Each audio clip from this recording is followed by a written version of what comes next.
Hello, everybody. Thank you for tuning in the chat a little early of the show.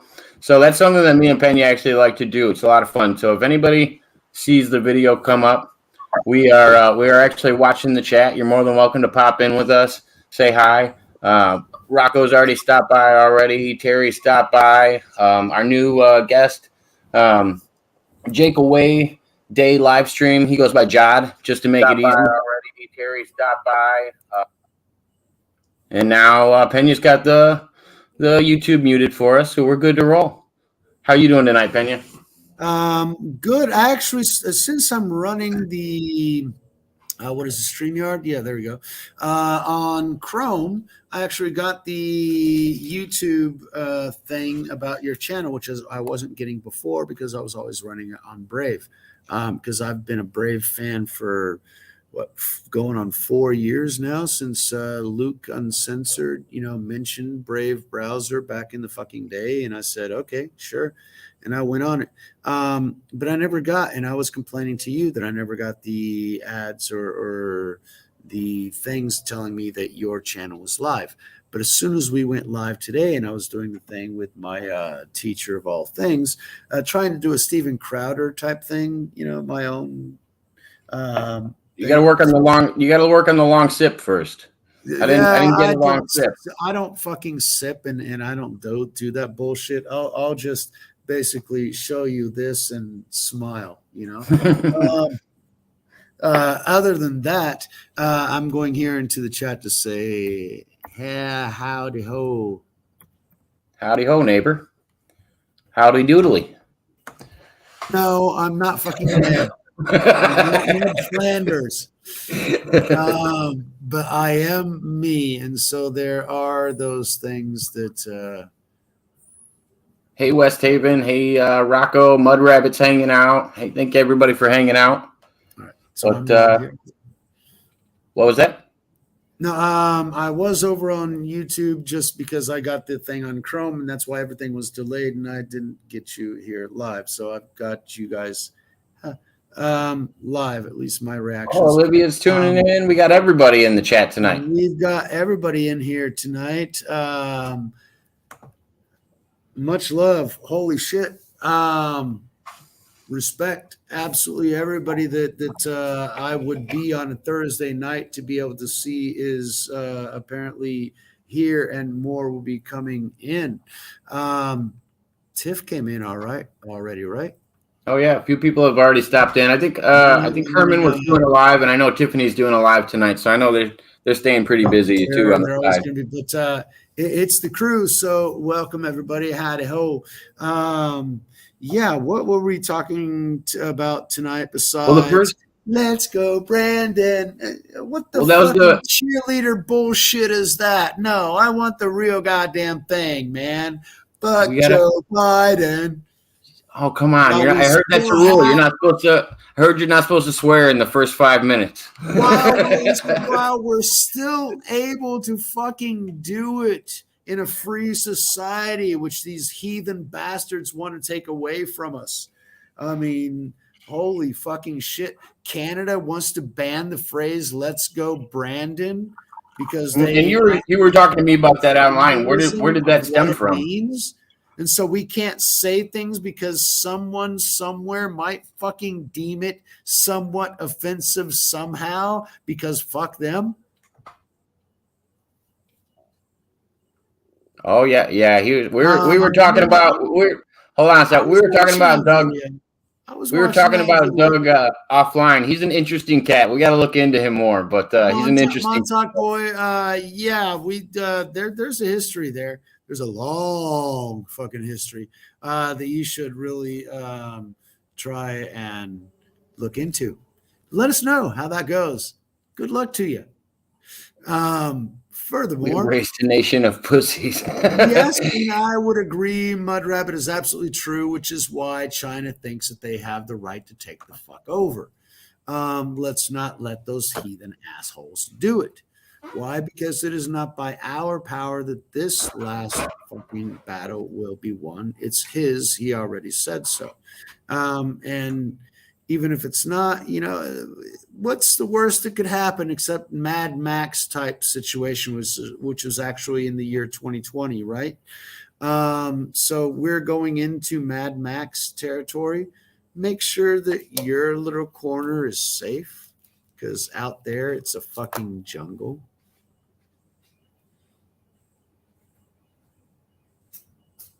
Oh yeah. That was Terry popped in. Terry popped in towards the end of the stream and about to check some of it out. Into all the different videos that you've been doing. Holy freaking cow! The last couple of ones that you did. All righty then. Oh yeah, no. I think in the last live stream, I just popped on and shared the StreamYard link. I had two people that had never been on the show before show up in costume and start having a silent auction. I'm just sitting here watching it go on. I'm like, all right, at least we're keeping it appropriate. That's all I can ask. Didn't have any trolls, just some it was weird fellas hanging out, and everybody understood each other. Okie doke. I don't know if I can actually be silent that long, but anyway. Oh, thank you for sharing, Jake. That was a whole other thing. That would be cool on Discord, sharing that out. That would be, the more shares we get, that would be great. You told me that was a new one that was on. I didn't recognize that name. Jake Away Day live stream. That one I hadn't seen before. So yeah, some of the he's a new one that comes. Everybody kind of refers to him as Jod, just an abbreviation for Jake's Away Day. Okay. So everybody calls him Jod just to make it easier. Or Jad. Yeah, Jod. Pronunciation differences. What? Potato. Tomato. Away. He's you away. Yeah, he's the away version. It's it sounds like he does some really good work too. Yes, Terry, you are a common thread. You are everywhere. That's what a judge should do. That's why I always say much respect to you, sir, because you're always in the thick of it. You know what's up. So cool. Everyone's making, yeah. And Elena, I can finally get it right because I actually saw it written down. Thanks for popping in. We got to do that. You got questions? We got. I told her we're probably gonna open it up to calls later if you're down for it. And I told her after we get through our regular casualties, we'll open things up. Parka. I might be running out of beer, so I might actually send somebody out for beer. But anyway, that's a whole nother thing. But oops, I'm not supposed to say that live, am I? What's that? Nothing. Never mind. Oh, I missed it. You're good then. Hey, you missed it. That's fine. Next question. Just like Building 7, 40 minutes before it actually happened. Nothing. No. It's okay. No problem. Go on. Moving on. Today is the 21st of October. 10 more days to the most gruesome day on the calendar. Oh, I forgot to tell you about this. Mud Rabbit actually scheduled this with me too. She wanted to call in tonight as well. So I scheduled it for Thursday because I was like, Mud Rabbit, I know Pena wants you to call in on Thursday, and I forgot to surprise you with it. So now you can see his joy. No fucking surprise here, and whatever. Just another guy calling. Yeah, ask questions. Mud Rabbit. Yeah, I'm gonna say if he asks like that, I'll throw him off and bring Mud Rabbit on. Yeah, basically that. No, we like having Mud Rabbit on. It's always good conversation, chat or on live. Man, I bow down to that one definitely. Mud Rabbit made her first appearance on Aaron's show last week. I'd still want to catch the part because I watched that show, but I didn't catch the part where she came in. I didn't watch it that far in. Give me time marks. That was a 2.5 hour show. Yeah, right. It is what it is, I guess. However, speaking of which, today's the 21st of October, which means that we are a month past the 22nd, 23rd of September, which is significant. Why? Because everything has a tendency of fucking happening in the 23rd of September, somewhere around there. Just check your fucking history. It's something about the Jewish fucking calendar. Anyway, we're a month past that, which means that the justice of the zeroing out of accounts in September should be happening. So it's really fucking bizarre that people are starting to disappear one way or another. Do with that as you will. Maria Next said 10 days till Halloween. Thanks, Maria. Yeah, no, I can't wait. I like me some Halloween. I know the daughter's gearing up for it. Seriously? Oh yeah. Anytime you can go door to door and they're gonna give your kids candy, I'm down to play that game. If you're gonna tie to any other social constructs into you, I feel like it's a battle you're trying to play in your own brain. True that. I mean, even Christmas is a manufactured event that started in right after the war. I mean, we know what it is. No, it started well before the war, but anyway. No, the whole idea of Santa Claus and the marketization of it. Yes, I mean everything about the ideology goes back way farther. Okay, so let's go down that one, and yeah, I'd be more than happy to unpack that one with you because that is my raison d'être. I mean, that's basically the essence of my being. So I would love to go down that fucking rabbit hole because I was absolutely programmed by the post-Second World War American culture. That is the essence of who I am.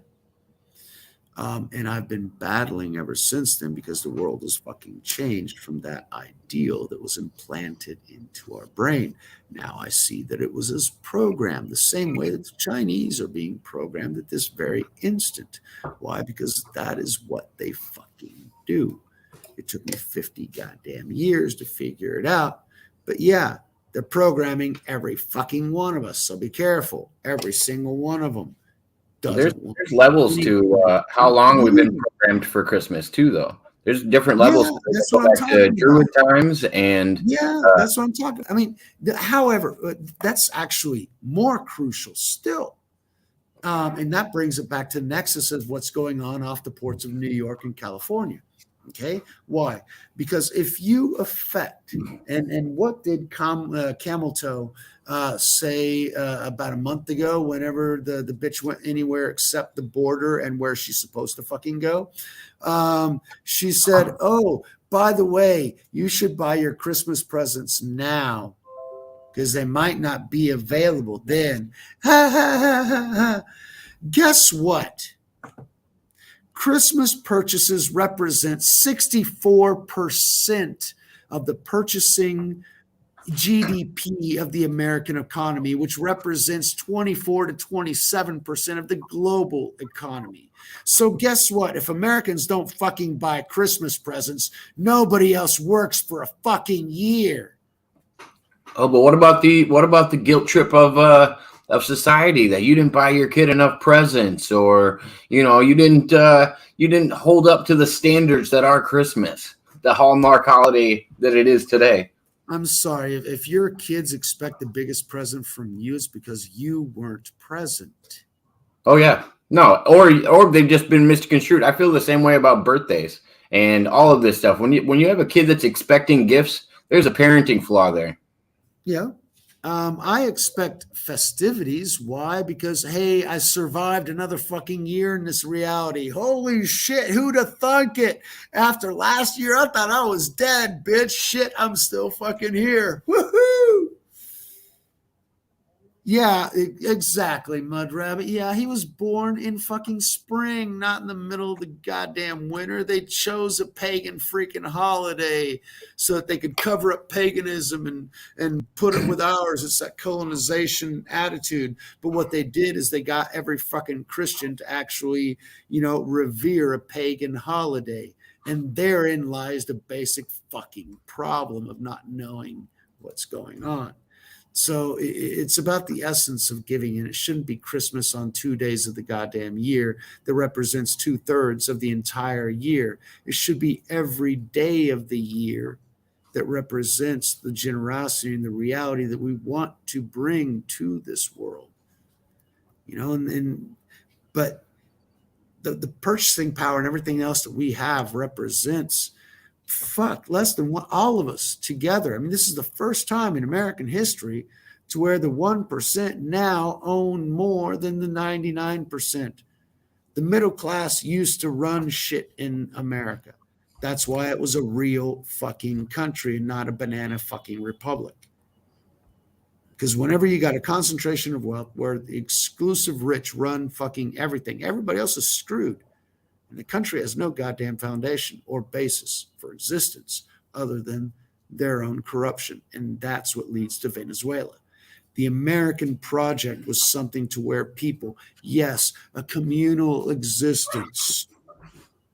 We would build things together in each other's benefit in the style of a community or society. Yes, we're a society. We're a community. That's what we are. But we built. We didn't limit or steal or take from anybody else, but we built. And we continued fucking building. We continued busting our ass and working. Why? Because everybody's got to be okay. Because, okay, I've got a big ass house. My neighbor's trying to finish his. Well, I'm done with mine. Let's help him finish fucking his. Why? So everybody can be okay. And that's fine. But you can't take mine away so that you can finish yours, because then I don't have mine. Sorry, that's not the way it works. I'm going to have to blow up my screen. I can't read that. So I got to walk people through this. So this is the origins of the Christmas that I see today and how it has developed in society. So the Amity mascara mushroom is a mushroom that is a red mushroom with white spots. And the Amity mascara mushroom is found throughout the northern hemisphere under cypress and birch trees, just like presents found under the Christmas tree by excited and happy children. This explains the tradition of Christmas trees, gift wrapping in red and white, and then placed under the tree, just like magic mushrooms. There's also a connection with the fact that reindeer tend to actually eat these mushrooms. And also they would then drink the urine from these reindeer and get the hallucinogenic properties from them. Reindeer, man, because I'm looking at them. That bitch is flying. Look at it. Wow. Yeah, it's true. There's some merit to it. Actually, the festivities of the Christmas tree is actually hearkening back to the very first Babylonian. Sumerians tell us about this as well. But it's the dawning of the tree and that sort of shit. So yeah, it's all. We worship symbols throughout everything. And society and the ones that rule us have taught us to worship the symbols. It's the symbol of the cross versus of the David star, the Star of David. No, it's a symbol of this versus the other one. And no, that symbol is horrible and the other symbol is good. No, they're all fucking symbols.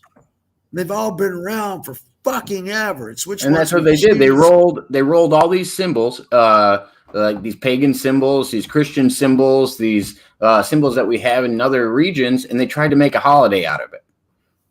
That's what we have the accumulative of today, plus, the financial gain of it. Let me ask you a question. Why does everybody freaking look forward to Halloween, and then after Halloween we have the family festivities of Thanksgiving, and then we've got the mercantile exchange that is Christmas, that we give everybody else a bunch of shit, and that's what generates the global economy? Maybe because the guys who programmed this way knew that that's what would generate the global fucking economy. Let's go back to Benjamin Franklin said, it doesn't matter what you do, but it is imperative that you do it.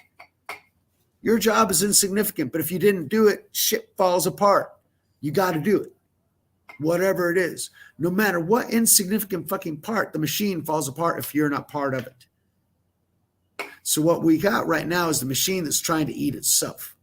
And so we're no longer trying to be part of that machine, which means that we need to create a new machine to sustain us as a society. Do you think I think the current machine has to break down first? I think what we have to see is we have to see a failure on a global scale when it comes to the way Are that you we're not feeding into seeing these that systems. now? Don't No, you not not yet. say that I don't think. everyone had to see it for themselves? Do we Well, what I'm not see saying it is, from Australia to France to Italy to Spain to England to Germany to if China, if we could actually see because everything's fucking censored. We don't even know what's going on in Taiwan or Hong Kong because those motherfuckers censor everything. We're in the middle of the third global war, and this is the end of it. And this is a global war for your fucking soul. Do you adhere to a system that will have you no freedom, or will you kneel to God who has your freedom? But you got rules so we can all fucking coexist, right, man?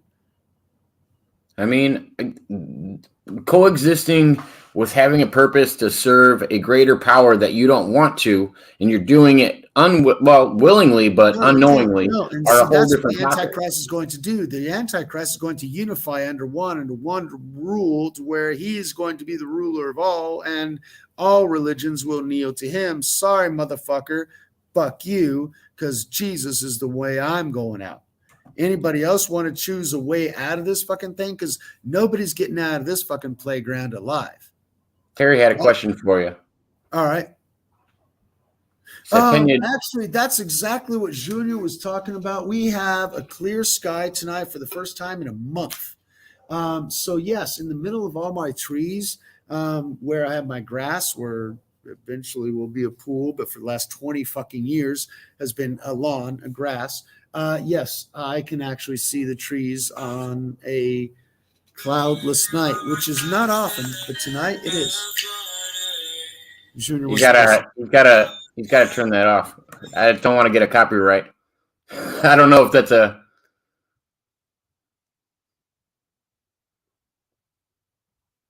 I don't know how popular the song is, but it'll pick it up.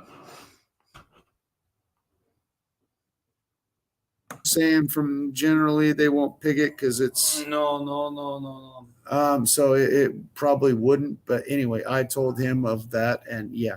But anyway, he actually published what he did is he published on his Instagram page about the moon. It was a full moon, full red moon that was down right over here, and I took a picture of it through my palm trees, and he put it on his Instagram. So I'm the photographer who took it because he took one. It had all the houses and everything else. It was just fucking horrible. So I put an artistic tint to it through my palm leaves. A gente tava quase mais de mês sem ver o céu direito. And he's saying this, we haven't been able to see the stars or the moon for a month because it's been raining. Chove demais aqui. And so, this is like the fourth rainiest place on Earth. In 1984, it was the second rainiest place on Earth. That's the reason why my trees are the size that they are, only because I'm here. Otherwise, they'd be like minuscule. But Terry was making note. He said Orion is at its peak in the sky on the winter solstice, at least here in the northern hemisphere. That's why something will be different, and that's one thing that I did discover. The stars are completely different, northern and southern hemispheres. And here, what they focus on is the Magellan Cross. Look that up. That's they can see that in Christmas time in the southern hemisphere. So look for the Magellan Cross in your astronomy websites or anything else, because it is a thing. It's an alignment. It looks really fucking awesome, and it's pretty close to their south, which would be our north. Let me read Mud Rabbits. Sorry. No, you're good. Yeah, that's exactly what the Catholics wanted. But at the same time, it's the same reason why, for example, I learned this in the Mayan. Whenever I went into Catholic temples or Catholic churches in the south of Mexico, whenever I was visiting the Yucatan and everything else that is very influenced by the Mayan and Aztec empires.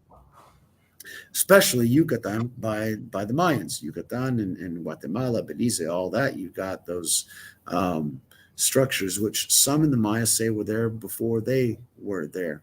And in their churches, they didn't have crosses, but they had all the saints.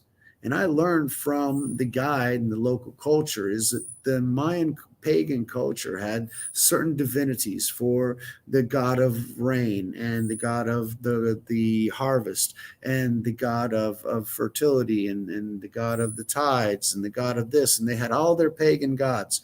And when the Catholic priests came in and they offered them all these different saints, and they said, what does this saint do? This saint is a good saint for fertility if you want to get married. And what does this saint do? Oh, this saint is good for good weather, so you don't have a cloudy night. And they said, oh, wait, but all these saints basically are same references as the gods that we have here. We'll just change the name of our gods to what your saints are, and we'll continue our worship the same fucking way. And the Catholics could say, hey, we got more Catholic converts that are praying to our saints. That's not what Jesus came to preach. Júnior, desculpa, este é para você. Esse comentário é para você. A Mud Rabbit está perguntando, Júnior, você está ali? Tô. Ela está dizendo, oi, Júnior. Hello. Junior says hello. He's here on his iPhone, just on the side. So. Quem que é mesmo? Mud Rabbit. Aquela mulher de Flórida, que ela acompanha em todos. Entendeu? Então, eu sou péssimo em nomes, né? Mud Rabbit, na verdade, foi. Para mim é uma... Tell him he might hear her later tonight. Tell him he might hear her later tonight. Ela pode ligar traduz para nossa amiga, nossos ouvintes, ali é o seguinte, Miguel. He wants me to translate this. Por toda a minha gentileza, diga o seguinte: eu nunca tive um irmão mais velho. He never had an older brother. Eu tenho, agora com meus 41 anos de idade, o prazer de ter um irmão mais velho que é amigo, gente fina, como todos os meus irmãos sempre foram para mim. Mas agora eu tenho um irmão mais velho. But now I have an older brother. Okay, I wasn't expecting that one. You liked it. Don't play awkward. It was a nice thing for him to say. You don't gotta play awkward and uncomfortable.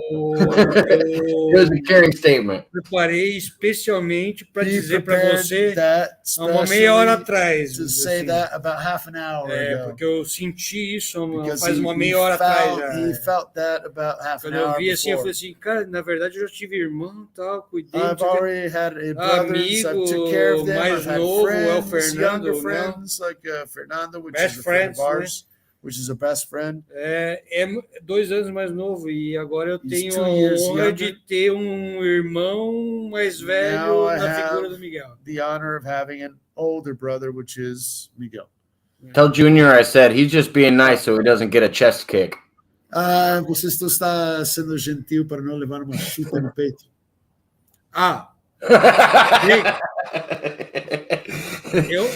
Eu avisei o Cadu, esse amigo nosso, eu avisei ele.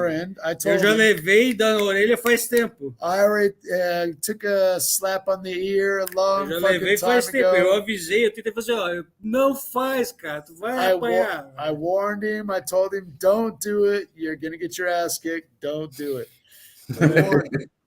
So yeah, Junior's here. He is the live audience that we can generally offer. And so Mud Rabbit, yeah, if you've got anything that you want to tell to Brazil, that would be fantastic as well. Reading the comment, Infinite Mua. Yeah, Infinite. That's a great point. Yeah, which is why I live the way I do. I'm just not finished yet. Well, if everybody could do this on a global scale, that would change the world. That's the immediate we're talking about. The thing that Junior's actually helping me get financing for is the project that I have, which started as my mother's house. She's building her own house in Oklahoma. But what this is the World Economic Forum doesn't want us to buy and build individual houses anymore. They want multi-family housing. Why? Because they want everybody crammed together in those little compact fucking cages that they can control. So to be within their rules, but within my construct, I maintain the forest that I have there. I build 2 apartments in the back to where 3 families can live comfortably. To where in the front, you've got parking for 1 vehicle for each apartment. And you have space for fish and hydroponic vegetables and that sort of thing. Obviously, we would have solar and wind power as much as we could to counterbalance. In other words, a way that you can expand one lot into something that's sustainable for itself and help others be sustainable as well. Something that can be expanded in multiplicity, whoever wants to look at, I'm living in less square meters, but I have a place where I'm producing food for me and for those around me. And that would be a good sensation. Those communal gardens are great, but nobody takes care of them because they're for everybody to take care of, which means nobody actually does it. You have yours, you take care of it. You will need something or you'll have excess of something, you'll offer it, they'll offer, and that's the way things happen. And you'll have credit amongst yourselves despite dollar, Bitcoin, or whatever the hell else we're going to use today to represent our trust of another individual. Because that's what credit is. I'm going to take your tomatoes today because I'm hungry, and I promise you I'm going to give you those cucumbers that you saw are going to be ready next week. Okay? So you got all those cucumbers, and thank you for the tomato. This is going to make sandwiches for the next 2 days. So good. We're good? All right. My word. That's what used to mean something, but it doesn't. And so did the dollar until we got rid of the gold standard. Yeah. I mean, when you don't have that trust behind something, it's just an empty fallacy of what it formerly was. And that's why I stopped studying economics. I was getting a master's in economics, but when I realized that it all depended on trust, and that trust was built on programming and paradigms built by a system that was trying to build itself, I realized what kind of a Machiavellian fucking reality we were in, and that's when I fucking unplugged. Because when you understand what they built, you don't want to be part of it. But that means that you got to build your own, and that's even harder. Unless you because you know how hard it is to be self-sufficient from it. Yeah, that's the challenge. Yeah, but the thing is that, and the secret is that we are not self-sufficient because individually we die. That's why there was such a large. No, I know you just, when you say self-sufficient, you just say self-sufficient during your existence. You can't. Okay, but you can't change your existence 60 or 20 years because you died of hunger or thirst or cold. Okay, the way that we survive and the way humanity survived, anthropologically speaking, I'm not talking about the texts that you know that are always here. I'm talking anthropologically speaking, the secret to survival of humanity above other species is the ability for us to intergenerationally pass on the wisdom of survival.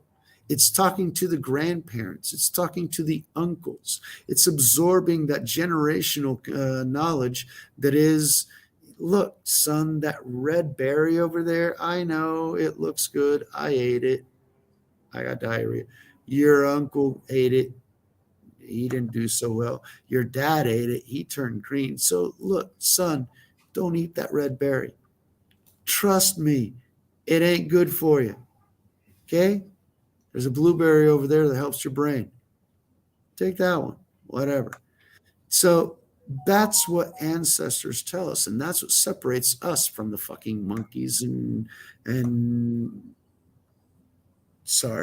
lions, which is what I was looking for primarily, or tigers, not so much, but lions. There was one special that I remember.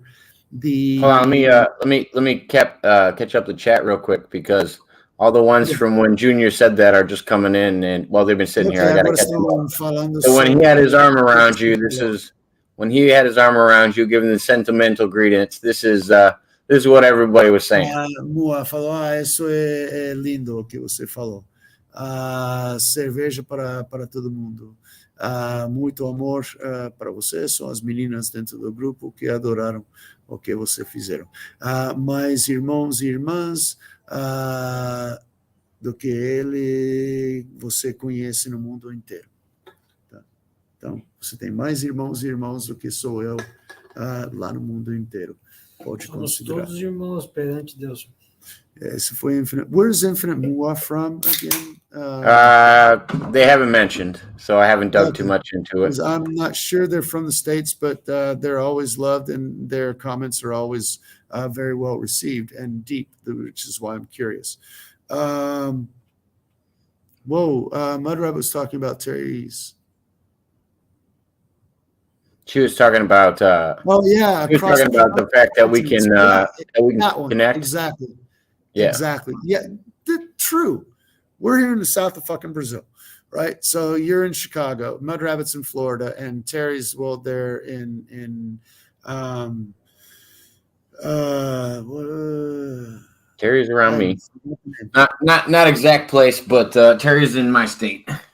Yeah, I know. Well, hopefully Indiana is going to get a lot more police officers, and Illinois is going to be screwed for a while. So, no, Chicago is going to be continuously screwed, and people judge all of Illinois off of Chicago. If you live outside of Chicago, you're absolutely fine. Everybody that had money in Chicago already moved out. So it happened during the peaceful protest. The name that you shouldn't repeat 3 times. Beetlejuice, Beetlejuice, Beetlejuice. No, she didn't show up. Okay, I'm good. Yeah, that bitch is doing she's working on her lawsuit against the police station right now, the Chicago police. Which, dude, yeah, there's something wrong with that bitch. Seriously, there's something wrong with that whole situation, and I don't know where the corruption's coming from because I see it on both sides in formats. Oh, Infinite Moa said New Hampshire. It's everywhere. Hey, wait a second. Just one question. Where was Al Capone from? I don't think he was from Chicago, but I think he established his businesses in Chicago. Okay, sorry. And I would blame Hoffa for most of that, not Capone. Hoffa's the one that started this. Yeah, Hoffa's probably the guy that you would look to for starting unions, having the big influence with the mafia as well. Yeah, but he wasn't running. He was running everything else except why? Because the guns and booze were up to Capone. And that's the only thing the government cared about. The other thing else Hoffa was already into because he had already paid off the government officials, which is why his body isn't found till today because we don't know who fucking wanted him. So they cut him up into a bunch of fucking pieces and sent a piece of him off to each one that wanted some of him. You got to pay with a pound of flesh, bitch. You can't have all that crap to yourself. No, we want our Rabbit, that is one of the smartest decisions a neighbor could do. Could you imagine if somebody utilized all the good land that they had? Wow, that's exactly what I'm doing here. But instead of a lawn, it's a hydroponic garden. That's why I've got the fish involved because they're feeding themselves. Okay, so you've got the fish feeding the hydroponics enough fertilizer and everything else, and the hydroponics having the lettuce and tomatoes and cucumber, the things that we need, the broccoli, the things that we eat. You would be able to cultivate theirs using the fish pond and rainwater. Mud Rabbit, I don't know if I should share the comment after this one. Whoa, I'm gonna have to look at that one.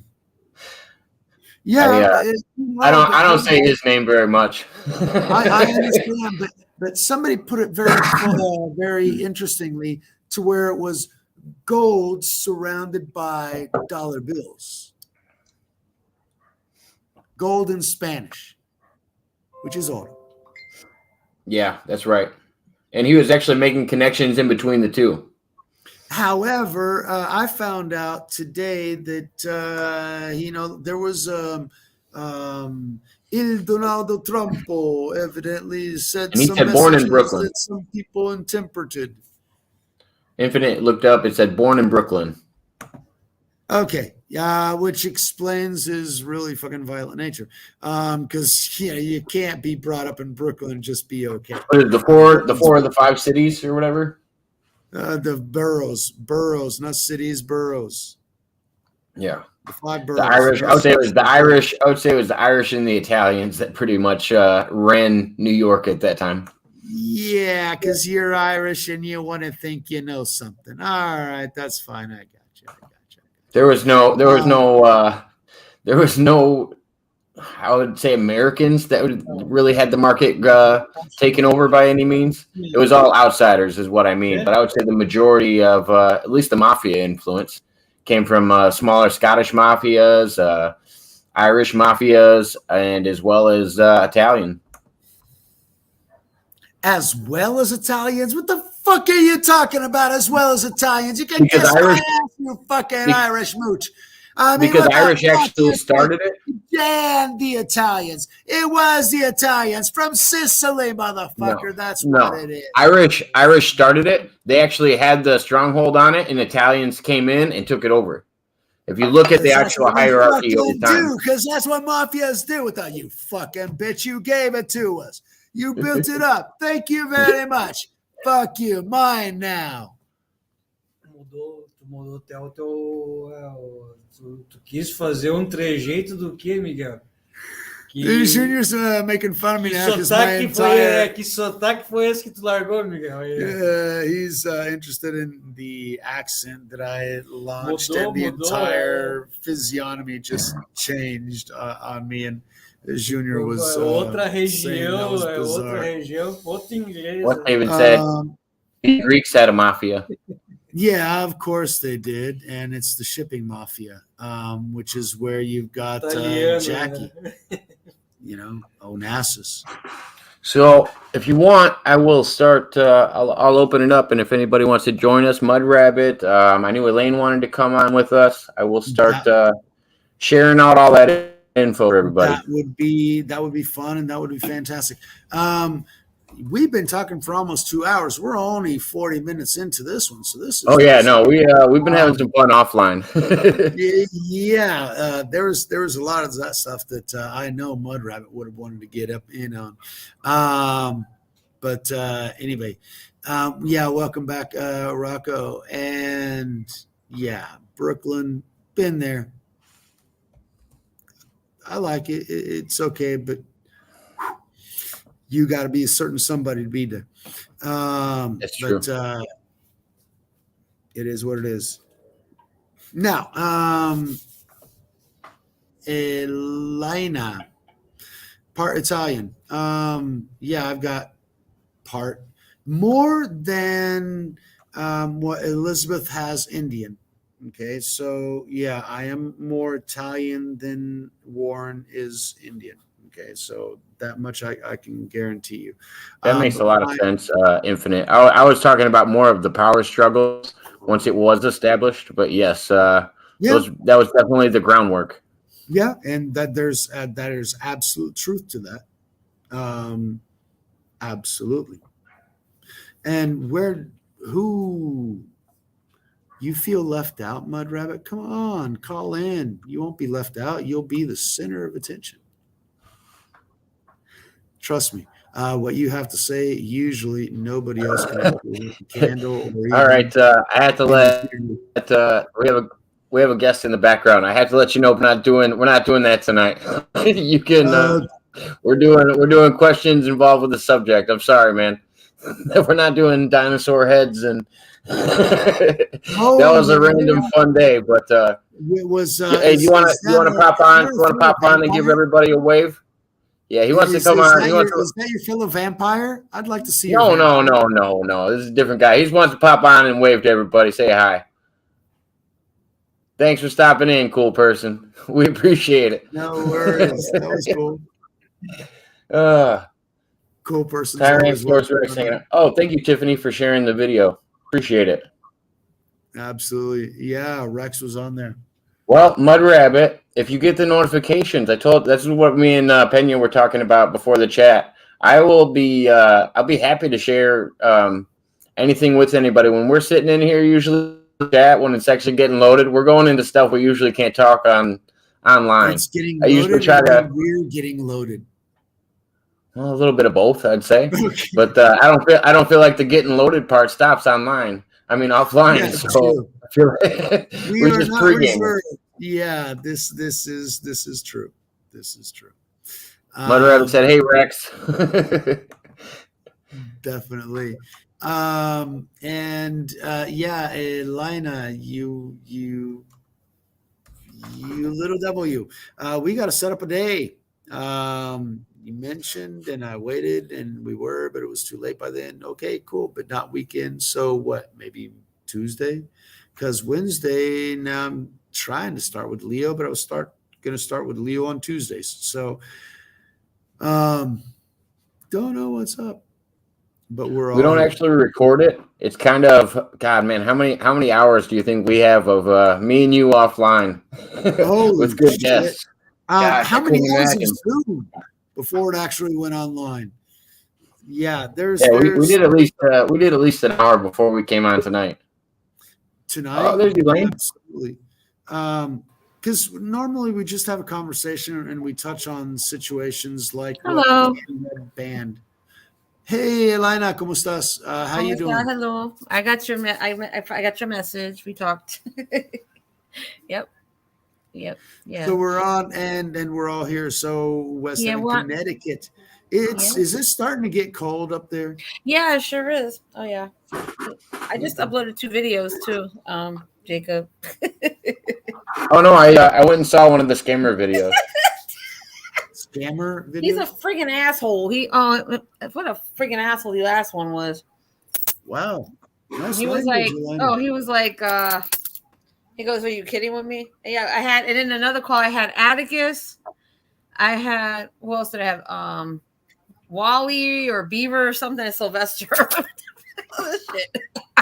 Wally or Beaver.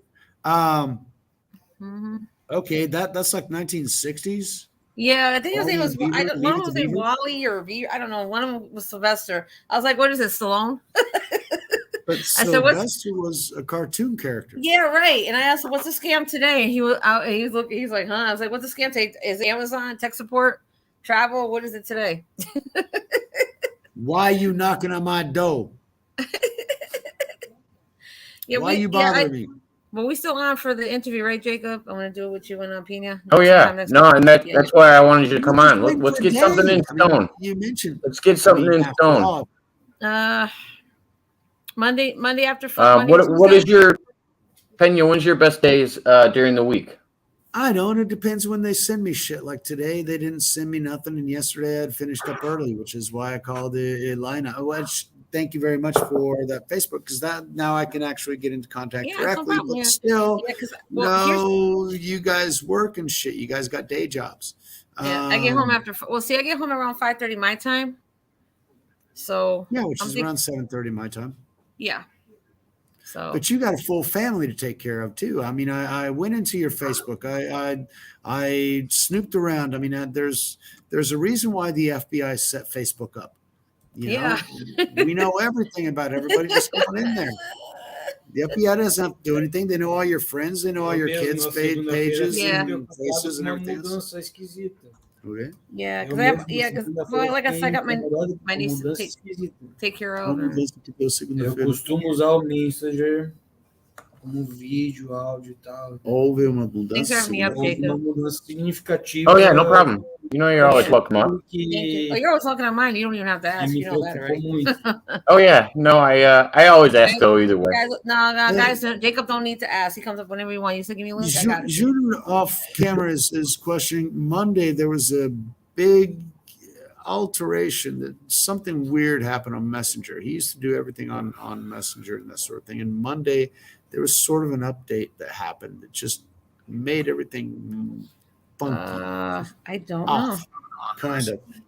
It was a little while ago. Facebook was down. Changed the name of the company. Did they? Yeah, that was in the news yesterday, day before yesterday. You got to follow Marfugo, man. He goes in deep, and Dex and his. I heard something like that. They changed the name from Facebook to something else. What? Yeah, that's supposedly they want to change because they're much more than just a social media site. They also have Instagram. They also have the WhatsApp. They also have their cloud servers. They also have these other services and everything else. And they want to be much more than that. So their name needs to be much more encompassing so that it also doesn't get drawn in by the lawsuits that are now for just Facebook. So they're trying to find a way around that and renaming the company like Google did, which is no longer an American company. Google is only a subsidiary of a conglomerate, of an international conglomerate that just so happens to be in the Cayman Islands named Alphabet. No, just a name change, nothing really to really concern yourself about, except one of the largest controllers of internet traffic in the planet no longer pays taxes to the United States. A afirmativa era bem clara. Você Infinite's pretty convinced it's going to change regardless. She said it's a secret name. It will change their name. Exatamente essas palavras. Mudaram as leis. Por isso foram obrigados a te mandar essa mensagem de novo. Sorry, I missed that. Daí eu não aceitei aquilo, fiquei meio irado, falei assim, só tem as duas opções, bloquear, não liberar a câmera ou liberar para o resto da vida. He's complaining that Facebook, since they changed their terms of service, they required him to ask permission to use his camera. And the only options were either to block their use of his camera or to always allow the use of the camera. He wanted something where he would be able to choose when or not they would allow. He doesn't want Facebook to always use his camera. And that's something that really bothers him. He's a lawyer. So he looks into those little details going like, wait, but where are my options? Because you can't force me to choose one or the other. And that's where he, as a lawyer, is questioning because that changed on Monday. That showed up on his phone on Monday. So I completely set up my system. I got a new hard drive and everything else. So I'm running from zero. So I'm trying to build my system up. So I don't know what the fuck happened Monday because I didn't have a computer on Monday. Didn't have a computer on Thursday. I ran our video. I put StreamYard on my cell phone, which was really bizarre, and y'all caught it. Things are a bit back to normal today. I still want to improve this because now we got Jacob getting into his own gigs and he's got his own studio and he's setting it up and everything else. And I got a grill. That's all. I got to do something to make this look a little bit more, yay. Yeah, right. I mean, I look at Tiffany. I look at Tiffany and man, she's got this whole backup. She's got the setup. She's got the poster and the lights and the everything else just ready for you to come in and watch. And I gotta, grill. But let's see. As for me, I just had the background of my room. Well, actually, for my interview with you, Elena, I was actually thinking about doing that on my bed in the living room, which is I set it up as a home office. Sorry, I set it up as a home theater. The home office. That's fine. Yeah, that's cool. But I set up as a home theater, but my TV's been burned out for. Yeah, Jacob's gonna help me with that one. 6 years now. So normally I just lie in there, and I don't do that. Why? Because I don't smoke inside the house, and usually when I do longer videos, I smoke, which is why I'm here outside in what would be the patio. So I have a question. Guys, Jacob. Did you want me to record on my? Did you want to do the interview? Like, I know we're gonna pre-record it, but I'm saying, should I do it on mine? Or you want to do it on yours? It doesn't matter. I can record it and send it to you, or you can record it and go right to your page. Oh, okay. Because I'm trying to see. Yeah, that's the only thing is I want to know how to do it through my computer, but I'm having a hard time doing that. See, that's the thing, Elena. I don't get any of what Jake records of me, and so it's only on his. I get none. All you have to do is ask me. I've sent you every copy that you asked. I know you have sent me some, and out of the 5 you sent me, I only wanted to publish one because that's not what I want my channel associated with. No, I know. The rabbit holes that we go down are a different story.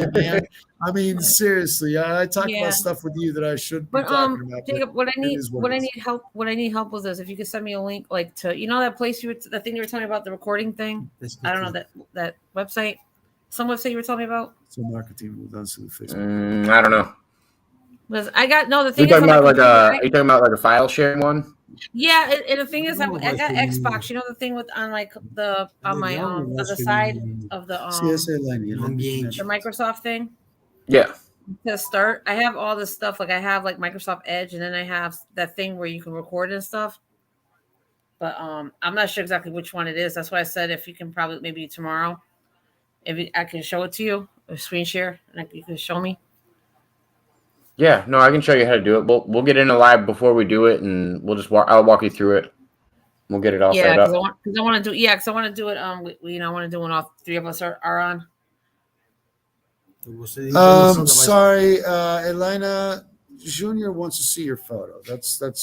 He sees this whole thing and he hears the feminine voice and he loves the fact that there's a feminine voice. He wants to see my face or my photo? Which one? And there's photos up there. There's photos up there. You can see them right now.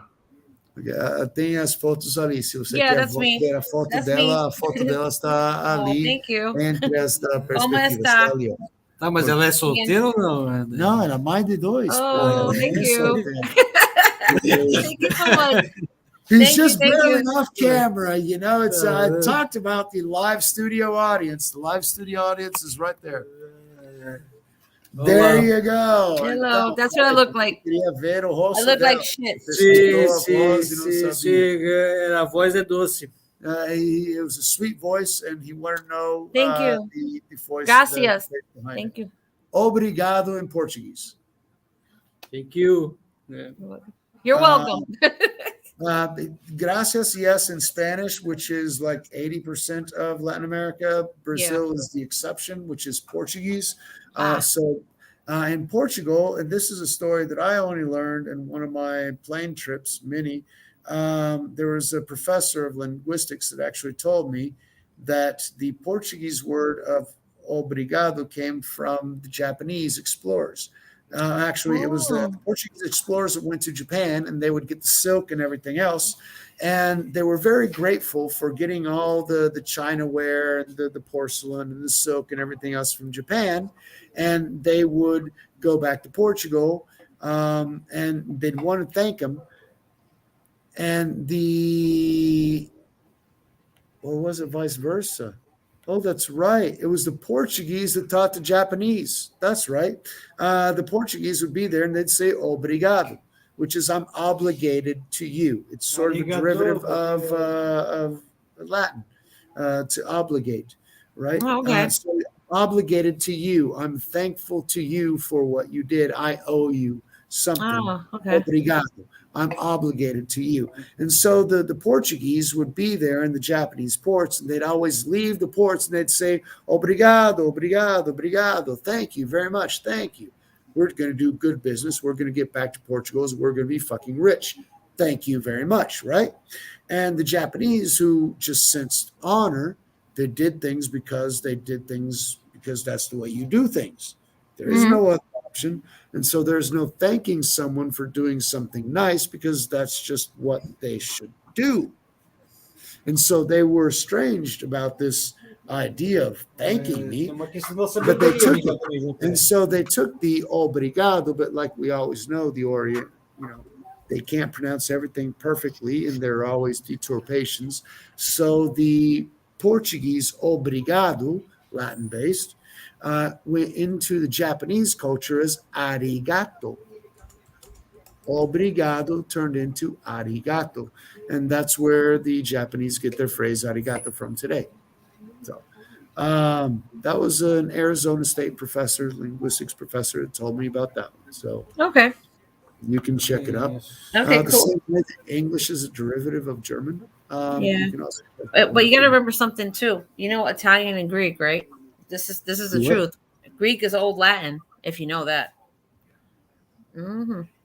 It's true. Why is Cherry going to chop wood? He can just jump in here and be on a roll as well. I mean, fuck, we're all a happy family. Let's all get in here and laugh together. That's just he's got work to do. He's out there doing manly things. Is he chucking wood? How much could a woodchucker chuck wood? I mean, I'm pretty sure if a woodchuck could chuck wood, he would chuck 3 chucks of wood, and that's how much a woodchuck could chuck wood. And that's why Terry Hopper said that he wanted to chuck wood. Yep. Okay, Well, he went to get socks out of the dryer. Good luck, because one always disappears. Yep. But like I said, I think probably next week, like Monday or Tuesday. Would that be okay, Jacob? Yeah, I'm down for whatever day you guys want to put into stone. Yeah. I just need an idea. Yeah, I'm thinking Monday or Tuesday. Monday, Tuesday. All right, that's cool. Yeah. I talked to you yesterday, thinking. Yeah, it was because it was 8:30. Because it was late. I was tired. I understand that, and also the weekend's coming up, and weekends not always good for everybody. So yeah, I was assuming there was probably going to be Monday, Tuesday, something like that. Because listen, Jacob, I might be interviewing through the Veil Sunday. That's what you were saying. Her paranormal channel. I got your Facebook now, so just hit me up, and hey, we're there. No problem. Yeah, I'm going to be interviewed through the Veil. Hopefully Sunday. She said she might be around Sunday, so hopefully Sunday or Monday, one of those 2 days. That will work. Cool. Yeah, I would love that. No, I like Behind the Veil's work. I said through the veil. Sorry, I said behind the veil. Junior's having an English class now. He's learning English. About time. He's been fighting it for so long. He's getting words. Se eu fosse obrigado a não falar mais o português, eu ia compreender muito rapidamente. If he couldn't ever speak Portuguese, maybe he could understand, perhaps. A gente é obrigado a traduzir. Infinite, is that an actual number? I think Infinite actually looked at how much a woodchuck could chuck. Já falou isso algumas vezes comigo, mas eu sempre achei que também é questão meu bloqueio mental era muito mais forte. Não, mas o teu bloqueio mental é teu bloqueio mental. Uma vez que você ultrapassa, meu amigo, não existe mais. É só teu bloqueio. Vocês estão trocando ideia, conversando que nem amigos, e isso está sendo bem harmonioso para o meu ouvido. He's considering, because I'm talking to him, he's talking about the fact that I have an ability with languages and everything else, and he thinks he doesn't have one. He's got a mental block against English, and I told him that because he actually does, and that's psychological more than anything else. And so, but however, he's listening to our conversations and that sort of thing. And piece by piece, word by word, and I'm going to be on mute for 1 minute. Our conversation is so genteel and easy flowing, and it's not something that's hard to comprehend. He can actually put things together, and it's like an English class for him. So, all right. Oh, and the compensation is he's going to give me another case of beer. So that's cool. That's worthwhile. That'll work. Tá, beleza, então explicou aqui. Às vezes enche o saco, né, Miguel? Beleza, mas tu vai pagar a caixa, né? É isso. A aula de inglês. O que eu posso fazer? Well, it's already been paid. He's buying it through iFood and shit. The motorcycle is going to show up here in front of the house, and he's got my remote control. Yeah. O que me importa isso? Então, well, Elaine, I actually I don't mean to kick you off, but I'm going to open it up so that other people can. I know Rocco wants to jump on. I know she doesn't have to leave. You can add. No, I just want to let her know that I'm going to start inviting other people on. I'm not kicking anyone off. Okay, yeah. I'll stay up here if you want to invite. Go ahead. Yeah, that's fine because my son's not going to bed till about 10 anyway, so I can stay up for a little bit. I just don't want, too much cross going on where we can't get any conversation heard, Okay, I'll be quiet. Yeah, that's fine. No, I want you to chime in, and I want you to be involved too. Oh, I thought you wanted me to leave. I said, okay, I would have left. No. I was just letting you know we're going to bring other people on, and I just wanted to get because Mud Rabbit was kind of. My son's going to bed early. Well, my son's at school tomorrow anyway, so I'll be up here till around 10. So I'll stay as long as I can. Because I know Mud Rabbit was kind of yielding until you got on, and I wanted to make sure everybody knew that they could come on. We're gonna kind of share the airtime with everybody. No, I thought you wanted me to leave. I thought you were gonna invite other people. I would have left if you wanted me to. No problem. Oh no, you're fine. You're fine. I'd rather have you in the conversation. Oh, thank you. Okay. I was like, okay. Yeah, that is a lot of wood. I don't care what anybody says. 40 pounds of wood is a lot of wood. I can't put that much. How many inches? I have a question though. How many inches is the wood? It doesn't matter. It doesn't matter. Know. 40 pounds. Whew. 40 pounds of wood? What? Yeah, that's a lot of wood. Yeah. Infinite. This is for Junior. I'm not even going to comment on that one, Jacob. I'm going to keep my mouth shut with that one. Técnica, o cara tem que sair caçando. Ele vai. O que tu pode, tá ligado? O que te dá de referência que é capaz de tu. Jacob, I'm going to get something to drink. I'll be back in 1 minute, okay? Is that all right? Okay. Yeah, we'll be here. All right, I'll be back. Give me a second. But Infinite, I think this was for Junior. She said, I'm from the United States and my English is horrible. XOXO. Let's see. Mud Rabbit, check out Montauk is Strange on YouTube. It's a friend of mine's cousin. Hey, sorry, Tiffany. I got a lot of crosstalk on my side because he's talking about my gesticulating and my artistic events, and because I do things, and he can almost understand what I'm talking about, and that's how he can make his English more understandable, because he kind of gets the sign language and associates the linguistic language. This is feedback. That's his feedback on this whole thing. Que tu falou sobre o carioca abraçado? Não. Tudo bem. Não é para fazer. All right. Okay. Anyway, that's a whole nother story. Anyway, yeah, that was part of the crosstalk, which is why I was muted. So I apologize. The topic of tonight is not wood, Terry. You brought this to the table. This is your fault.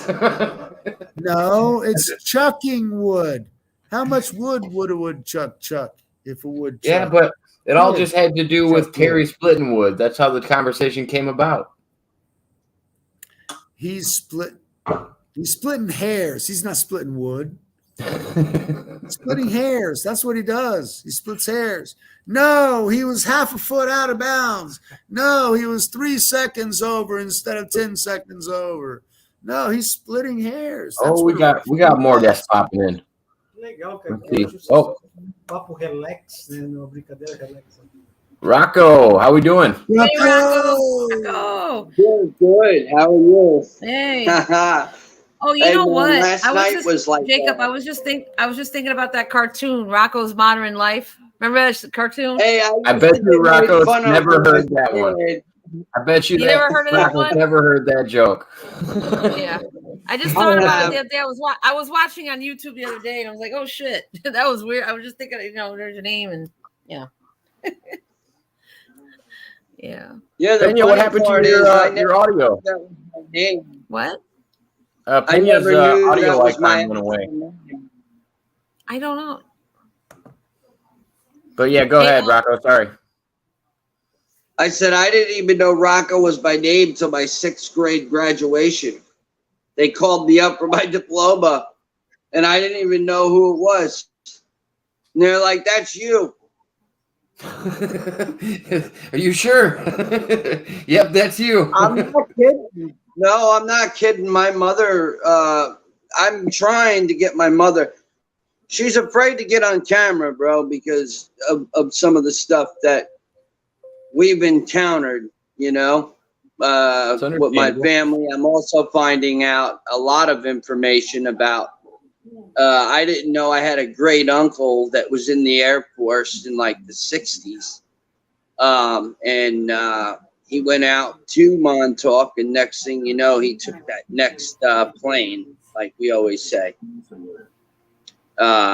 I didn't even know this. And then my mom was telling me about a Marine that used to come to the house. And my grandmother, by the way, worked at AT&T, which AT&T was, they had a connection station over at Montauk, too. It's very interesting how everything is like starting to like come together. Like what Dietrich said to me last night about, I don't think it's time travel. I believe it's more like mind travel. And I kind of me and Pena were talking about this. It made a lot of sense to what he was saying with these implanted.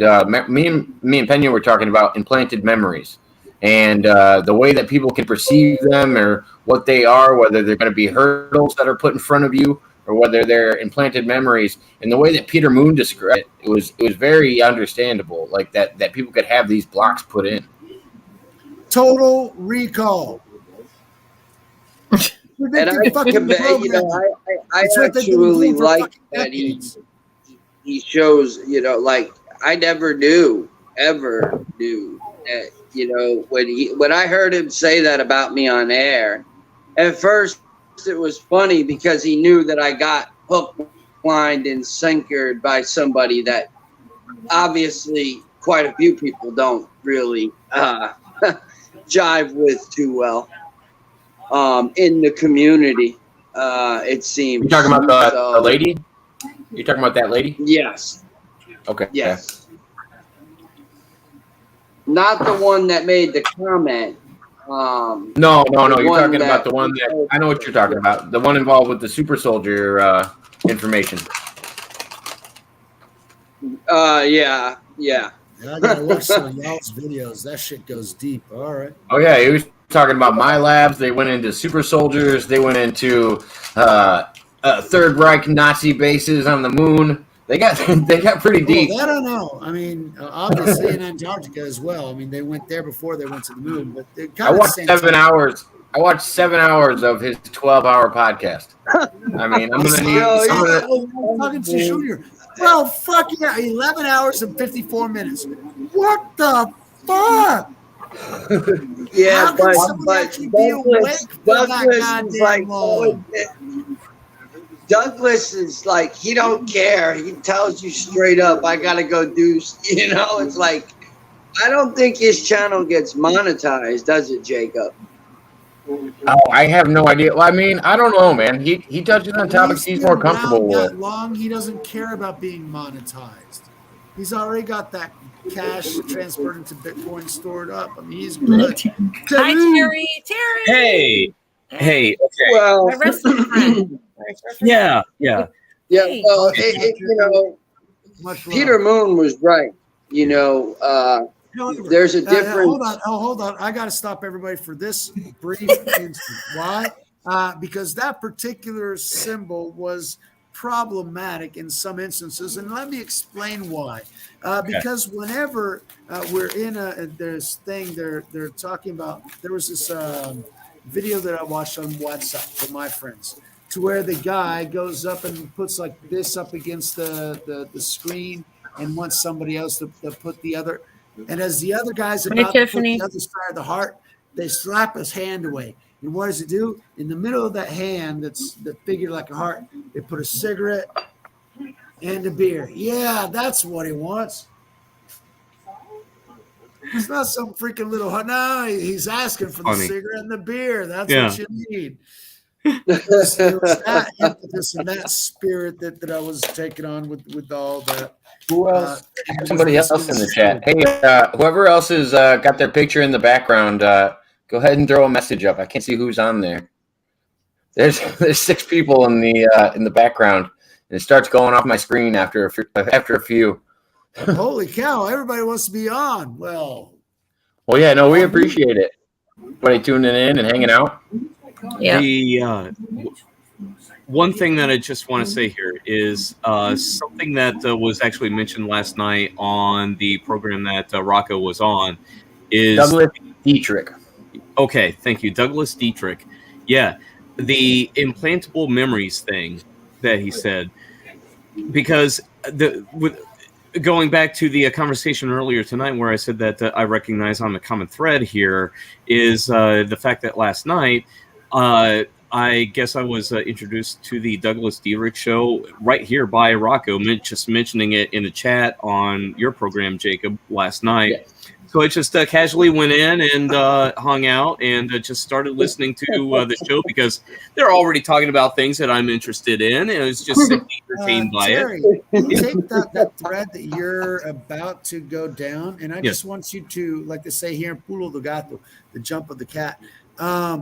Think about what's going into the mandatory medical things and what posteriorly they can do in that fifth sort of like cycle or generation of microwaves, and how that can interact once those small little nanobots are concentrated in enough amounts after 4, 5, maybe 6 doses to be able to be in central parts of your brain and have them film in ideas.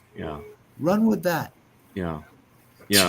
I think we should stay off of that topic and stay more about the topic Terry was having. That's a dangerous topic. Well, it goes to the implantable memories topic, because the way that I got connected with this whole group here in the first place was through the Andrew Bashago appearance on the Truth Quest with Aaron Moriarty.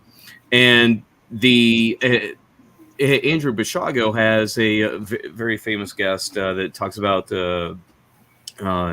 he's a time traveler, and he relates this story about meeting George Washington and handing him a message. And I had a very similar dream when I was 8 years old. So now you bring up this implantable memories. This is one thing that before I was even made contact with Andrew Bashago and even knew about his experience with George Washington, that was one avenue that I went down a lot in thinking about how did I have this dream, because it was so real. I mean, like real, more than a dream. Like and it's making a lot more sense. You know, was it implanted somehow? Well, see, that's Why was the I thing that I want you to think experiencing? about. Right now, I was talking about the graphene. Okay, that's future, right? Yeah. However, that doesn't mean the future wasn't built on something already in the past. And we know that in the 50s and the 60s, and it's based on studies in the 30s and the 40s by the freaking guys who shouldn't be mentioned over in the continent. Listen, Pena, it was problematic. You don't have to. Here's what I know. You don't have to explain to me that the SR-71 Blackbird was retired a long time ago, because the technology that it had is just totally, irrelevant to what the military has now. They're light years beyond. But in terms it's of outdated. Blackbird being a physical spy plane going Mach 3, and which that's is all they're doing fantastic. with these programs. They have They're something to where updating. they've been beaming things into your brain. Yeah. They have the project called the Voice of God Project, which means that they can beam things into Voice your the brain skull? and make you think you're hearing things. Now, if they can do that Voice under the skull. controlled circumstances, do you not think that they would take that exact same experiment and expand it as far as they could, maybe on a global scale, if they were capable of administering industry to that level, and maybe indoctrinating people to have these things inside of them so they could do that mind of God programming that they defined in the 1960s, be able to be used on a mass scale of the human population. Rocco, what were you saying? What program were you referring to? Well, I have to say that this stuff is still going on, physically going on. I know people that I'm actually going to introduce Jacob to out on Long Island that know people that actually like 411 type stuff at the base itself. This stuff is definitely still going on. Like, without a doubt, they just revamped it with new technology. And I also believe it was like it struck me with Dietrich's about the mind traveling. And he said in the 90s, you were probably mind traveling. So they were mind screwing you. And then you get, you wake up and you're like not understanding where all these memories are actually coming from. And you reach out to one person, and that one person causes you harm for years, to where people call you fake, call you a fraud. So basically last night on the Dietrich show, I let it be known, I'm not here to make you like me, believe me, I'm going to show you respect, basically. Like, there was a couple of comments, but you know what? Comments are comments. If it doesn't apply, let it fly. Sometimes people wake up and they have falsely implanted memories, but then when you start to actually truly wake up, I'll have slip-throughs, or I'll have people explaining to me, like my grandmother being married and having a Marine that would take them out to Montauk on weekends. And she would come home from school, and this guy would be in the room with her mother with the door locked. So, and she's a married woman. There's something there. And the name Butch just, I mean, it kind of rattled me a little bit. And these new experiences, because I still have experiences. I mean, I had a guy at my door. If you look well enough at that camera and you look at this guy, you look at the tattoos on him and also the type of hat he's wearing. He made it where you couldn't see the actual flag, but I caught the guy outside my porch not too long ago, out in the back, walking around. I didn't say anything, but I mean, once you wake up to this stuff, you're gonna be messed with, no matter what. It's I mean, some of the people we were mentioning, like Quino, and I've been messed with all my life. So, yeah. Yeah. I've got 7 meters. That's 21 feet plus 3 feet of wall, 5 feet of wall. So that's 26 feet drop right back here. Why? Because people don't walk by my kitchen window or my veranda. This individual here, Junior, is in my yard because I allow him through my gates. That is something that bothered me about the U.S. I couldn't have my property. I had to have it sort of open. Why? Because the state wants to be able to invade as much as possible. They say, oh, it's because we want to have open yards for everyone and everything else. No, that's bullshit. They want access to it. Mine, I got walls and gates on fucking everything. People, when I built this 20 years ago, they asked me, man, why are you building a castle? I mean, a fortress. You don't need that much. I was raised in Mexico City. I know what humanity is capable of doing, and I will protect myself to those levels, not the levels that they expect here, where they had 2-foot walls to where I could hop over and I'd be inside their property. That's not security. Why? Because it's a safe fucking neighborhood, and I love that, and I respect that. I am a paranoid motherfucker, so my house, I built up like a goddamn fortress. With that, every house on the street was robbed except mine. So yes, we have to interrupt and make sure everybody knows. Mud Rabbit is now with us, hanging out in the chat with us. Mud Rabbit! Yay! Hey, Mud Rabbit. But you know what I think though? Do you think the government still controls us though, Jacob? Like the certain things, like I think all different levels. Absolutely. Yeah. I think so. Absolutely. Yes. I also believe that they're taking estrogen out of chicken legs and giving it to kids through putting it into chicken. Wow. I feel like you could do it. You could do it at such an easier level, though, Rocco. Like, say you started pushing more beans in food. Haven't you noticed when you take your kid to McDonald's, right? Yeah. And then you stop taking them, they get upset. Why? Why do they get upset? Because the food is filled with what? A bunch of GMOs. chemicals that do not belong in our body. No, they're addicted. They're cannibals. That's why they need it. Exactly. So let's shut up and let Mud Rabbit talk, because my God, she's got a whole lot more to say than any of us. Oh, that's okay. Y'all are doing pretty good. Yeah. No, we've been waiting for you to come on, though, Mud Rabbit. We appreciate it. Yeah, absolutely. I Definitely. know you wanted me to talk about the same thing I talked about on Aaron's show. Yeah. He had a Hey, show. Jake, can you turn her volume up? She sounds a bit low. Yeah, let me get you a little bit higher on here, Mud Rabbit. That's my job, is get people high. I think that was mine. What? Oh, I just get myself high. That's right. Are we good now? I'm adjusting it right now. Let's see here. Go ahead. Are we good now? Yep, that'll do it. Hello, testing. 1, 2. Yay! Sounds good. South Florida, Good. come in, South Florida. Brazil, calling in.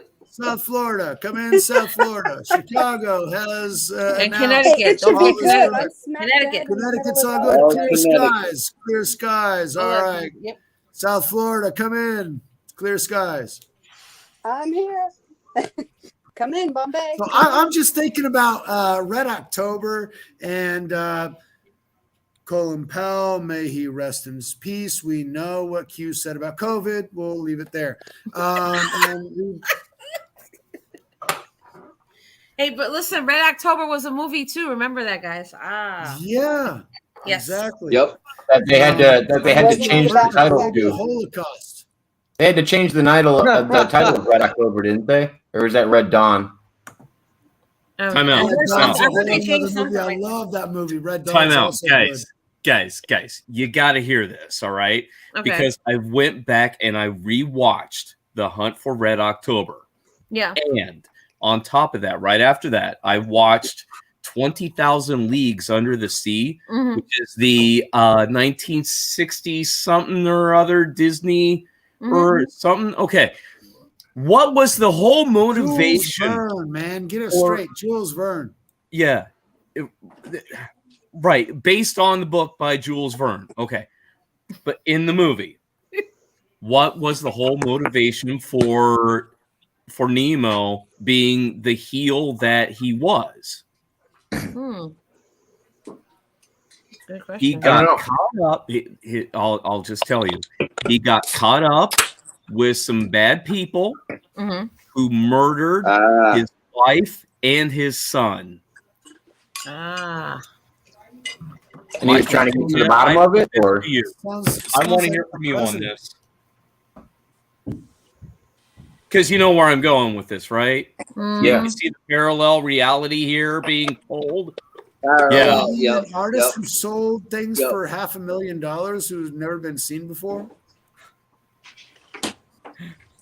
Yeah.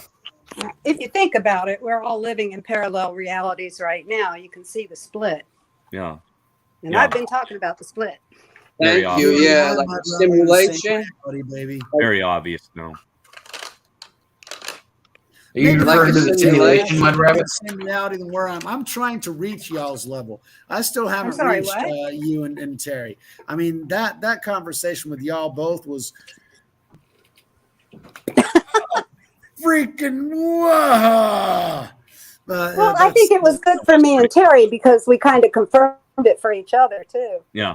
Definitely. That's exactly what happened. Yeah. And I got a double confirmation, 2 witnesses telling me that, hey, the Akashic records are real and you only need to see what you need to see. All right. Right. Shut the fuck up. Right. Yeah. Right. Yeah. That's what it comes down to. You have to live your life. You have to be the one to live your life. That's why we have free will. We can we can show you pathways that you can go down, Mhm. but it's up to you to take that walk. Basically, you have to make your own choice. That's what Right. you're saying. Yep. There you go. That's what this life is about. Right. It's giving your ability to create your reality. Given Simple the yet plethora of complicated. options that are before you. Many of those options are negative and will take you down dark roads that you don't want those memories. Many are positive and will take you down Yeah, good but I roads. want to tell my They aren't testimony, necessarily so I got to positive in the take that beginning. dark, bro. Jacob said it. Say that again. What was that? She said I might have to go in some dark areas to find out the real truth. And oh yeah, well, I mean, you're definitely probably going to have to find dredge out- through some mud before you get out. That's what I told you. You're going to have to dredge through some mud before you get out, and you might have to see some I'm dark honest before you with that. eventually see the light. Yeah, The light that's will exactly find what you if Dietrich you look for it. If you talking continue about digging too. down into the mud, you will continue getting deeper into it. But you have to dredge out of it. You can't just sit there. You can't just sit there and be stagnant. You No. got to seek the light. Nope. Yep. You can't dig out of it. Absolutely. He digs you out of it because your shit's too fucking deep. And the Mhm. only You way can, is you for can, someone but to this is dig his this is the analogy I love to into the use. Hold on. sludge and say, "Look, hold on to me, that I can pull you out of the sludge." Because when you're in the middle, Hey, of the let sludge, you know Jacob what say direction what light he's is. gonna say. Because Okay, let me Jacob's jump in there, helped me Pena, 'cause trade what I- through a lot. What I was going to say is, Pena, yes, I 100% agree that you should look to that higher source to help pull you out, but you can't sit there and expect anybody to pull you out of anything. There has to be the human influence as well of you actually doing something about your situation. That's why we're Like, I'm really- co-creators. We have free will. We have to choose. I'm contemplating on hypnosis. Like I really am at the point where, maybe Let it somebody will else be choose it beneficial. for you. Well, I mean, I hear that it definitely helps. I want it to be out of me. It's something I don't want to be chasing for the rest of my life. But I do know healing is a lifetime process. You're never You gonna. mentioned you want it out of you and you don't want it chasing you for the rest of your life. Do you realize the symbolism of the words that you just said? Well, Dietrich actually phrased this really well. He goes, you're not going to find a form of online psychology or anything like that is going to fit these people that are in these programs and going through the things that they are. They're going to put you in a white jacket and they're going to put you in a room and they say, sorry, you can live with your own thoughts in here. They're not going to let you unpack that at a psychologist usually. Normally, because they don't have patience for that, because that's a whole nother story. However, I do, because that's what I'm here for. Rocco, sorry. You mentioned you want them out of you and you want them to stop chasing you. Those descriptions, that verbiology, to me, and from my perspective, and everybody else can call me full of shit, and I'm sure they will. That sounds like demon possession. It's like you want the demons out of you. You want those bad fucking memories gone. You don't want them chasing after you anymore. You want to be free from all that shit that's tying you down to what makes you a negative person, because it's just fucking weighing you. The shit that they did is fucking unfathomable. Okay, it's like fucking Wolverine type shit. Okay, they fuck with your mind. It's a whole nother goddamn. Well, I always point to the similarity of magic. The strongest thing in magic is a name. So when you can identify what the demon or whatever you want to label it as is, once you can address it, that's when you can move forward to get it, to extract it from you. So it's identifying it first. Well, if he feels like it's chasing him, sometimes the best thing to do is turn around and go back at it. Yeah, address it directly sometimes. I have done that. Yeah, I have done that. I've started to do that. I'm not going to play the victim role anymore. We all I'm a love survivor. you, Rocco, man. You are the creator of your own reality. You are not a victim. You are what you are, and you choose to do the things that you choose to do from here forward. We are simply here to guide you, my friend. Absolutely. Yep. Hey, So Pena. basically, you got to look into yourself to create your own path. Basically, that's what you're saying. There you go. Thank you, Elaine. Yeah, that's exactly something like that, I guess. Yeah, you know what's forward for you. You know what you need to do to go forward, because the only person who knows your reality is you. Yeah. The only problem is that we don't necessarily want to do the things that we need to do because we know that shit's going to hurt. Yeah. But you got to face it. Mm-hmm. Dude, you face down that cougar, you know that those claws are going to fucking hurt, and you're going to grab your ass a stick, and you're going to protect yourself as much as possible, and you're going to stab that fucking cougar in the heart. But you know you're going to get some goddamn lashes. But you got to turn around and you got to face the fucking cougar. Right. So Otherwise, eats your ass, then it's going to eat you no matter what, and it's going to eat you ass first. So please don't do that. Face it and let it eat your heart first. Then you don't remember the rest of the shit. There's an interesting topic going on in the chat that Infinite Moi started, and Mud Rabbit kind of added to it. And I believe they were touching on isolation tanks. And so isolation tanks are very expensive. So what I have done for myself is I get a decent amount of Epsom salt and add it to my bathtub where I can actually float in the bathtub.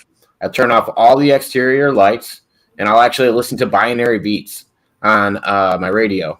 And when I actually try to get up out of the tub that I'm in, I am so disoriented from like where I am in the dark because you can disconnect so much. Yeah. Mm-hmm. I've done the Epsom. I've done the salt bath thing. Yeah. I feel so disoriented. She does the quiet pool and the earplugs. Yeah, earplugs as well. My question wasn't I there like a movie Metallica. made in the 80s about I'm that? sorry. I got to listen to some heavy metal. I got a high vibrational type stuff, you know? Then get Metallica, motherfucker. There's nothing better than Metallica. Yeah. Or Nothing Motley better. Crue or Van Halen. They're all good. Could I just mention for the benefit of Infinite Moi, if you go to my YouTube channel and click on subscribe and check on all of the videos, you'll see a whole plethora of beautiful videos that will just take you to a magical, wonderful place. So that being said, nice. I'm going to take 5. Thank you, everyone. Terry coming is on, the Terry. unicorn we all look for. Thank you, Terry. Thank you, Terry. Appreciate your existence and your Thank presence. Thank you. Mud Rabbit said, "Yeah, you can use anything like a cheap kiddie pool. They're just deep enough to float in. Yeah, it's where you can where you don't worry about touching the edges. I can do it where I get in a weird, almost like I cross my arms across my chest and I kind of float with my legs crossed. It's this movie made in the 1980s. Hey, what happened to Terry, Jacob? Where the he guy just, went he just back hopped off. He said goodbye to everybody. Oh, okay. I was adding to get something to drink. Sorry. You're good. Wasn't there this movie in the Nice 80s to where see you, somebody Terry. actually went into one of those tanks and like went back in time and became Yeah, Neo it was a horror Marine? sci-fi movie or something, but he was Right. turning into another My whole creature. thing is with the mind, Every fucking hole I'm going down, please illuminate. Yeah, the I remember mind that travel more or part. less. Mud Rabbit. I'm sorry? Say that again. It was What's a your movie, thoughts I on think- mind travel? Yeah, I'm trying to think of the name of the actor. William Hurd? Yeah, William Hurt. Exactly. Yes. That guy. Yeah, exactly. Yeah, I can't That remember the movie. name of the movie though. To where he's in the middle of this tank and he's trying to relax and he ends up flashing back because he embraces his essence and he goes back into like Cro-Magnon man and shit and he like for some reason it was just And he some morphs. funky movie about tanks, and I have always had that image of isolation tanks. Even when Joe Rogan mentions them, because he's got one on his ranch or whatever the fuck he calls his thing that he took from California to Texas, whatever. He's got an isolation tank in that min cave of his, and I always time travel in Montauk. so I've always had this Freddy Krueger type cringe of that kind of shit. Yeah, That's me. it was a just- weird movie. It was a very weird movie. So, mind travel. Here's the funniest thing. Jacob showed a video of it already. The one where I was showing the bunker and all. Okay, before I even went there, now I understand what I was doing. I thought I was just dreaming, but it felt so real because I knew exactly where to go, how to get there, like, and I was headed that way fast. You know, it was like, oh, I knew this place like, you know, the back of my hand. And now I find myself waking up in the morning and having like serious anxiety and then a flood of memories. So it's like, and they're like, I feel like I was somewhere last night. Either I believe like I'm being pulled out of my body, and you know, I'm being brought into the astral and, you know, other dimensions. You know, this is definitely what's going on. I believe I'm still mind. There's some really weird clone torture things that I've heard about, but I don't want to delve down this one. Mud Rabbit, please take this one. I'm sorry? His mind traveling thing.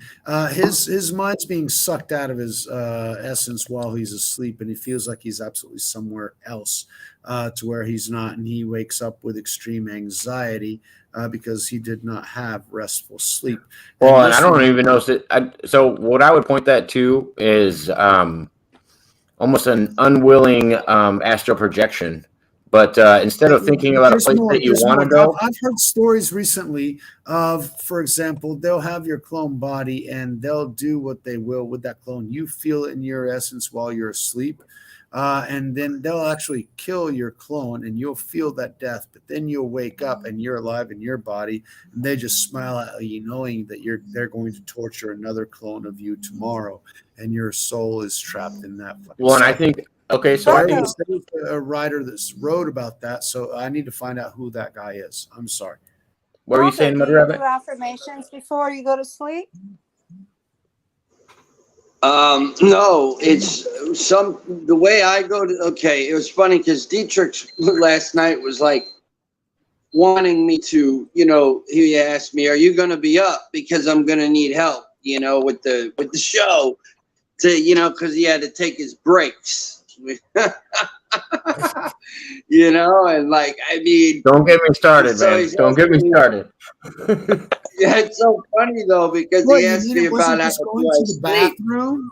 And it's like I'll only it's definitely not sleep because I also wake up.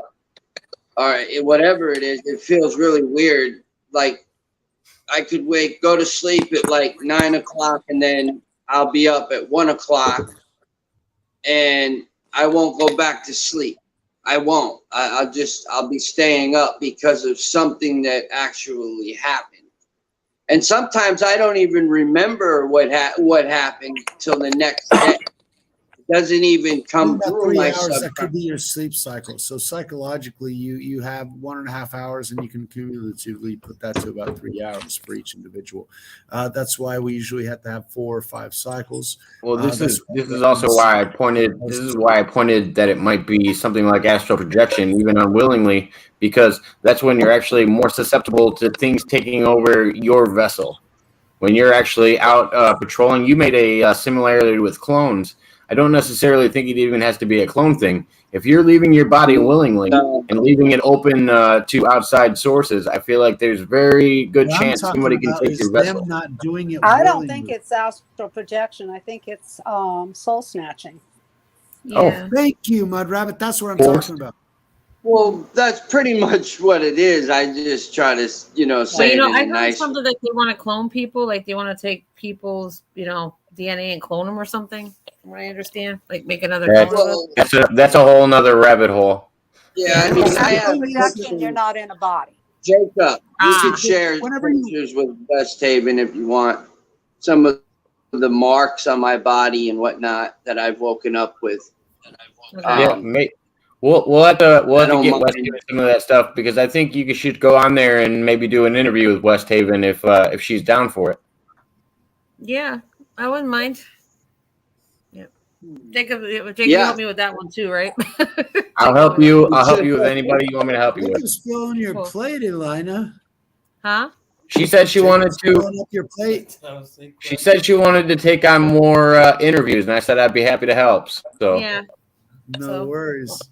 But and this is the topic that a lot of people listen to. They really do. Like it like Jacob was saying, he likes to interview a lot of alien contactees, people like super soldiers, which that's the thing that I think what was it that I think Peter said it in the interview last night. He was talking about how people like something with semantics. Mm-hmm.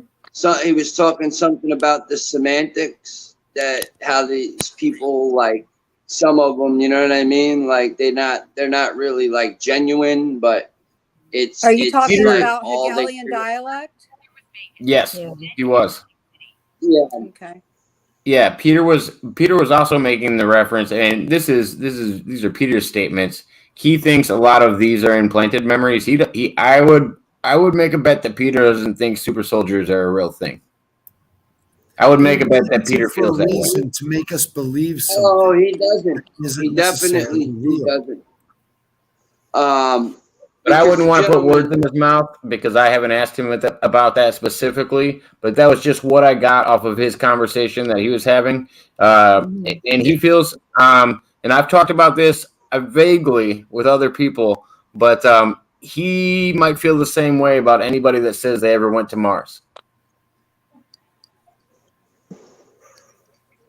Corey Good is screwed then. I know specifically Corey Good is on his shit list. I do know he's referenced Corey Good. I have to jump off. I got to go to work tomorrow, but I'll be back. I'll talk to you guys tomorrow. Thanks, Bye Jake. now. Jane. Love. All right. Thank you very Nice seeing you, my much. rabbit. Good Nice night, seeing you, Rocco, Wilson. Good Pena, seeing you too. Jake. You too. Oh, sorry. Okay, No, and he I'll also talk to you guys tomorrow. feels about. All right, I have a good asked night, him Lenny. a couple. I asked him about the movie, the Chronicle. He said it was the he felt like it was. He said I don't even. He says it. He didn't even want to talk about it. I don't even think the man sat down and really truly watched it. I really don't, because it is a huge topic. The place is definitely has energies, and I do believe that a lot of spiritual stuff happens there. A lot of people just want to go and look at the dumbs. No, my idea is I like to walk like the dunes and look for like, I don't know, like areas where there might be like it, because they talk about how there's a cave. There's caves there, hidden. And then like they went back and it wasn't there. That's what happens a lot at Montauk, is where like I used to be able to, I would find something and then I'd go back 2 weeks later and it wasn't there. It's kind of like, I don't know. I feel like it's like a vortex. I feel like It's a serious mind fuck is what it is. Time just completely stops. Cell phones act up. And some people, I've seen a guy get literally possessed and start talking about how the Nazis were coming and this was going to happen and that was going to happen. And I mean, I've seen some things with people out there, like it could literally change and take every emotion out of your body. From my own experiences, just, trudging around on the base. Hey Rocco, let me unpack something in the chat real quick.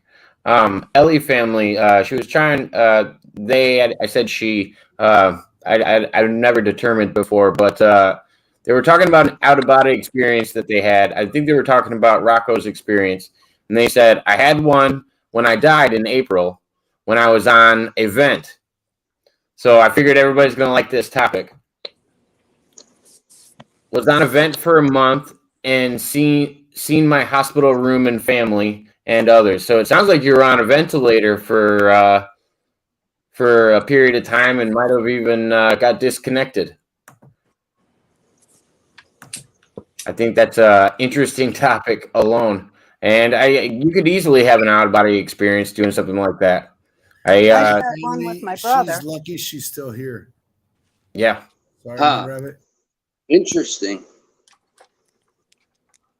Go ahead, Mud Very Rabbit. I One with didn't. my brother after his head injury. Okay.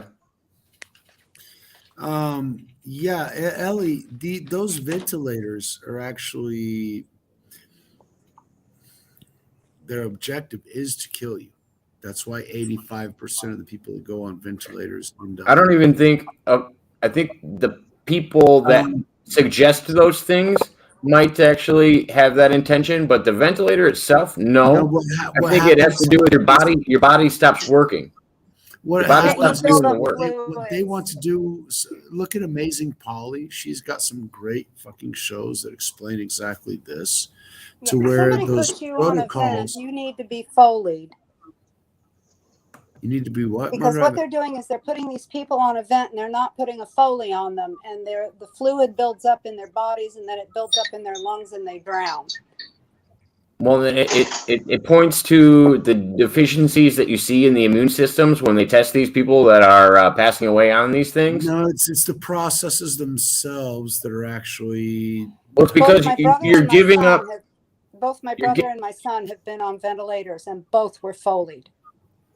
And these people they're putting on them now, they're not putting Foleys on them, and they have no. But do you think it's because? Do you think it's because the machine is taking up the body's work, and then after that, the body's not working for itself? No, they have safeguards for watching for that. These vents have an alarm on them, so that when the patient, my brother was comatose, and when they start breathing on their own, there's an alarm. But the problem with them is they're keeping them sedated. And I doubt very seriously they're putting a Foley on them because their bodies are not having any way to get rid of the fluid. So the fluid's building up in their lungs.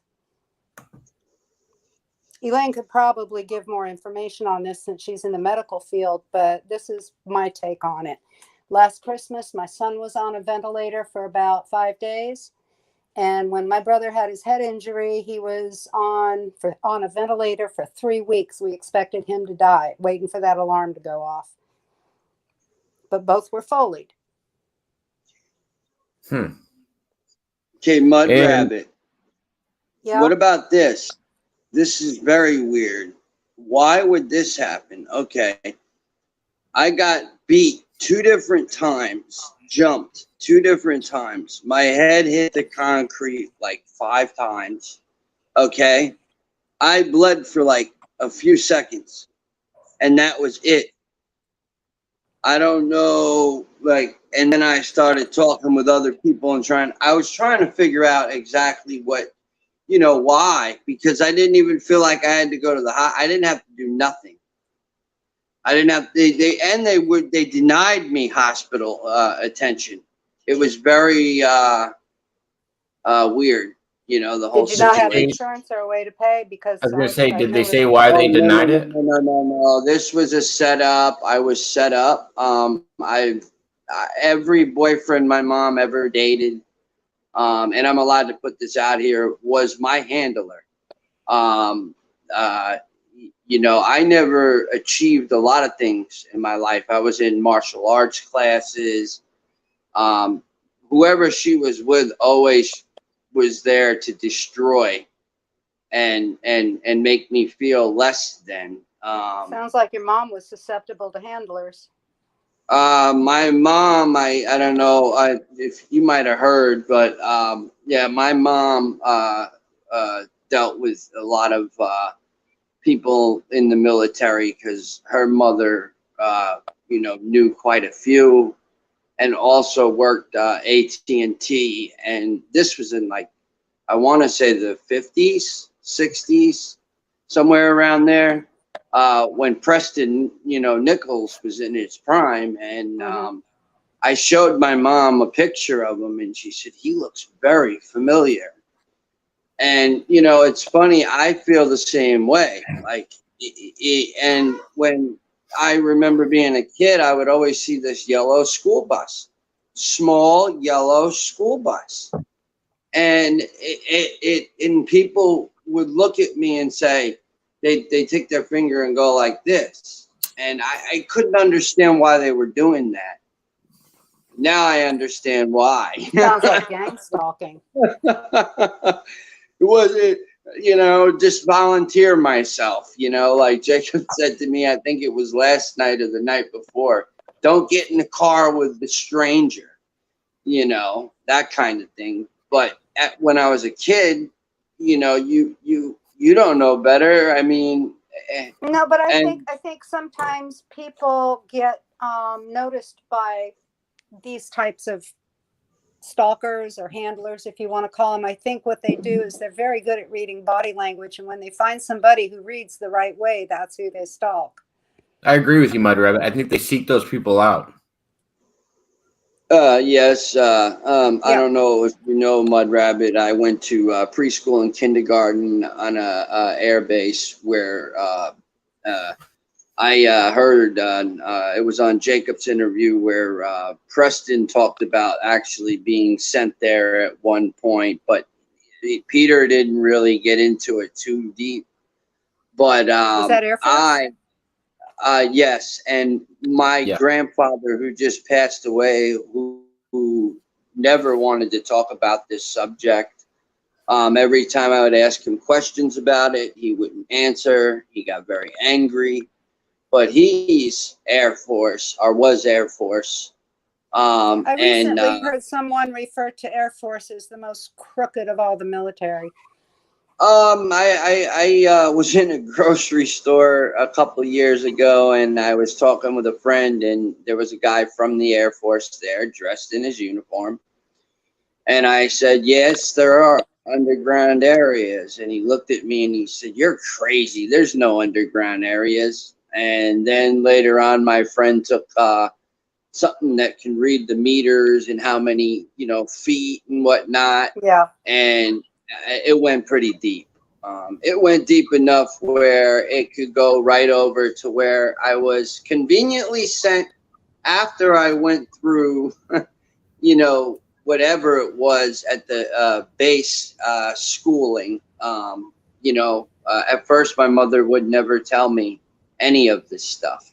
My alien contact at 3 years old, how I was afraid of windows.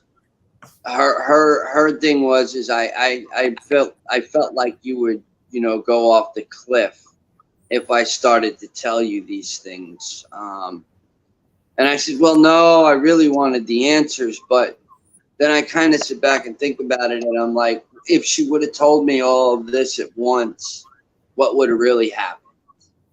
So she couldn't. How would you, as a child, be able to deal with things that you can't deal with as an adult male? She couldn't tell. Oh, Mr. Pena, I'm actually healing. I'm actually growing spiritually. Yes, but now at your age, you can't do that when you're a 7, 8, 12-year-old child. But you can also be like what Peter said about me. I allowed people to get me mad. I get upset. I don't do that anymore. That's done. That's over with. If it doesn't apply, let it fly. That's what I say now. Do you remember that and where? So Rocco, do you remember? Let me interrupt both of you guys. And I was talking to Rocco about this offline. Do you remember when me, Mr. Pena, and Junior were talking about this, and he was trying to get you to a positive place? And I know you pushed back a lot that night. You were like, "Oh, he wants to make it all seem like it's sunshine and rainbows," and he wasn't. He was trying to make you find the positive. No, Junior does that, and Rocco, but Rocco offline said, he goes, "I can acknowledge it now." He goes, "I didn't see it when I was in the dark." He said he's talked to me about it offline, and he feels a lot better about it now. And like I said, I've told Rocco offline, I think you've made leaps and bounds when it comes to the way you deal with other people talking to you, and them questioning your story. It's not your job to prove your story to other people. Your job is you're still figuring it out for yourself. It's what we talk about with everything else. If you're still working on yourself, you can't help other people. Honestly, I think a lot of our own personal root problems begin with, what does so-and-so think of this? Or what does so-and-so think of me doing that? Or what can I do to make so-and-so think good? You know what? Fuck it. Just be. Yeah, that's a bad route to have. Mud Rabbit's right. Right. We worry But it's too also much about people what the other person thinks or what the other person's going to say or what the other person's going to do. But like It's like just Junior sad is reminding there's me a lot right of now. lawsuits. There's a lot of people suing each other. You know, it's a shame. You know what I But mean? Rocco, like Junior, Jacob mentioned when the video that we were there when Junior and you were complaining that he liked things to unicorny and rainbows and that sort of shit. And I have the same kind of argument that you do with him, and I deal with him on a constant basis, not the way you guys do. And yes, he has a tendency to do that. And at this moment, he's telling me again, no, the focus is to get you in a good place. Stop focusing on the bad shit. You're always going to find something worse. The deeper you dig for something bad, the more bad shit you're going to find. And there, it's the third chakra rule. He talks about not being naive. Don't be confused with being naive, but simply trying to find the best in things in order to be able to enjoy life, because otherwise life isn't fucking enjoyable. Mud Rabbit, I interrupted you. Sorry. No, that's okay. I was saying it's a third I chakra look rule. at this like a journey. I look at this like a journey, and at the end of that journey, I hope and pray that an individual wants to hear my story. If it's meant to be, it's meant to be. Yeah, he's called And then Jesus have him Christ, write a and book, he does want to and hear then your have story. a book written about this. Something that, you know, I'll never be able to, you know, it's something that my kids will be able to read. In your Akashic records, Rock, in your Akashic records, your book will be written. Many will be able to read it. Whether you or write not your book every day. Exactly, Mud Rabbit. You write your book oh yeah, as you without a doubt. others afterwards will be able to have access to that and know your entire life, all the fucking insidious details. However, what's important to you is that you live each day, regardless. Don't worry about who's going to be writing your book or reading your book. You are the one writing your book. Make sure that you write good chapters. Make sure that the chapters that you're writing for that you have to have an outline. You have to know what I'm planning on doing when me and Jacob go to Montauk is I'm planning on bringing a pad with me and a pen, and as we're walking through this place, every feeling that I get, every memory that I get, everything I get, I'm gonna write down, and then I'm gonna start a blog. Rocco, I told you. I told you that you needed one of these next to your bed when you wake up and have these thoughts. When you just had a dream that you can't explain, you need to write it all down because you're going to forget it later. You need to write all this stuff down as soon as it comes to you. I started a dream journal a long time ago. Yours might not necessarily be dreams, but what I'm saying is when you have these thoughts and they're fresh in your mind, you need to document them as best as possible. Correct. It's something I gotta like get into a habit form, you know, of doing. It takes 21 it's kind of days. like I've learned 21 when you days do to form a something habit. over and over, it becomes easy. 21 days to form a habit. Yeah, but it's a good habit. Oh, I mean, you can develop bad habits in 21 days too. It's just usually there's other things tied to it. I know, man. Mud Rabbit, I wanted you to touch on what got brought up on Aaron's channel the other day because I've been waiting to hear your side of it. I mean, we didn't get to catch in on Aaron's show that night. I think we were live that night. Yeah, Aaron had a show. He wanted people to call in with their weird experiences, so I called in with a couple of mine. They're not the only two, but they're the two safest I can talk about online. They both happened in on St. Thomas when I used to live in the Virgin Islands, and I had just competed and won second place against China. And I was kind of feeling chuffed. And this, we're going back when I was much younger and still into that sort of thing. And out of the blue, my biological father called me. And well, let me set this up. My biological father is a psychopath, or was. He's passed now. And he calls me out of the blue. And I'm like, well, this is weird. He calls like maybe every 5 to 7 years just to see what he can get out of us. And I was so excited and telling him what I had just done that afternoon. And he just kind of fluffed it off. And I got so angry. I don't know if it was my anger that brought this thing up or it was just a coincidence. But as I hung up the phone, I was standing facing the bedroom doorway, and this gray ball of smoke or shadow, or maybe both, it was like a tumbleweed, maybe 8 inches across, came zipping past my right leg, hit the wall. I was standing in the dining room, hit the wall, came through the other side of the wall, went straight across the bedroom and into the bottom of the dresser drawers that was there. And I'm assuming went out the wall because that was outside. And it came so close to me, it didn't touch me, but I could feel like the draft. You know, like something go past you quickly. There's like a little draft that your skin feels. And I just kind of stood there watching this thing roll away. Do you think your father's dismissal is what conjured that up? I'm wondering if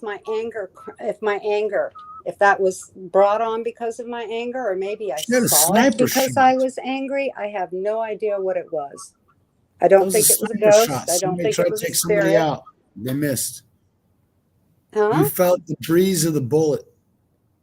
No, as it ran past it, it rolled past my leg. It was like a little tumbleweed, but it was all made of smoke. Seriously? And like that was gray. a spirit. And you had a spirit, babe. Well, in the islands, they call them jumpies. Jumpies? Yeah, that's man, jump. Oh, okay. We're not going to get into that one because holy fucking shit. Well, I can explain what jumpies are. Jumpies, the original natives on the islands were called the Arawak Indians. And apparently when the settlers came in and Spain was bringing over ships and they were discovering all these lands down there, they caught these people and skinned them and used their skin for parchment, for lampshades, for things like that. And the legend goes that the spirits of these Indians are still on the islands looking for their skin. Now, when you go to the islands, you see the Mukajumbis during the festivals. These are the guys on the stilts. Yes, Jacob. You know which ones I'm talking about? No, I was just saying to Jacob, Fowler is an Indian name. And I want to say Peter Moon told me the first time we spoke, it's funny, Pharaoh translated in English is Fowler. And which are also the Indians that are native to the Montauk area that yes, your story is attached to. I just thought of it when Mud Rabbit was talking about the Indians. Yeah, down there they're called the Arawak. Yeah. Now, if you've ever seen the Mukajumbis, those are the guys that dance on the stilts in the colorful suits during the festivals. Yeah. Yes. They're the ones that are supposed to come in and scare away the jumbies. So they're used to scare the spirits off. Legend. Yes. Okay. They dance around on the stilts and they chase the spirits off. But that wasn't the weird one. The weird one, I was in Dronagata. I was having breakfast. It's like a courtyard. And in the islands, they've got like these, the courtyards are paved with these big stones. And inside the courtyards, you have shops and restaurants and such. And one end of this courtyard opened up on waterfront. And the other end opened up on Main Street. And I used to stop there in the mornings and have breakfast and read my book. And as I was paying my check, I got up and I looked ahead toward waterfront. And there was this black, just black, the color black, all black, standing there in the entranceway. And I kept looking at him because there were no features. It was like somebody had cut him out of black paper and stood him there, but he was moving. Huh. like a normal person. And people were going in front of him and behind him, but he was putting his hand in his pocket and looking at something. I saw his hand pick up. I saw him turn around. But it was like looking, Aaron said it was two-dimensional. It was like looking at a painting that was just a shadow, but just like black, like slate, like absence of color, like an absence of color. Standing there while people were walking around him. Mud Rabbit, people often reference this entity. Some people say it wears a black hat, but it's usually recognized as a black gentleman, and sometimes standing on the foot of their bed, and it's often recognized. Dark man. Yeah, Dark Man. But this guy had no features. There was no 3 dimension to him. It was, I couldn't see a shadow. I couldn't see features. I could not see the clothes he was wearing. It was just like a cutout, but he was moving. So I know it wasn't a poster or a sign or something. And I was kind of transfixed on him because, you know, your brain tries to figure these things out. So I had paid my check and I was waiting for her to come back with my change while I was watching this guy. And when she brought the tray back, I picked up my change. I looked down to grab my purse and my book. And when I looked up, he was gone. And that's when I got chills. Because all of a sudden it dawned on me what I was looking at. And I thought, wow. Wow. It was just unbelievable. Did you feel any kind of energies? I'm sorry? Did you feel any kind of like energies? Like no, you know, he like, was about 25 feet away from me. And no, like telecommune, like no trying to communicate or no. I don't even think he noticed I was looking at him. He was standing in the archway on Waterfront, and I was 25 feet behind him. I was well into the courtyard. He was outside the entrance to the courtyard, out in the sun on the sidewalk, and people were passing him. And Aaron had asked me if anybody stopped to talk or if I had noticed that any of the people noticed him. But the way people greet each other in the islands is very quick. When you're walking past somebody, you don't stop and chit chat. You just look at them and say, okay. They say, okay to you, and you keep going. Right, you know? right. Okay means everybody's fine. I'm fine. My family's fine. Yada, yada, yada. They just say, okay, different okay. Culture. And they keep going. Yep. So I wouldn't have known if anybody had acknowledged him from that distance. Como é que uma pessoa de bem and I don't know what he was. That kind of stuff. When I gotta. I'm the same way. I won't stop till I find out, you know. And unfortunately, sometimes I take some risk. And well, I didn't have a way of going about finding out what he was. It's just been a curiosity all of these years. I'm 65 now, but this happened to me when I was 28. So I have a lot of years to contemplate it. In the middle of this entire conversation, Junior had a question, and he wanted me to translate it. Is in the middle of all this, where can somebody of a positive mind find an opportunity?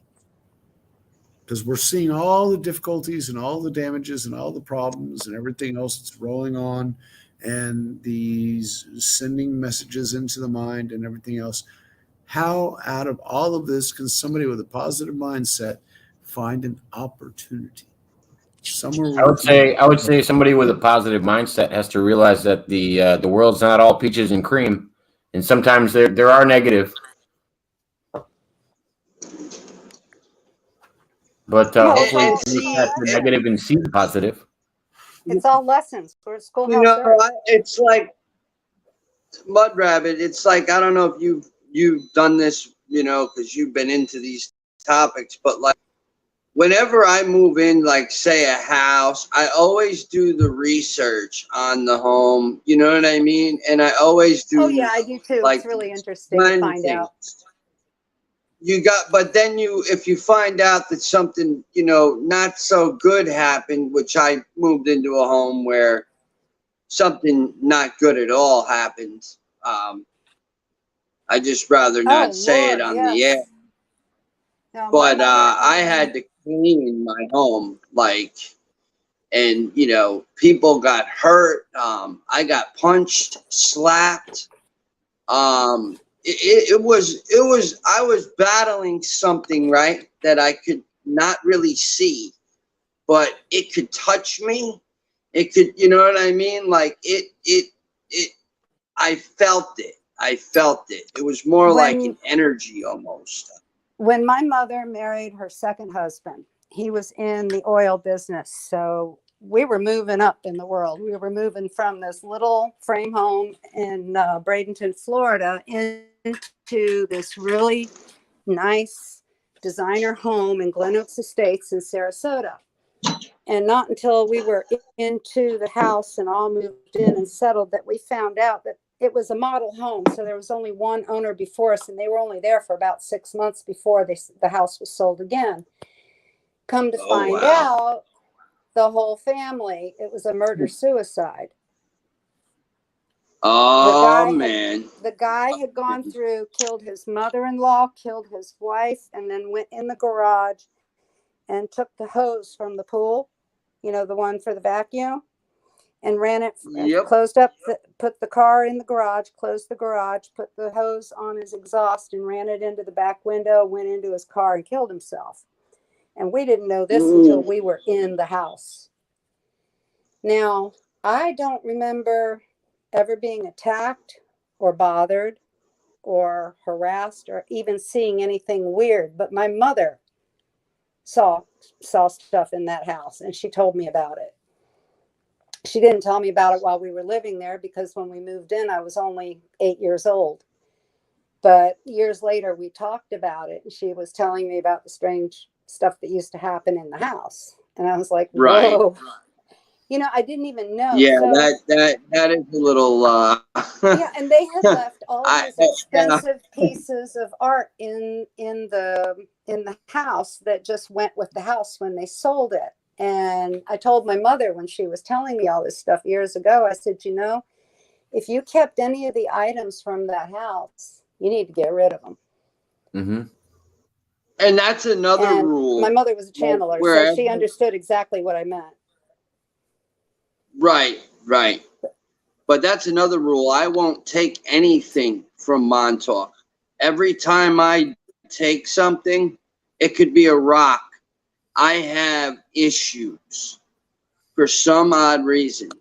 So I don't touch nothing. I don't take anything. I mean, obviously I'm trying to find what's going on there and expose the hell out of it, because it needs to be. It needs to be. Mud Rabbit, I was gonna relate to your story a little bit. That's what happened to me when I started. I used the phrase dabbling, because at the time that's what it was. It was kind of just me messing with something that I didn't understand, and it was Ouija boards. I found myself. I was talking to this young lady that came across on the Ouija board, and the reason I was able to establish that she was young had to do with the spelling of the way that she was doing words. It was almost like that she was spelling them like a child would, and she almost had that same memory locked in with her when she was on the other side. And what I eventually found out is she had to leave the room. She had to leave the board and stop talking to us because her father was around.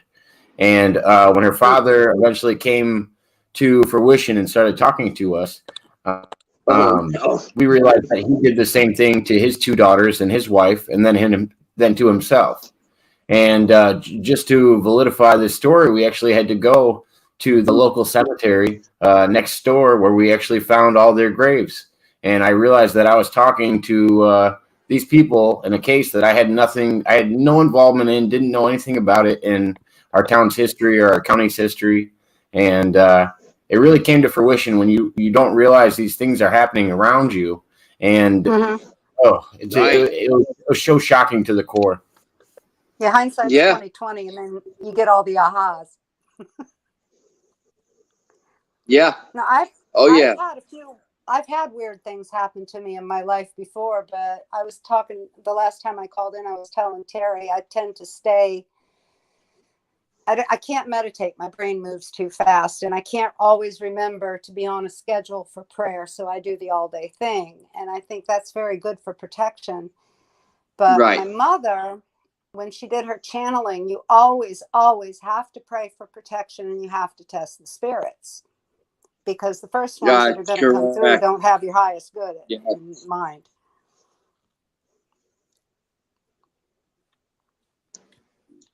Am I still there? Yes. Oh, okay. Everything got quiet all of a sudden. No, we're all listening, Mud Rabbit. That's the whole thing. Yeah, you have to test the spirits. Otherwise, you can get into some pretty nasty trouble. Yeah. Oh, yeah. Oh, yeah. That's part of the reason why I moved out of New York was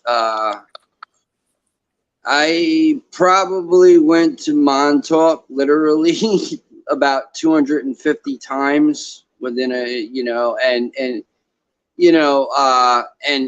almost got in legal trouble, and like I wouldn't stop. I wanted to go to all these insane asylums. I've been choked.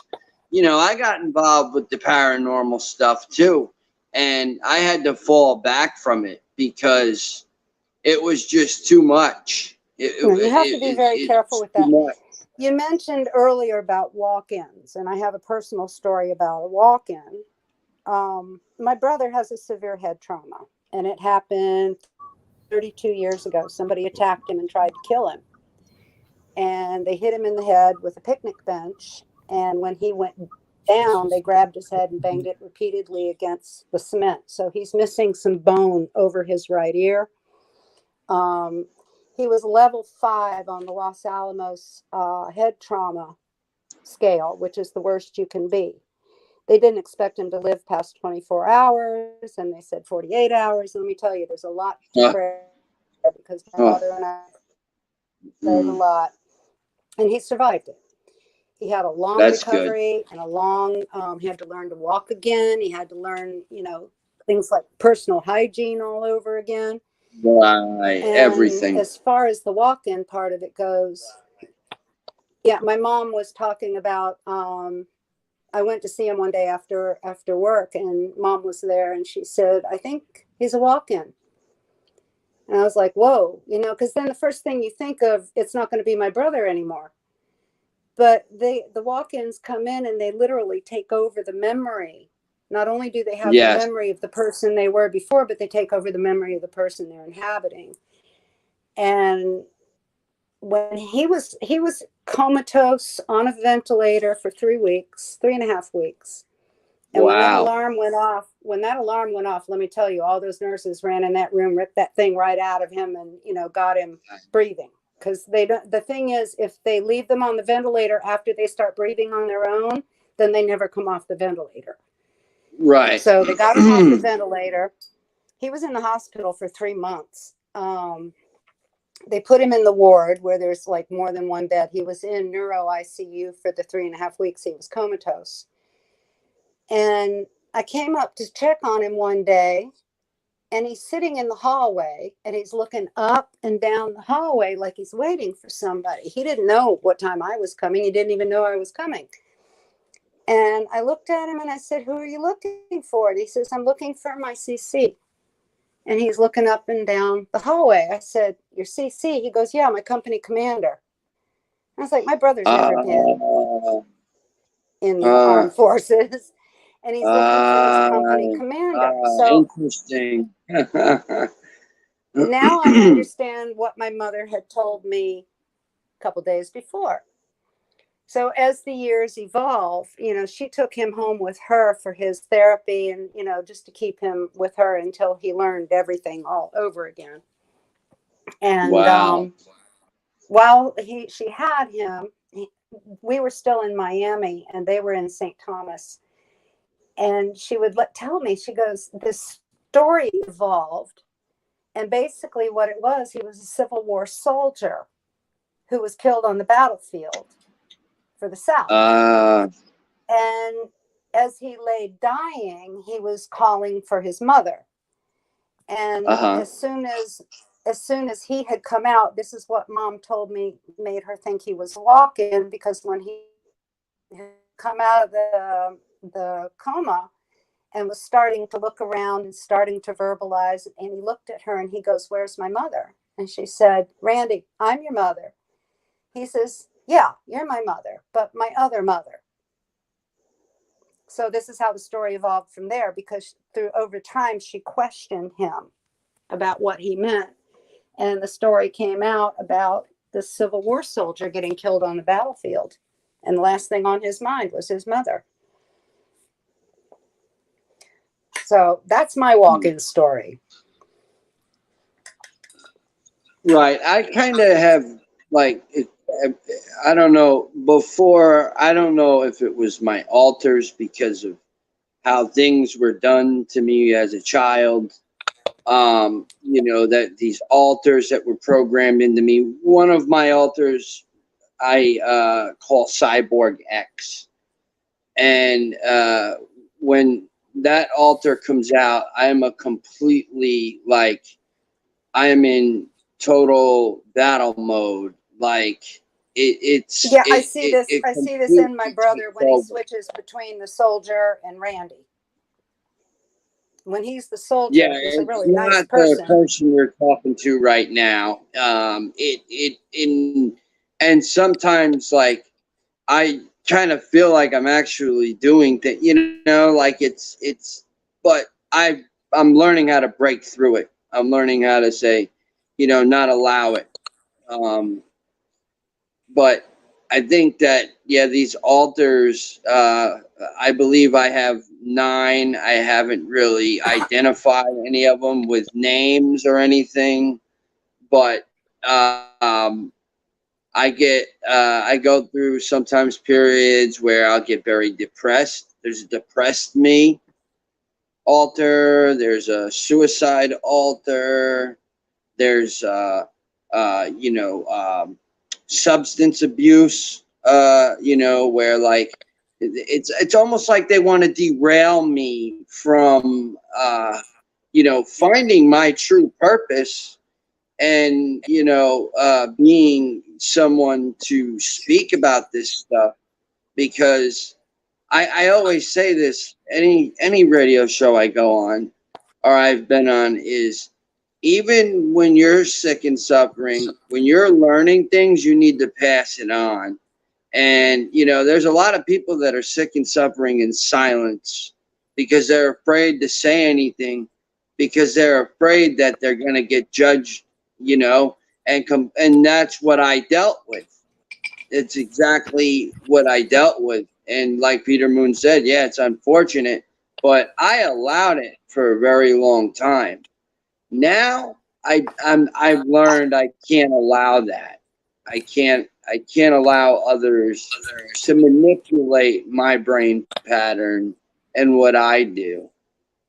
I don't think anybody's manipulating my brother. I think he's just got a lot of scar tissue in his brain, and it just automatically flips back and forth, and not quickly either. He'll go years and years and years as a super nice guy, and then all of a sudden he'll turn and be exact opposite. And he'll do that way for years and years and years. It's definitely different for everybody else, but that particular topic, actually, what we're talking about is the human body is a receiver, like a television, right? Mm-hmm. So if your television is out of whack, you're not going to receive the right signal. So what happens is the physiognomy of your brother was going from receiving his original signal to receiving some alternate signal, and he would wave between. Well, the thing with walk-ins of that type, the thing with walk-ins of that type, they only come in to finish, and once they're finished, they leave. Well, then we got spiritual invasion. Yep. If they do what they come in, they finish what they didn't feel they finished in their previous life, and then they're done. Then they're spirits with their own volition, and that is not good. That means they're coming in their own destruction and then leaving leaving their destruction behind. And that is something that can be extremely worrisome. Well, the nice guy was the walk-in. Remember earlier I said my dad was my biological father, not my dad. My biological father was a psychopath. I mean, just pure and simple. No empathy, no compassion, no nothing. So why did your mom like him? My brother was the bad seed. You see where I'm going? Psychopathy, I believe, is genetic. And when you have a portal born into your family, if there are any genetics from a psychopath, chances are they become that or sociopathic. Rabbit could be as much of a psychopath as your dad, genetically speaking. Well, if I had the propensity to be so, yes, I would have. However, you mentioned that your brother is the bad seed, right? I was the good child. I was the one that did the laundry. But he was also of the same father, correct? He's his mini-me. But he's the same father. Yes, yes. Okay, which means that he... Which father are you referring to, Pena? My two boys, I'm talking one about of my them is biological exactly father, like my not my mom, dad. like my wife, and the other one is exactly like me. So I'm saying the mud rabbit and her brother, they divided that genealogy, and her brother got what she fears of her father. It was propagated. So be careful with your brother, because holy shit. Yeah, bad seed. He's handicapped. Yeah. He lives in North Carolina now in state care. Oh, wow. Yeah, he can't live on his own. This head trauma was too severe. But the thing I kept trying to explain to my mother, and why I was so focused on getting the information on organic portals to you, because she and I always suspected there was something wrong with him, because there was just something missing. And it could be very well possible he was a portal that just shifted to that side. Well, that means that your father was a portal. No, my father was a full-blown psychopath. Okay, so where would the portal come from?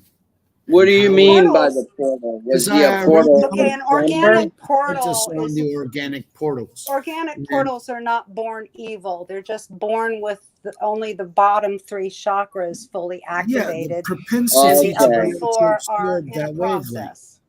Yeah, the propensity. So what happens is, depending on their environment, who they choose as their friends, how they view having fun, whether they have a sense of responsibility, empathy, if empathy or compassion develops, some of those are kind of pre-programmed as well, aren't they? Huh? Some of those are pre-programmed as well, aren't they not? Well, it depends on how many chakras you have activated when you're born. And some people don't have all 7 of them active. So your they still have to grow them. They haven't incarnated.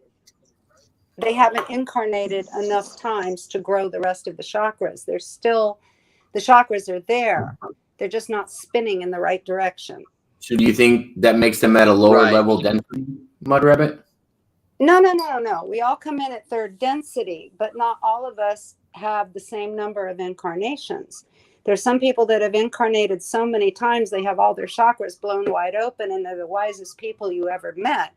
They're the most compassionate, most empathetic. You look at some of these people and think, wow, they do so much for their community. Old soul. But then you turn around and you see people who have absolutely no empathy, absolutely no compassion, but they're not harmful, and they're nice, and they're sweet, and they do their best.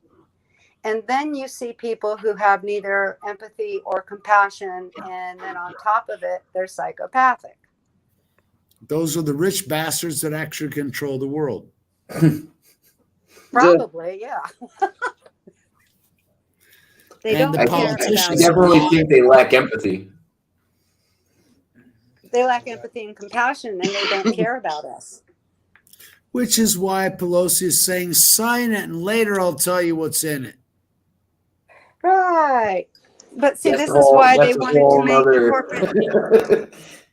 See, psychopaths rise to the top in corporate situations because they do what the business needs for them to make money. The biggest mistake that we ever made, not us personally, but in the rule of law was giving corporations personhood. Yeah. Well, that's because in America we had as well, because corrupt people and psychopathic people grow into those positions of power and that's how they took over. That's why I think that it's also a problem that America identifies those people as the cream of the crop. They put them on a high. Mm-hmm. They put them on a pedestal because we've been told to admire their positions and their money. Yeah, that the Satanistic system wants them to be worshipped. Why? Because money is the root. Not money. No, the love of money is the root of all evil. Money. The love of money is the root of all evil. No, power. I would say it's power. Money can be identified as power. Everything else can, and power corrupts. What does money represent? In that type of hierarchy, eventually, it's like drugs. Eventually, it doesn't give you that high.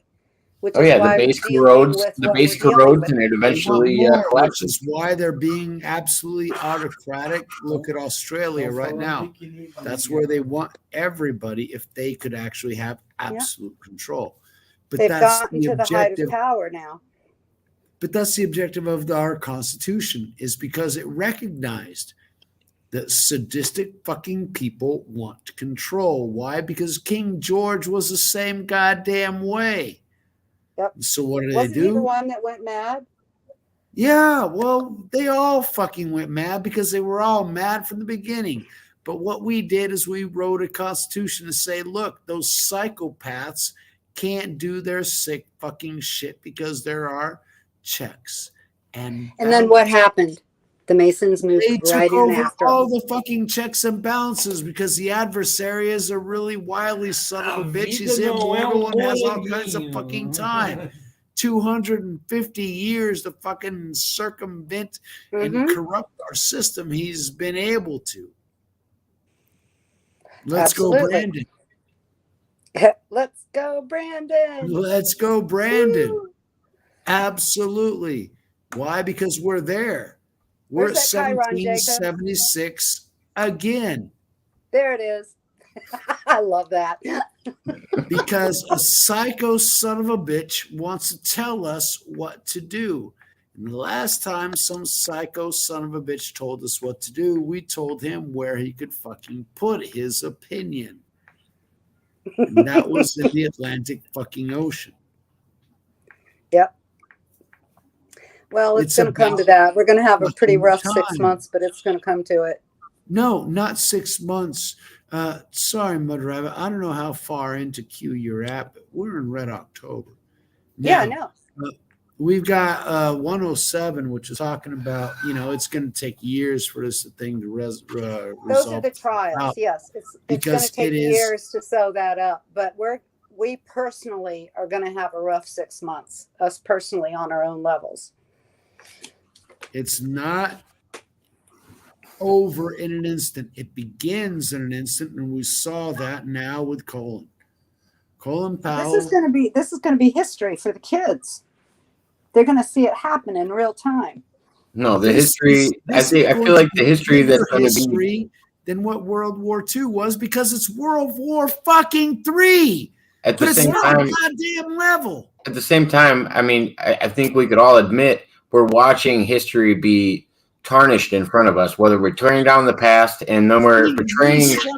That's exactly what but you just referenced Colin Powell. I think it's interesting the way that the media makes him out to be after he passed away. I think he's do you know why he passed away and what it's covering up? I'm not gonna make speculations on why somebody passed away or anything like that, or any kind of corruption, or if it was a psyops mission. My point is the betrayal of him after he passed away. No, what betrayal? Nobody betrayed him. No, the portrayal of him. The portrayal of him. I think he wasn't as honorable as people like to make him out to be. But that's what the system wants. And I was alive during the Vietnam War. I remember. There's a lot of people out there like me. We remember. And justice. And that's the problem today, is trying to tell people who are younger than us, who have no basis for it, because they don't understand what Colin Powell stood for. but I was alive when the Malay massacre happened. And a lot of people like to forget those things. This is what I mean by the tearing down of history, the tearing down of statues, the tearing down of history, and trying to rewrite it for a narrative that is more appeasable to the public isn't necessarily the best. That's exactly what the adversary wants. That's why we can't allow it. That's why they tear statues down. I mean, they do things in 20-year stretches. Yep. They do things in 20-year stretches. If you look at what's happening, everything that happens. Well, no, you've got 20-year cycles. You got 50-year cycles. Whatever it is, their friggin' witchcraft calls for. But it's a slow process. And what happens is you have a whole generation that is born that doesn't know any of this happened. I was alive when Kent State happened. I was alive when Vietnam happened. My cousin was in Cambodia and Korea and Vietnam. So the thing is, they've taken all that history and they've demonized the veterans to a point. When they came back from overseas in the 70s, they demonized them to the point that it just wiped everything right out of history. But and 20 years later, the kids don't know anything. Don't you remember what John the Apostle actually wrote in his last book? Okay. He said that good will be called evil and evil will be called good. Is that not the society in which we live? Are we not in the end times? So in the end times, we depend on the Father. We depend on our community, because the church is the community that keeps the Father's will. It depends on the church too. You don't want a 501c3. No. 501c3 can kiss my fucking ass. I'm talking about the people around you that you depend upon, the ones that agree with you, the ones that have the same ideology, the same virtue of, we're not going to treat other people badly, but we're going to take care of ourselves so that we can take care of others. We're not going to depend on some external system, because that system will and has as an objective to enslave us. But don't you see this, Pena, in reality and religion? This idea that humans have that this world that's been around for so long is going to end in my lifetime. That's not what the Bible says. No, the Bible says you're not going to be able to predict it, and it seems like everybody wants to predict it. The Bible tells us the world will end, but it tells us the earth will not.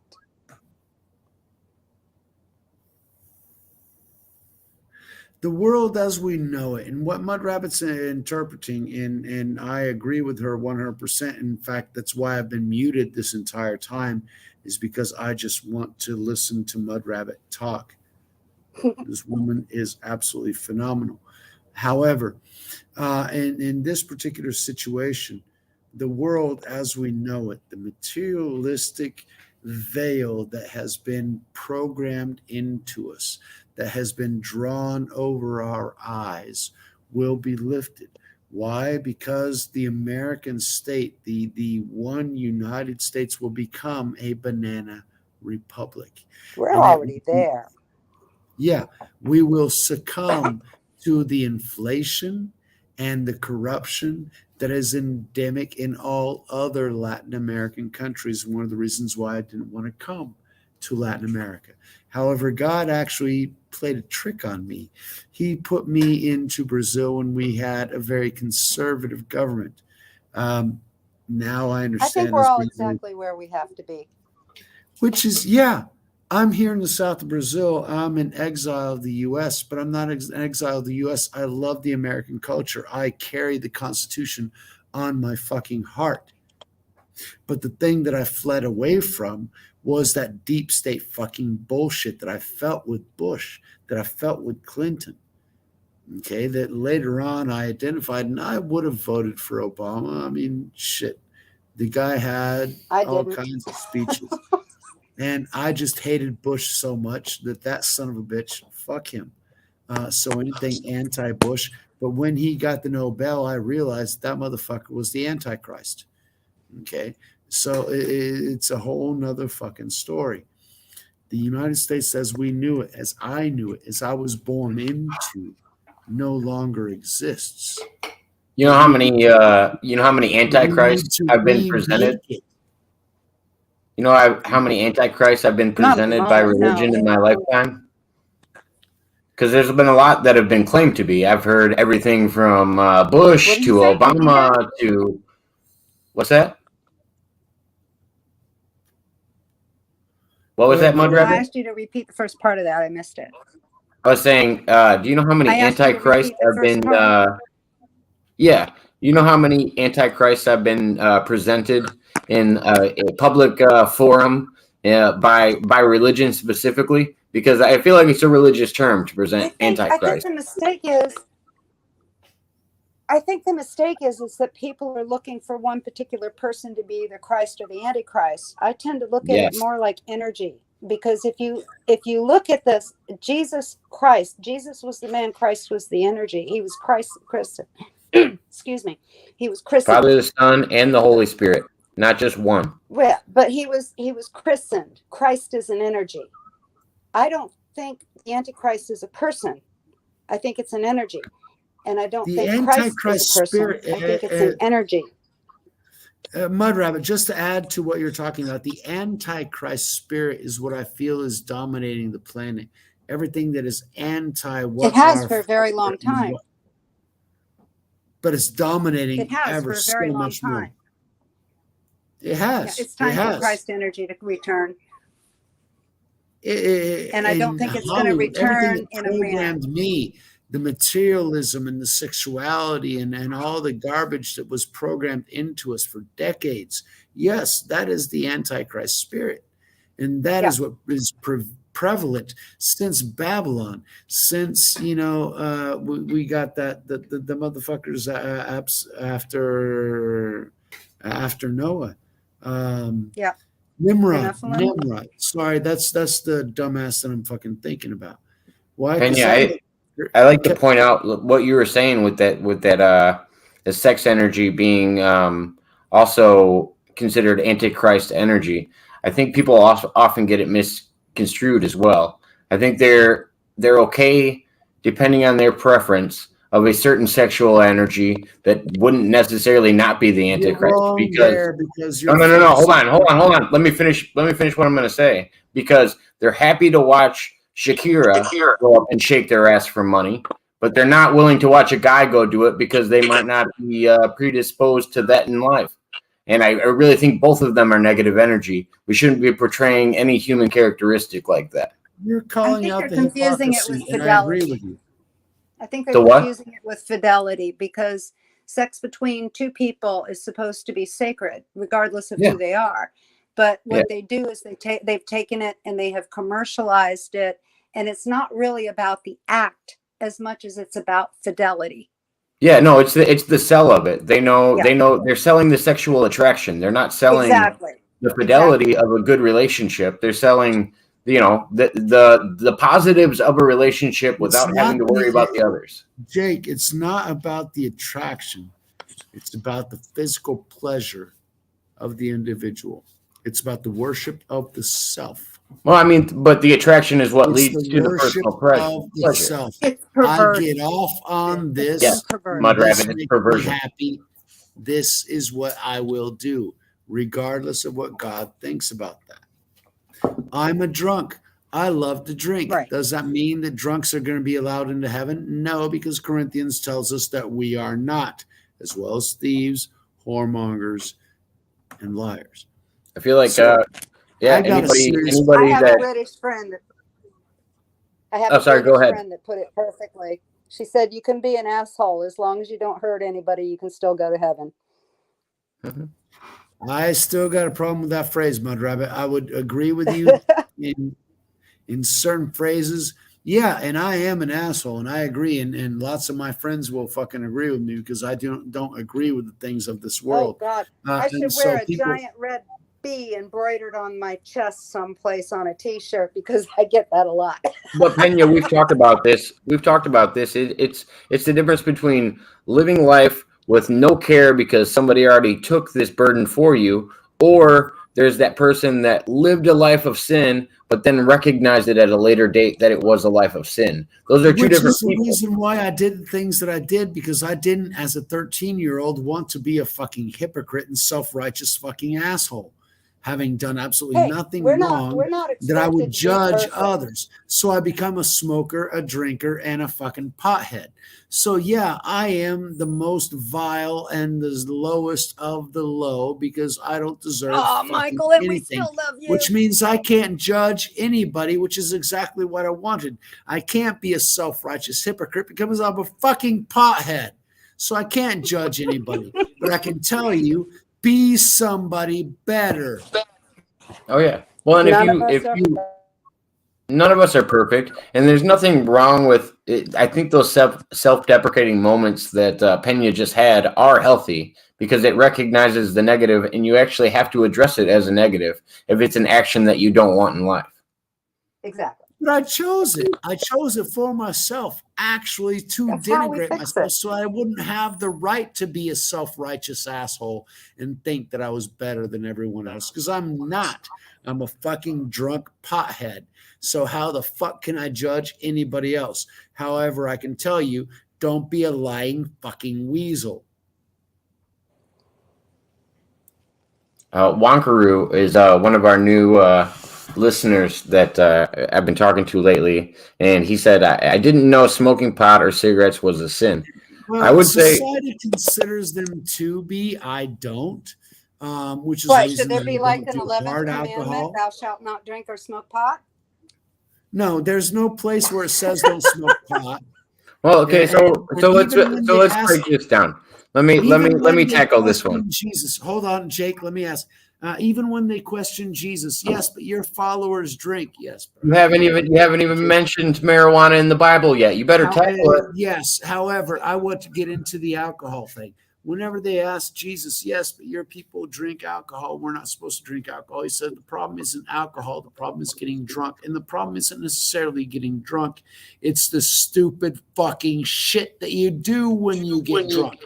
The actual laws are, the words are the debauchery that comes from being drunk.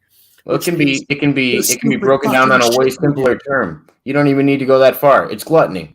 When you've gotten to a point of drinking to drunken intoxication, it's gluttony at that point. But the problem isn't once.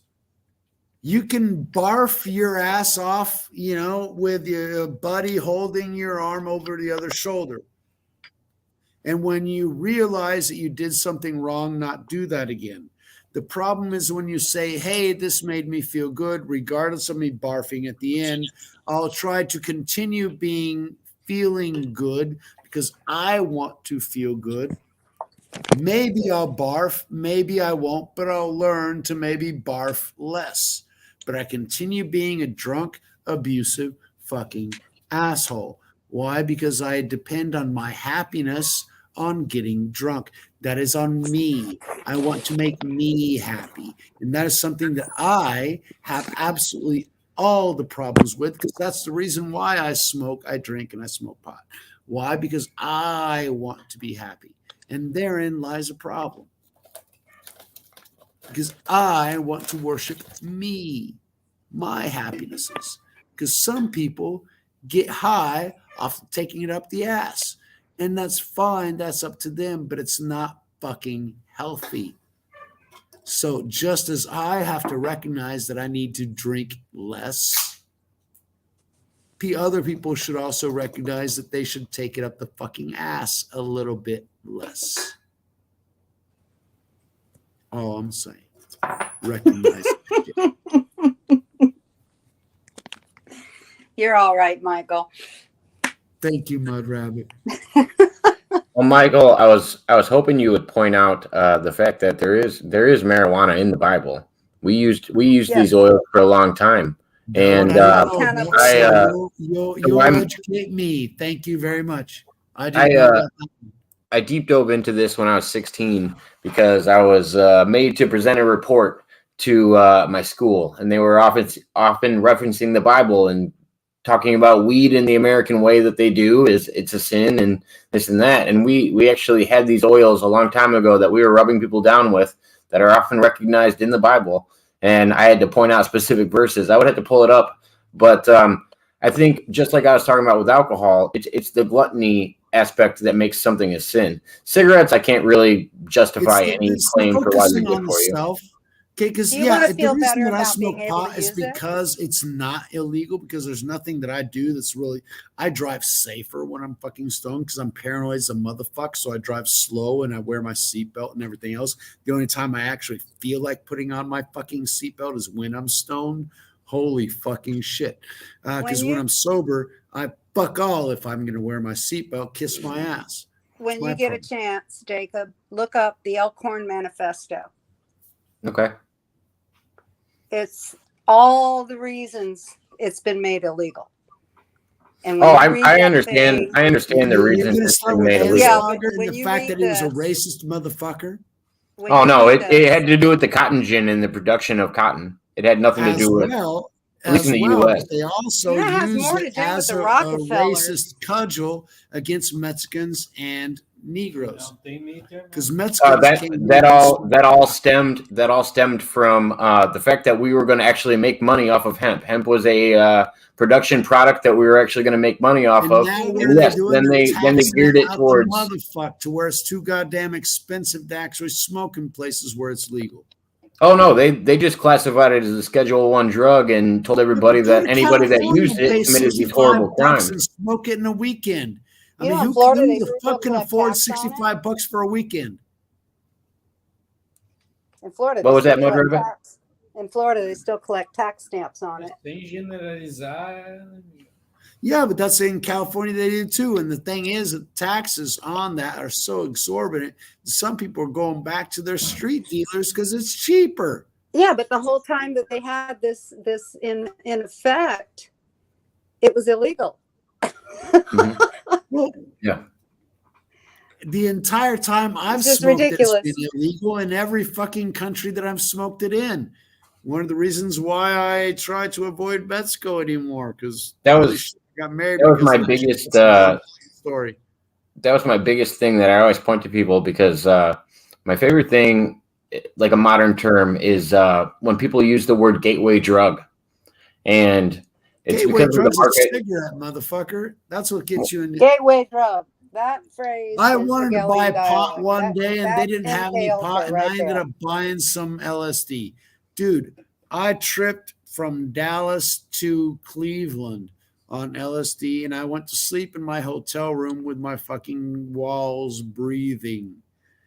But it's the idea that you just pointed out. You just pointed it out, Michael. It's that idea that, yes, when you create a market where all these things are sold together, and this is considered the lowest on the totem pole, then you're going to work your way up. Nobody's going to sell you pot. They want to sell you crack and coke because that makes more money. Nobody's going to sell you pot because there's no fucking cash in pot. It's cheap ass shit. They want to sell you everything else. I don't want everything else. I just want some fucking pot, motherfucker. I don't want none of your goddamn crack. Give me some fucking pot and I'm good. But no, they sell you your fucking other bullshit and you're fucked. And so, Mud Rabbit, do you guys have dispensaries in Florida now? Yes, but there are certain requirements. There's one right up the street from me next door to Aldi's.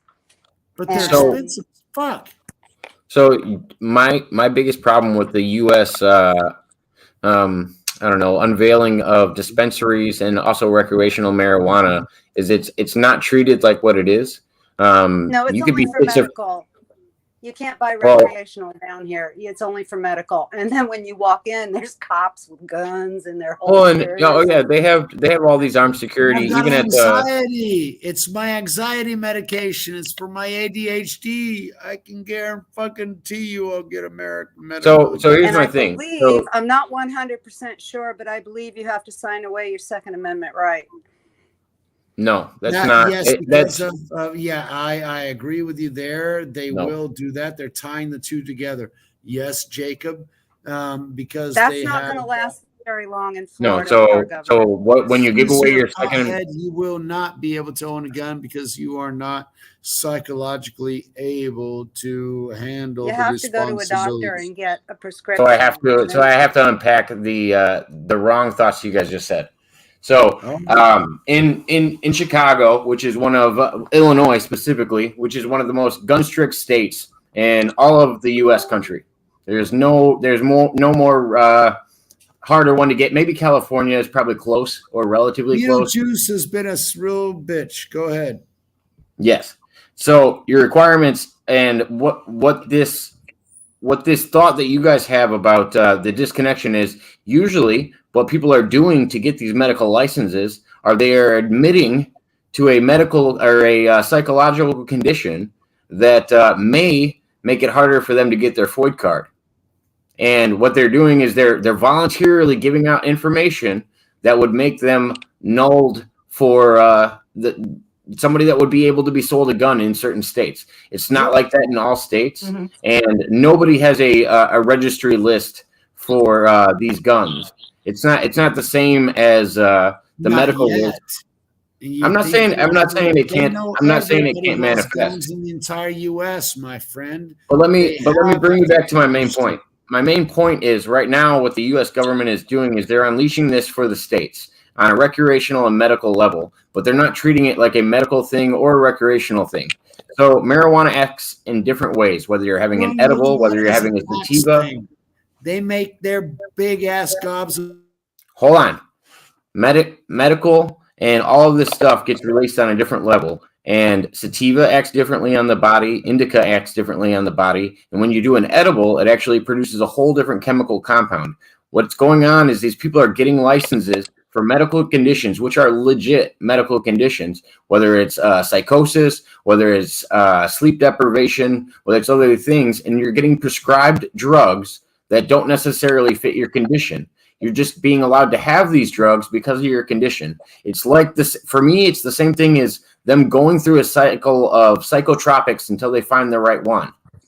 It's a dangerous path. Right. I was talking to my psychologist and she wanted to push her pills on me because I've got serious fucking issues. And I told her I look at her no differently than I would any other drug dealer because she's pushing her drugs on me because I've got other drugs that I have chosen that do a better job than the fucking drugs that she's trying to push on me.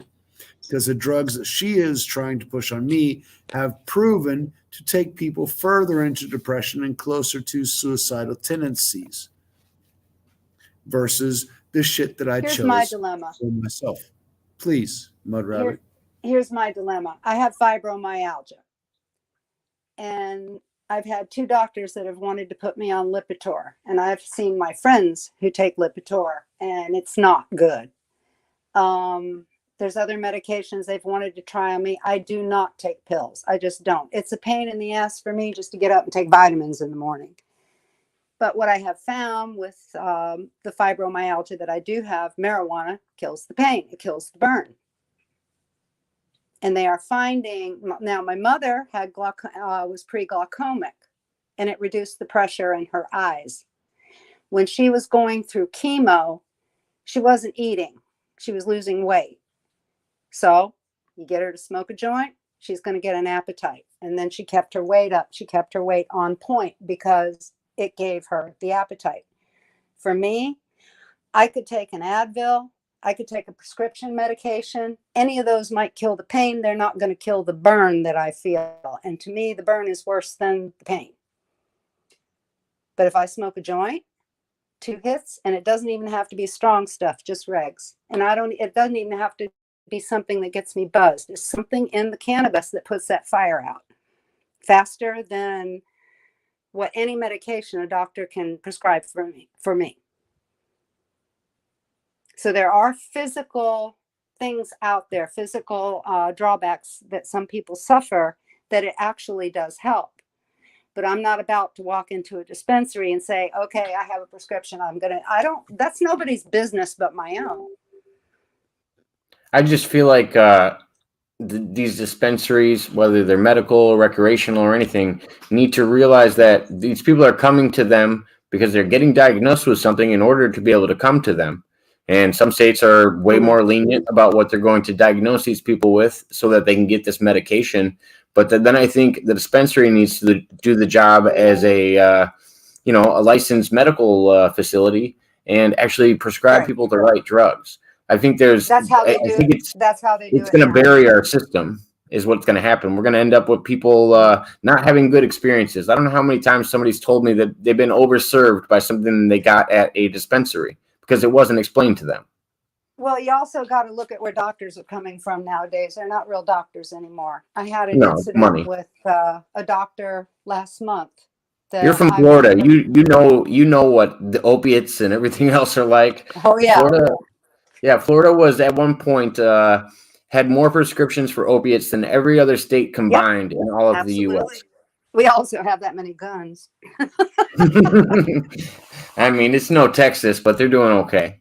No, actually, we are. We're way up there. Oh wow! I didn't know. I thought they were comparable to Texas, but I didn't think they surpassed them. No, Texas is restricted like a motherfucker. Slightly. I mean, one of the reasons I'm down here is because Texas doesn't allow any of that shit. Now, what Mud Rapper was talking about. We have the Castle Doctrine, and we have the Stand Your Ground law. Yeah, I can shoot some motherfucker, but I can't necessarily shoot him if I'm high. And that's the whole crux of the question. Well, that's the first thing they'll suspect if you have a permit to be smoking the stuff. Exactly. And so they're going to assume that because you're high, you're going to shoot somebody. Sorry, when I'm high, the last fucking thing I'm thinking about is shooting somebody. Okay, now if I'm high on coke, I'm going to shoot up any motherfucker because I want to test out that motherfucking gun. And that sound is ping, freaking awesome. Let's shoot it. Different drugs have a different effect on you. Pot, no. Pot, you're going to sit down on your fucking couch. Indica, in the couch, motherfucker. You're going to sit your ass down on the couch and you're going to pass the fuck out. That's all you're going to goddamn do. Sativa, you're going to do the shit that you need to fucking do. Period. You don't want to do anything that's outside. That's why I don't do any of the other shit. Not if you have a mindset that's different. Sativa can act differently on a mind that wanders. A mind that wanders can be put in a dark place with something like a sativa. Because you don't have the ability to pass out. It doesn't matter to me whether it's indica or sativa. I get incredibly creative and I get busy. It kills the fire in my back and then my brain kicks in and I either want to do some gardening or I want to do some beadwork or maybe I want to paint something. You want to be human again. Yeah. Well, I get the same feelings, Mud Rabbit.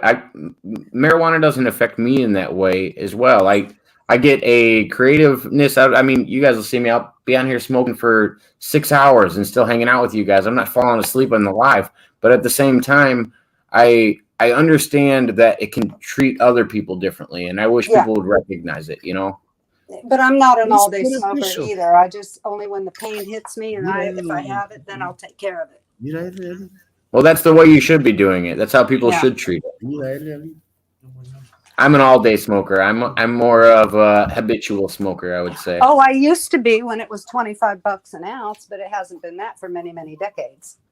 I don't think I would buy anything that was $25 an ounce. That's when I was buying it. It was 25 and it was 25 a quarter.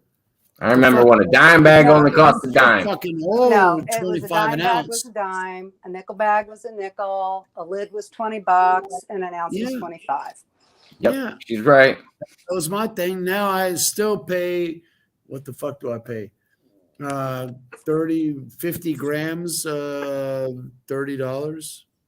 But I already know if I handed Pena any of the stuff that I consume, he wouldn't have to have an ounce of it. Like there wouldn't even be a question. When I was in San Diego, I spent $65, and I was out for the weekend. Let me tell you, exactly. I've been smoking for Weed's different nowadays, though. But I've been smoking for a long fucking time. But when I was in San Diego, I was out for the weekend. I tell you, Monday came around and I woke up in my hotel room and I'm like, the fuck, the weekend's gone. My bag's gone. Shit. Okay. I guess I got to get the fuck back to work. That was a weekend that I don't remember. And I didn't leave my fucking hotel room. It was a bottle of wine and a bag of weed. And I was fucking gone. I hadn't done that in a long fucking time. Trust me. and I smoked a lot of weed, and I've drank a lot of fucking wine. But that combo, that grape ape motherfucker in San Diego kicked my fucking ass, let me tell you. See, that's what I don't get. Everybody gets into all these designer names these days. Oh, the grape ape. The reason I really like some of the designer names when they're actually done right is because it can actually give you the source of your strain and knowing which ones are better for you. Like I knew as soon as Pena said that. Is fucking awesome. I mean, when I was in college, I was a connoisseur, motherfucker. But what I'm saying is, as soon as you told me, I got Indonesian purple, motherfucker. That was some freaking primo shit. Indonesian purple, motherfucker. But what I'm saying is, but when you told me that you had this gorilla strain, I knew it was an indica dominant hybrid. I knew exactly what you told me and why you were sleeping the whole time because I understand strains. And if you can understand the source of these strains, yeah, there's Indonesia purple. That could be a lot of different fucking things. Like that to me isn't a descriptive thing. That was the freaky shit that we want. Man, I wanted to go to Colorado because Kind Colorado had the best bud one time a year. Kind bud was the best fucking bud that you could find, the most fucking expensive. You had to save up all fucking year just to get that Kind bud. I'm not gonna lie, Kind bud has been put on this pedestal. I wish I could have experienced it or known what it was because people speculated on it a lot. We have come just a long way smelling from the crystals Acapulco of Kind bud. Exactly, Mud Rabbit. You're right. Acapulco Gold got put on that standard for the longest time, and we've come a long way from that. Shit. Acapulco Gold was some good fucking shit, and Kind bud is the top of the. I mean, those fucking crystals, man. Holy fucking shit! You just want. You're fried, bitch. I mean, what would normally be a 2-day joint is like a 1-week fest. Let me fucking tell you, Kind bud is another fucking level. However, we search for that our entire lives and we can't find it. And that's what drug addiction and alcoholism and all the other addictions that we have, like sex as well. Because people, like a very good friend of my mother's, who is now 60-some years old, when she was in her early 20s, she was an addict to sex. She enjoyed it, and she did everything she could for it, the same way that I do for pot, the same way that Junior shows up all the fucking time because he wants to smoke a fucking joint. Now, our ability in life, our ability in life is to be able to deal with those material needs. We think that our physical body tells us everything that we need to do, and we run after making sure that our material body is satisfied. And so we satisfy it with, the brain tells us, serotonin and dopamine predominantly. So whatever it is that stimulates the serotonin, whether it be pot, whether it be coke, whether it be sex, whether it be a big fucking deal like my dad always did. Oh, son, I wish that you could find those, $50,000 commission deals because it was $1 million deal.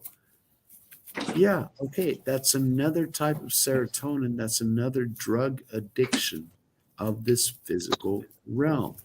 And when we can find an addiction beyond that which is physical, the addiction to Jesus Christ our Lord, then we know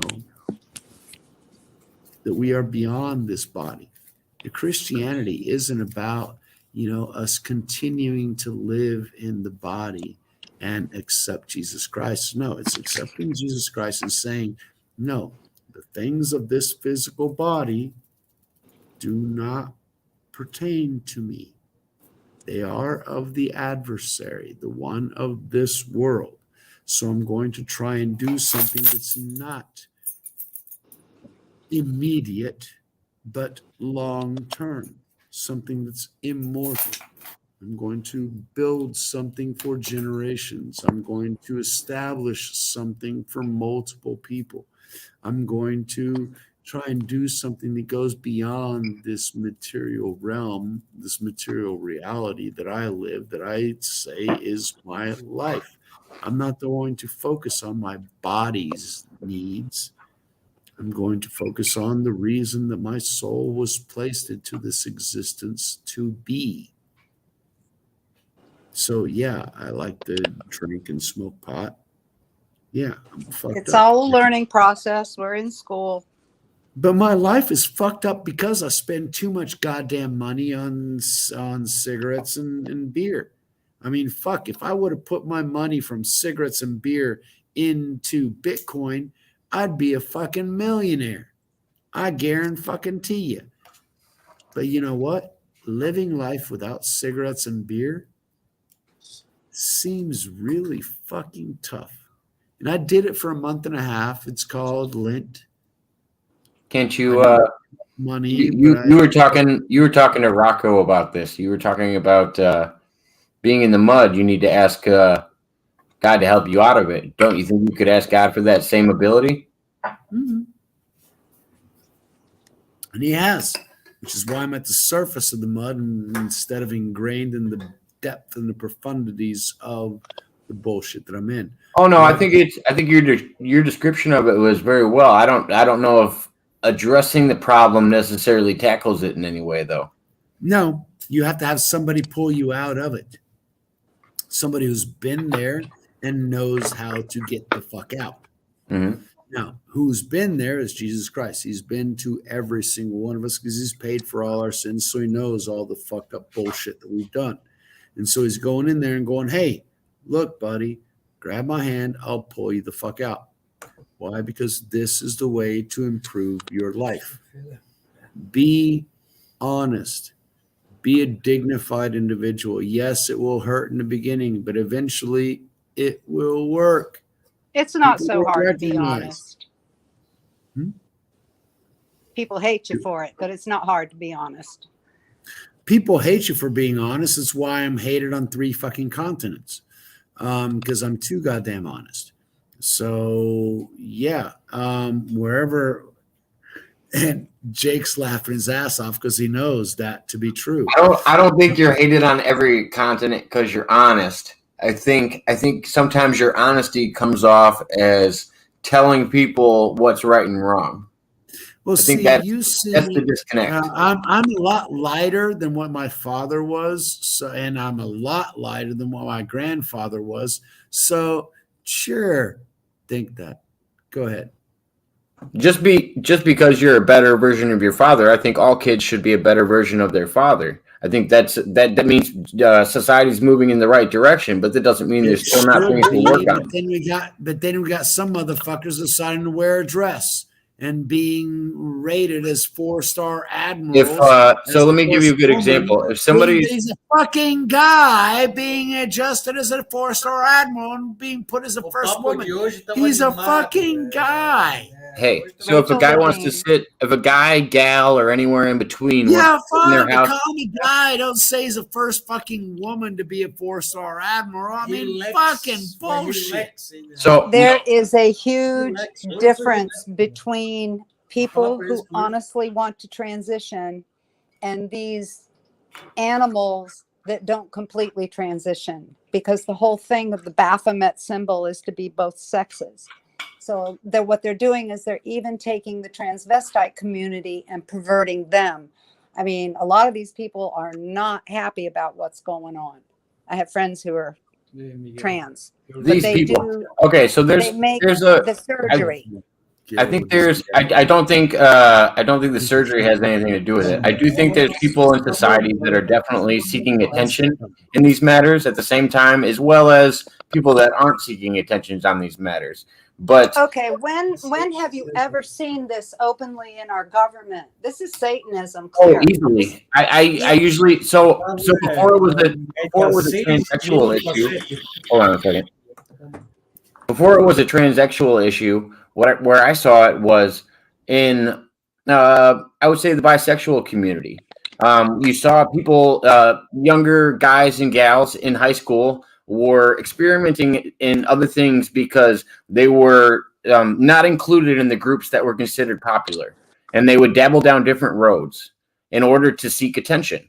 I see that in a lot of different communities that establish themselves for individuality. I don't necessarily think they're right in their cause, but it's their own right to be able to do it. What I was going to tell the Pena was, if somebody's doing drugs in their house and not affecting you, I have no care about what that person's doing. It's not my job to worry about them. It's not my job to judge them or anything else. I'm not saying that I'm setting down any rules. I'm just pointing out what they are. Yeah. They're not true transvestites. True transvestites have the surgery. They make the switch completely. These guys, they hang on to the genitalia. Mud Rabbit, let me dive into a fun conversation where I think this would, where we could get a crossover on this. So I was listening to a channel the other day, and it had the author Peter Moon that was on with me, and he was talking about orgasms specifically. And the way he was talking about it is he was talking about the fluid that females produce in an orgasm. And it's an interesting topic for the simple fact that what we've studied with the liquid that comes out of a female on an orgasm, we have actually learned that the virgin birth is possible. Mm-hmm. Based on the fluid that's there, it's actually similar in chemical compound to sperm. Is that it's a very interesting topic, and I tell everybody to look into it because it's hard for me to relay in 2 minutes, but to look into the actual chemical compound between a woman's and a female, a male and a female's release off of an orgasm, you could actually find out that women might actually have the ability to be asexual without men. That's interesting. Yeah. But still, whatever that chemical is, a transvestite or a trans person who switches all the way over is never going to be able to manufacture that within their own body. Yeah, because they're manipulating what was already presented to them, I think. Right. Now, I think there's a good chance. There's a good chance you could mess up your ability for that. I feel like it's the same when you get your tubes tied or get a C-section or any kind of genital mutilation. I think is you're making an irreversible decision. Yeah. Yeah. Regardless of how you think of it. So hopefully you're all in when you make the decision, because it is very much irreversible. But the Baphomet worshippers don't go all the way. They want to be both sexes. You see what I'm saying? They're using the cover of being trans so that we accept it. Well, I also think will make the transition all the way. I think that also points to what I was talking about with the popularity thing. I think I think the idea of fluid for somebody can be a cop-out where you don't have to make a full transition. Fluid is the term that I think a lot of people use. It has to do with the worship aspect. I understand your views on it. I was just I could see people using that middle ground as a way of seeking attention. Can we go to Steven Crowder's video, the one that took him down off of YouTube? Oh gosh! Hey, let's not do that. Please do that to me. Mentioning a news article. Hey, please don't do that to me, Pena. I'm gonna mute you. Please don't do that. You brought me down this fucking road defending those maggots. I'm not defending anybody. I'm not defending anybody. Stop. I never said anything like that. Okay. If somebody chooses what they do to have fun, that's their problem. I got no problems with that. God has problems with that. That's not me. I'm not judging. He's going to judge. So you have a problem with the media putting it in front of you then? Because I don't want them propagating what I don't want my kids to know. Why? Because I can't propagate Christian. Why don't you just stop your kids from watching? Why don't you just stop they propagate fucking satanic values to mine? Why don't you just tell your kids you probably shouldn't be watching these channels because they're propagating ideas that I don't support? It's already in the schools. I mean, some of the schools I'm hearing. I agree. Now I agree. It's definitely. I It's made definitely sure getting into the they school. started putting that faggoty bullshit into my schools. Stop. So now you're complaining. Okay, this is where I get fucking pissed at you, Pena. You're mixing two fucking things. We're talking about transgender, and you just used gay as a term to equate the two. And you definitely didn't use the word gay. It's a great gateway drug. One leads to the other. Gateway drug. What the fuck are you talking about? You can't. Homosexuality occurs in nature. Stop. Homosexuality occurs in nature. Explain away the fact that it doesn't. You show me something that doesn't occur in nature that's a gateway drug. Okay, fine. That's kind of a reach. This is why I got pissed at you when you said all gays. You recently said that all gays are pedophiles or rapists or something like that. I said this is where you're making leaps that aren't appropriate. You can address how you feel about something without berating a whole group or community. The thing is that it's not necessarily sustainable for society as a whole. Yes, individually, they have the right to do whatever the fuck they want to do. That's fine. As long as it doesn't necessarily influence the whole. You want to do what you want to do, fine. Let's put it, if I may interject. Don't bring it into my children's freaking storybook hour at the library, because it's got nothing to do with them. We do not flaunt heterosexuality in front of children. We shouldn't be flaunting homosexuality in front of children. We just shouldn't be flaunting sex in front of children before a certain age, period. But they want to teach that's the better way. That's the way. Gay intercourse when they're freaking 12. I don't think that's just wrong. I don't think that's what Mud Rabbit said. I think Mud Rabbit said you shouldn't promote any sexuality like this in front of children. They feel offended. No, let's look at this. Okay, we can't say certain things because certain groups will be offended. Okay, no, that has nothing to do with it. I don't want to make these things. Hold on a second. So we will not use these certain words and these certain topics because they found offense. Fine. No, that's not what it is. That's not what it is. My right to say I feel offended. You shouldn't say these things because I feel offended. No, because some other motherfucker thinks that he's offended. I have to limit my rights of speech, but he cannot limit his rights of speech because I feel offended. Therein lies the hypocrisy of the bullshit. Let me point out the beautiful hypocrisy. Let me point out the beautiful hypocrisy you just presented. All cops are killers. All cops are killers, and they kill minorities, and they're horrible people. All cops should be abolished. Go ahead. I was abused by cops. I have no respect for the generality of the way that they use their force against others. So would you say all cops are bad because of that? Absolutely not. Why not? People are human beings.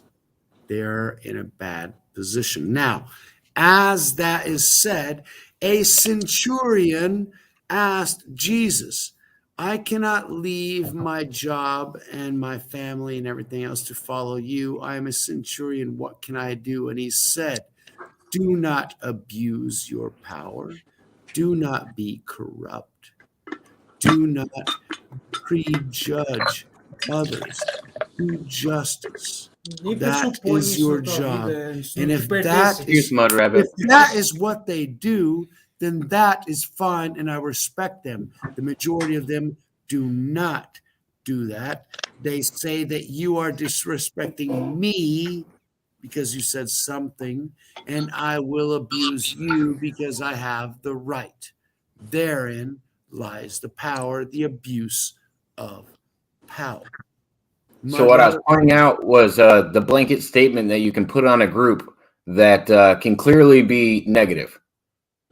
That was what I was pointing out, and that's why I used we can't generalize.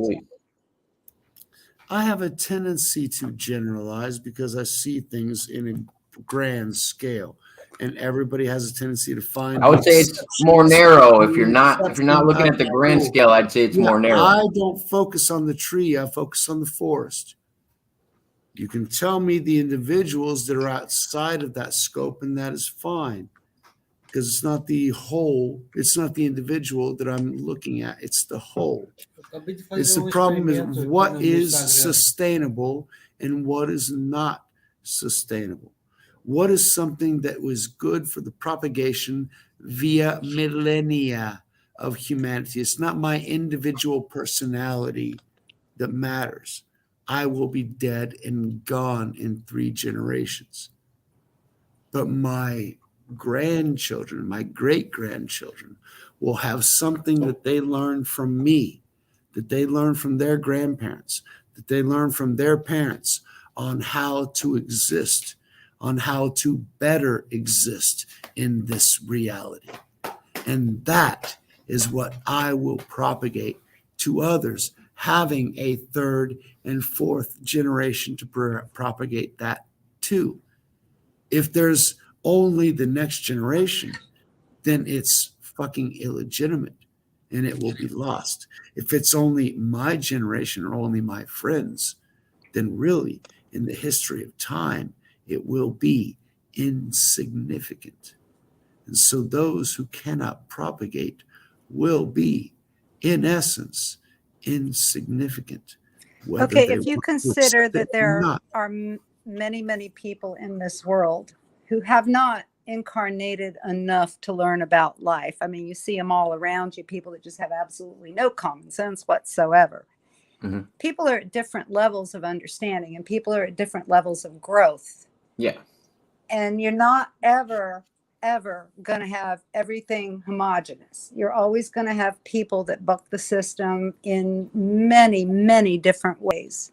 Yeah. It's the old souls that find the truth, that find the routes. Well, and I also think it's a thing that just comes with the next generation. All of the next generation wants to rebel from their parents and have different ideas than their parents. It's a very common fact. I mean, we see it occur in society a lot. It's hormonal. Yeah, it very much is. There's very few kids that go, I want to do exactly what my father or, my mother did. God, I remember my son as a teenager. Huh. Oh, yeah. I remember how I was as a teenager. Teens. Huh? I said, I remember how I was as a teenager. I told my mom had 3 boys, and I was the middle. And I was just like, oh, the hell you must have went through just with me. I saw the shit my mother was going through with my brother. I didn't dare act up. And I actually had a job by the time I was 12 years old. I was the anomaly.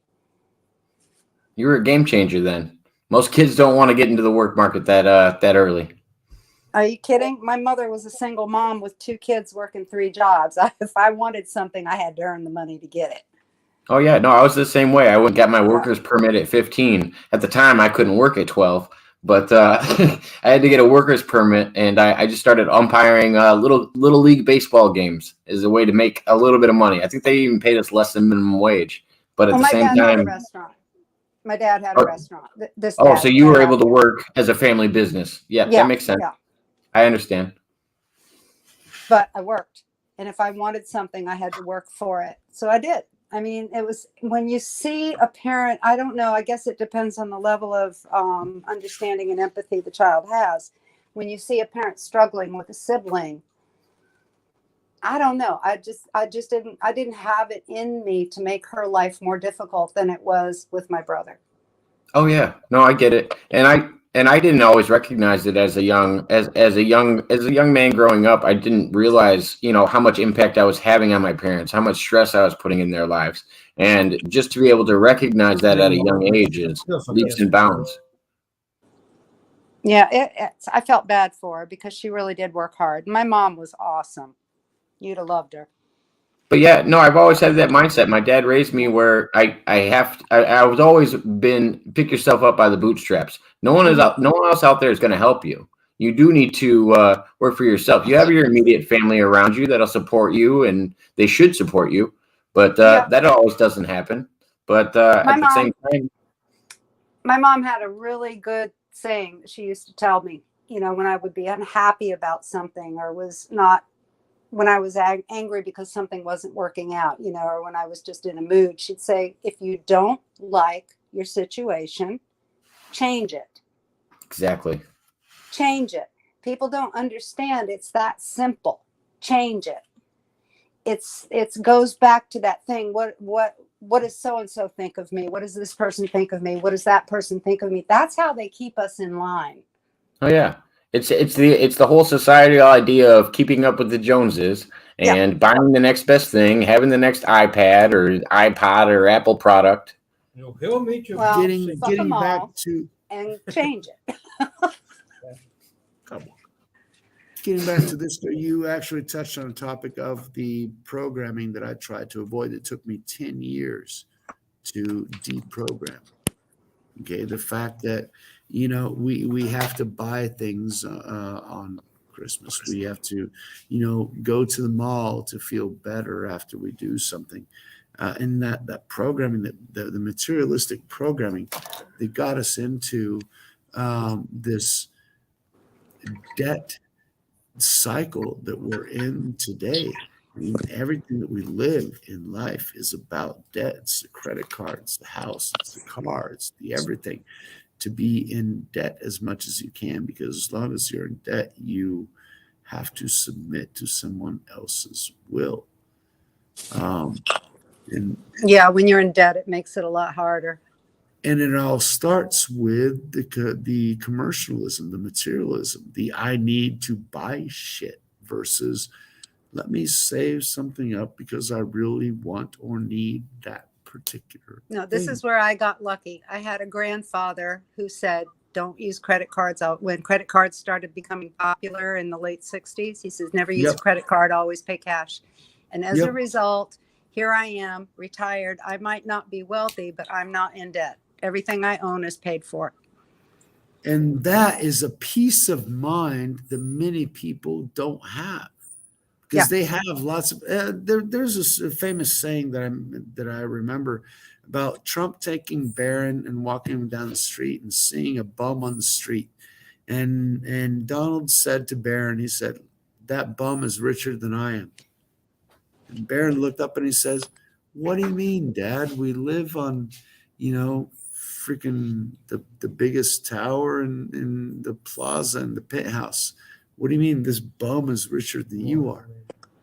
Because at that point, Donald was more in debt than what he actually had. So technically, the bum on the street who had nothing but owed nothing was richer than Donald fucking Trump. And that is a reality in life. Many times we want to create an image that isn't real and costs us things that we don't have for a reason that nobody really gives a shit. Because if you ask your neighbors, they don't give a fuck what you have anyway. It doesn't buy you more respect. It actually buys you more envy. It's what I've discovered 20 years down here. Get you deeper in debt. And the thing is, the more you have, the more they want from you.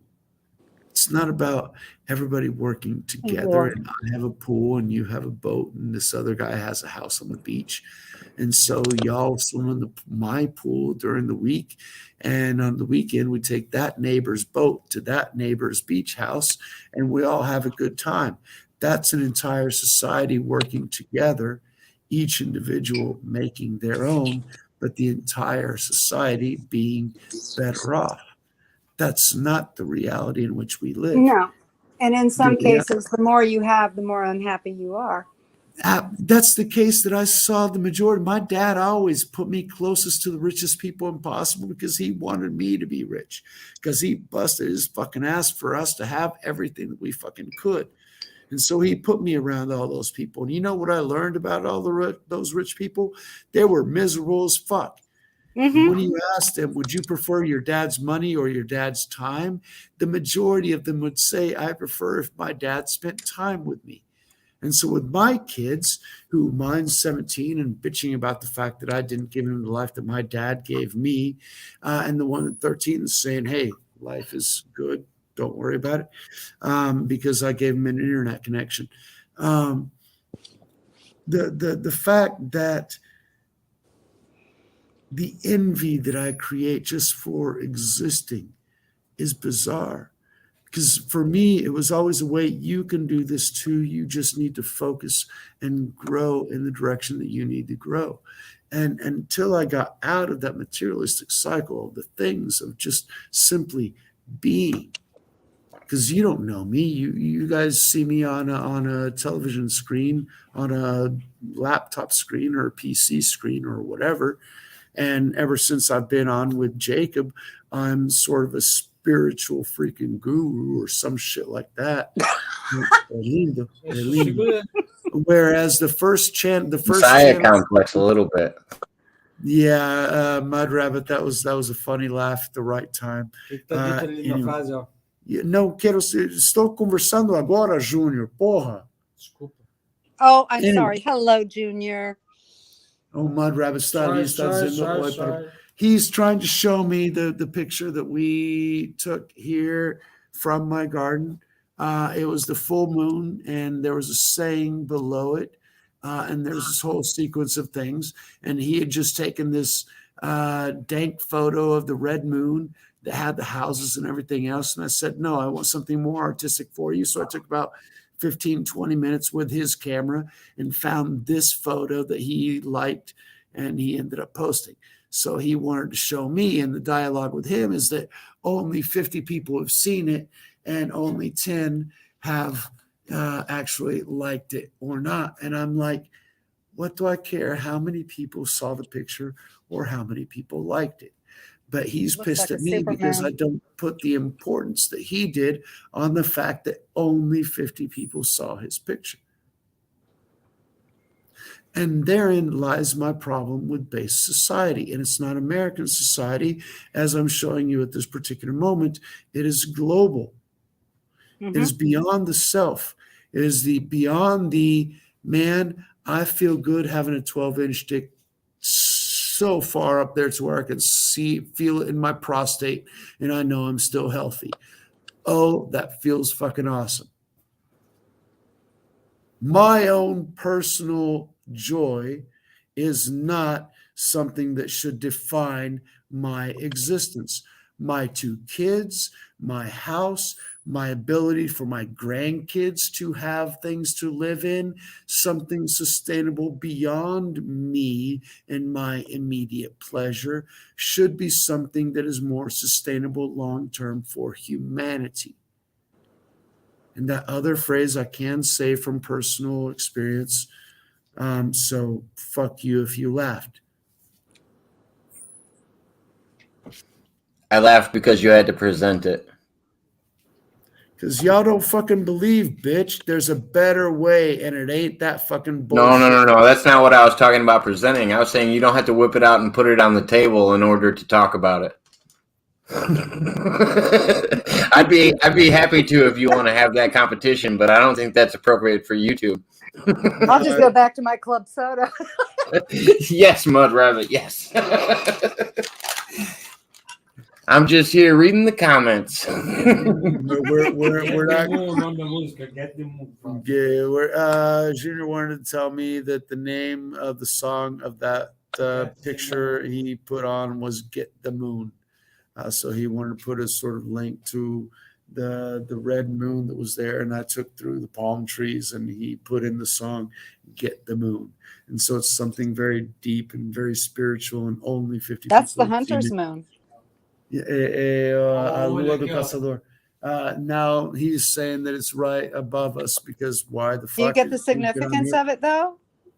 The hunter's moon? Yes. You can hunt under the full moon. It's for the light. It's this moon specifically in October is the hunter's moon, where the hunters become the hunted. The hunters become the hunted. Thank you, Mud Rabbit. I wanted to get back to that. Yes, October, supposedly, according to 107, has been very active. But at the same time, we've got some time to where we got to hunker down because society ain't going to be like we expect it to be. What I find so amazing through this whole thing is how the Biden administration is getting the blame for this executive order. Because if you remember, Trump wrote an executive order. Which executive order?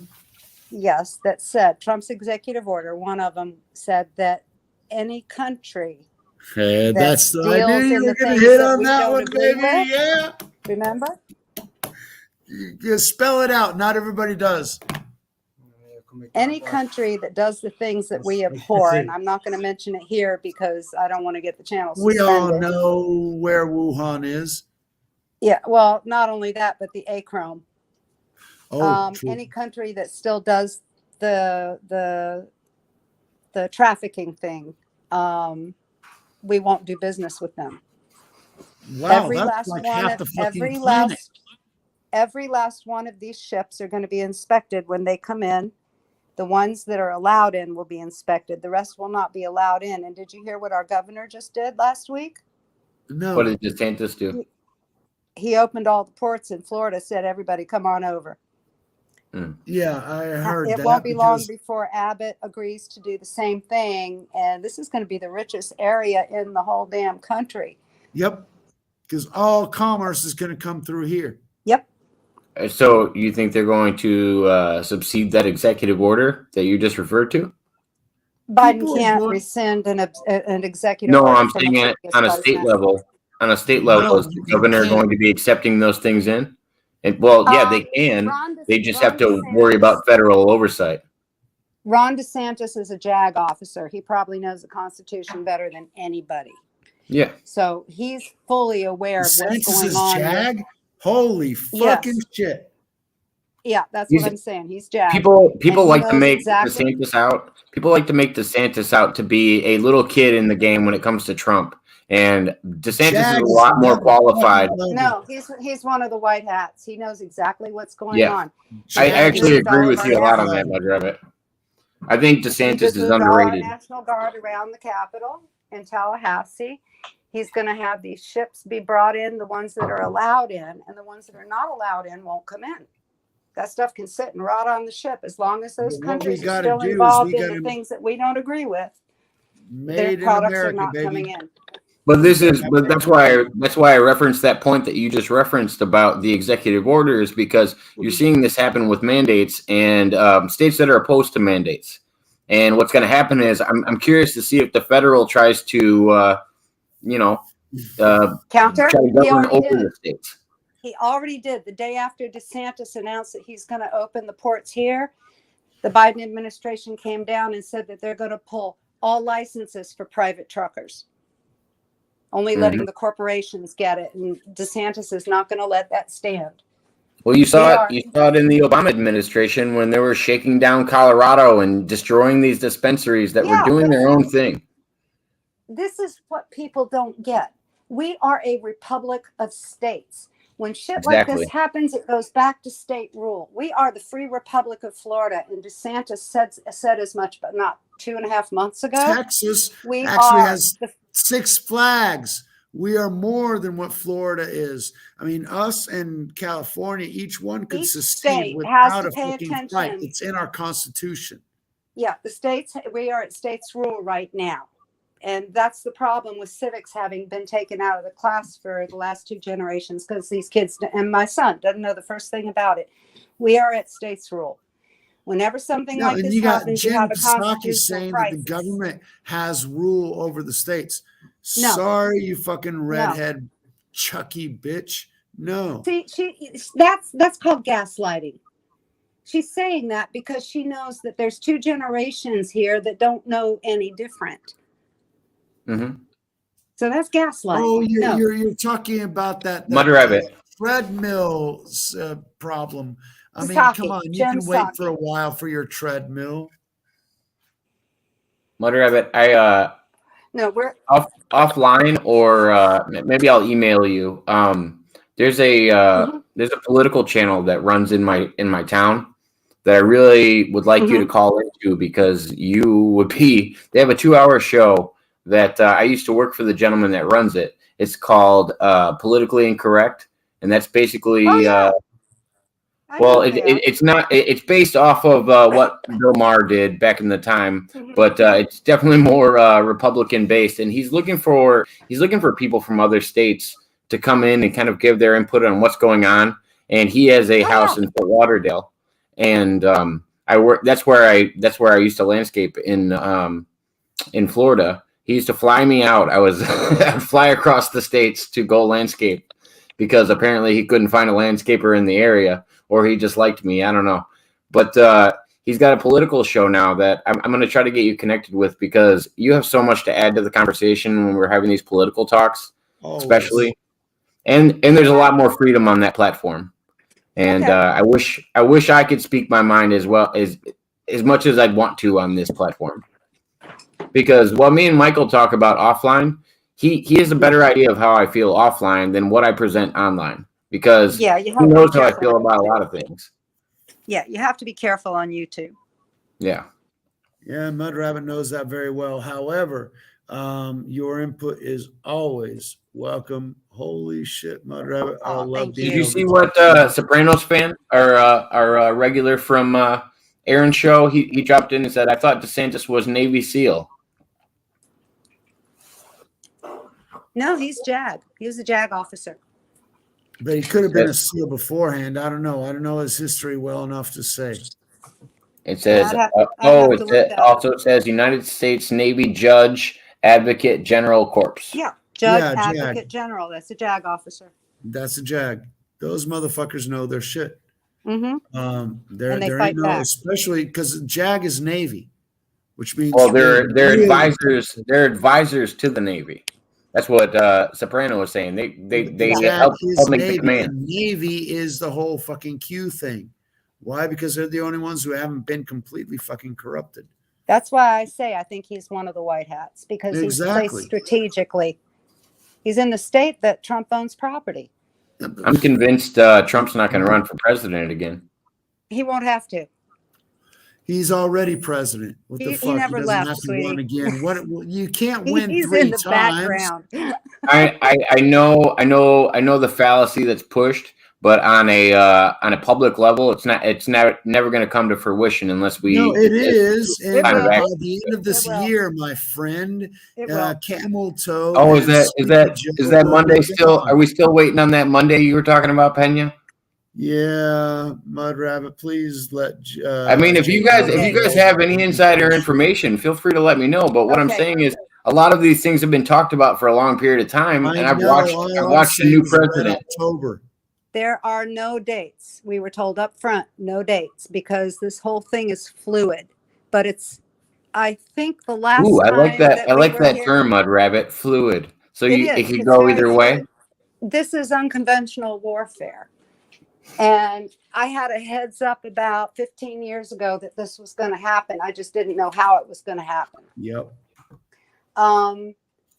It's on schedule. As far as I know, they're like 10 days in advance on it. And they're winning. That's what 107 said. Yeah, we're winning. I didn't hear it from him. I heard it from somebody else a while back. But we're winning. I mean, even just with the disapproval of the current president, I can see how people could see that, but I don't see any evidence coming forth. They needed the public to see. Go off the premise. We were told from the very beginning, this is a show. The show is to benefit the people who are not yet awake. It's done this way to wake them the hell up. It's also they need to see how fucking corrupt their government really is, and you can't do that without drip, drip, drip. Fucking. But the other purpose of it is it's a show for the deep state, so that they don't realize what's going on. They still think they're in charge. So if that's the case, does the majority have to recognize it? Does the majority have to recognize it before it comes to fruition? No, they have to not revolt against it whenever it does. It's happening now. I mean, look at how many people in the stadiums are screaming, "Let's go, Brandon." I mean, come on. People are waking up right and left, so it's not going to be much longer. That's what Q was waiting for. Yes, Q was waiting for Brandon. The thing is, we can't let our enemies know the plan. Remember, he said disinformation is necessary. This is all This is all one big disinformation, and we were told to get our popcorn for a reason. This is a freaking show. It's all a show. The thing is, it's also one of the biggest intelligent leaks ever in history, and so we can't necessarily be divulging this to every fucking body. But the question is, how do we get these things as a public into action Does the public have to just totally denounce what's going on? That's a baby step to. I'm just saying that's a baby step to what the end goal is. The end goal is for you to have a societal relationship with your neighbors and to have a community that can survive the bullshit. Yeah, we're about ready to hit critical mass now. Okay. You do not depend on the government. You cannot depend on the government ever, nor do you want to depend on the government. No. Ever. And everything that Biden is doing, it's not real. None of it is real. Detriment. It will cost zero. Why will it cost zero? Because it doesn't fucking exist, because everything will be null and void. And everything they've been doing for these last 9 months will be null and fucking void. Thank God. I saw $7.50 for gasoline in California. Are you fucking kidding? Remember when we got the drop that said the shot heard round the world? Mm-hmm. Months ago, I was telling people that's the Jabberwocky. And everybody kept saying, no, I don't think it's that. I don't think it's that. You're right, because one of the red lines was also the mandate in the U.S. Right. The shot heard round the world is this Jabberwocky. Now, we were told pain is necessary. And we're going to have to survive a big we have to resist. And unfortunately, I got people in my family that did not resist, and they took into it in the very beginning. Yeah, so did mine. But a lot of them were placebos. A lot of I was just gonna say that, Mud Rabbit. I feel like there's gotta be with the theory that you guys support, there has to be a number of placebos in order for that to even be accomplished. What's also in these Jabberwockies, well, it throws them off. Look at how dramatic they're getting. But Mud Rabbit, remember, they always have a long-term plan. One of the things that came to my attention over the last week or so, couple of weeks maybe, is the following, and it was always on my radar beforehand, but it was sort of fortified recently. Is in the Jabberwoppers, there's this sort of graphene oxide, and many have been stating since the very beginning that this stuff can be, it's there for magnetic reasons, because it allows for the DNA absorption, the do you remember when our famous letter dropped the term "you are safe"? Yeah, and I was assuming that was the 5th generation that they were talking about. We are safe. Covfefe was the thing that made us safe. Hold on. I gotta address the chat a little bit. There's some confusion going on with our subtlety. Lonkaroo, there's only so much stuff that we can talk about online, so we're trying to keep it as vague as possible. You can look into any of these terms and what we're talking about, but Sopranos fan, try to keep it PG in the chat as best as possible. I think he's explaining it very well. Yeah, absolutely. You can use the word jab, but the whole point is we were told there was going to be a shot heard around the world. I think this is it. We were also told that they were doing everything they can to keep every man, woman, and child safe. And then he made the statement, "We are safe." He told us, enjoy the show. This is all a show. And then Anon started making posters that are really funny. They're a riot. Yeah. And they keep telling us to get our popcorn. And then they said scare event is necessary. But I'm out of popcorn. So there's a lot of people who are anticipating what this scare event is going to be. But since they've been paying attention, they're not going to be scared. They're going to be needed to help the people that are. I got a question from you guys' outside perspective. What's that? Why is it that Anon has kind of fell off the public radar?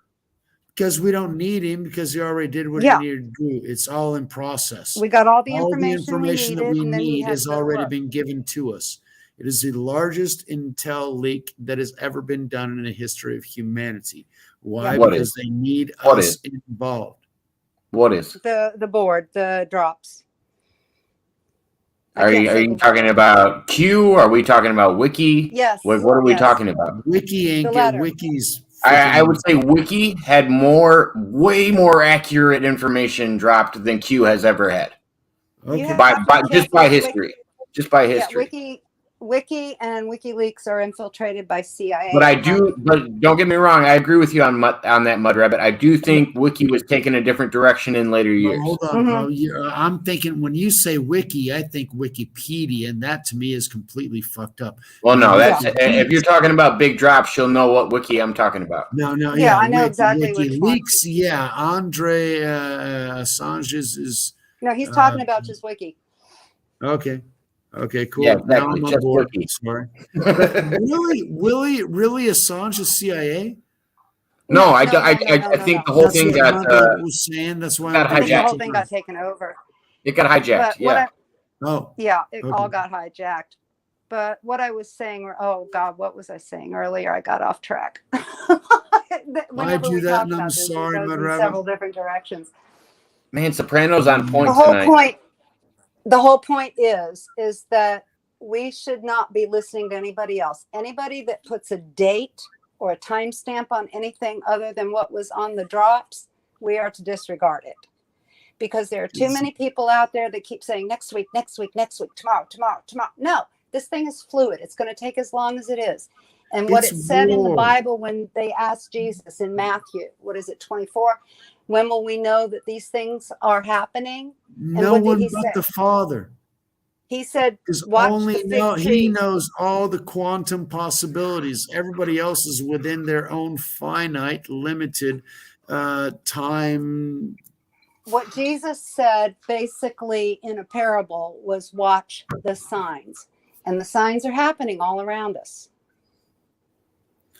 We weren't given any dates. We weren't given any times. We were just told given the signs. Attention. And Jupiter came out of the womb of Virgo with 12 crowns on her head. I mean, that happened. Right. In 2015, I invited my mother over here because I thought the world was ending. No, that was the beginning of the end. And they were talking about the Virgin, and they didn't tell us it was astrology. It's in the stars, or astronomy. It's in the stars. The Virgin was in the stars. But the signs I'm talking about are the signs that were given in the drops. Yeah. Political. I was more biblical, but anyway, the signs and the drops are red fucking October. And we got one dropping down out of COVID, and they said that COVID would be excuse used. Well, they said red October, and the hunters will be hunted. Think about that. The hunter's moon is red. The hunter's so something's happening. We don't know what's happening. So I know Mud Rabbit today.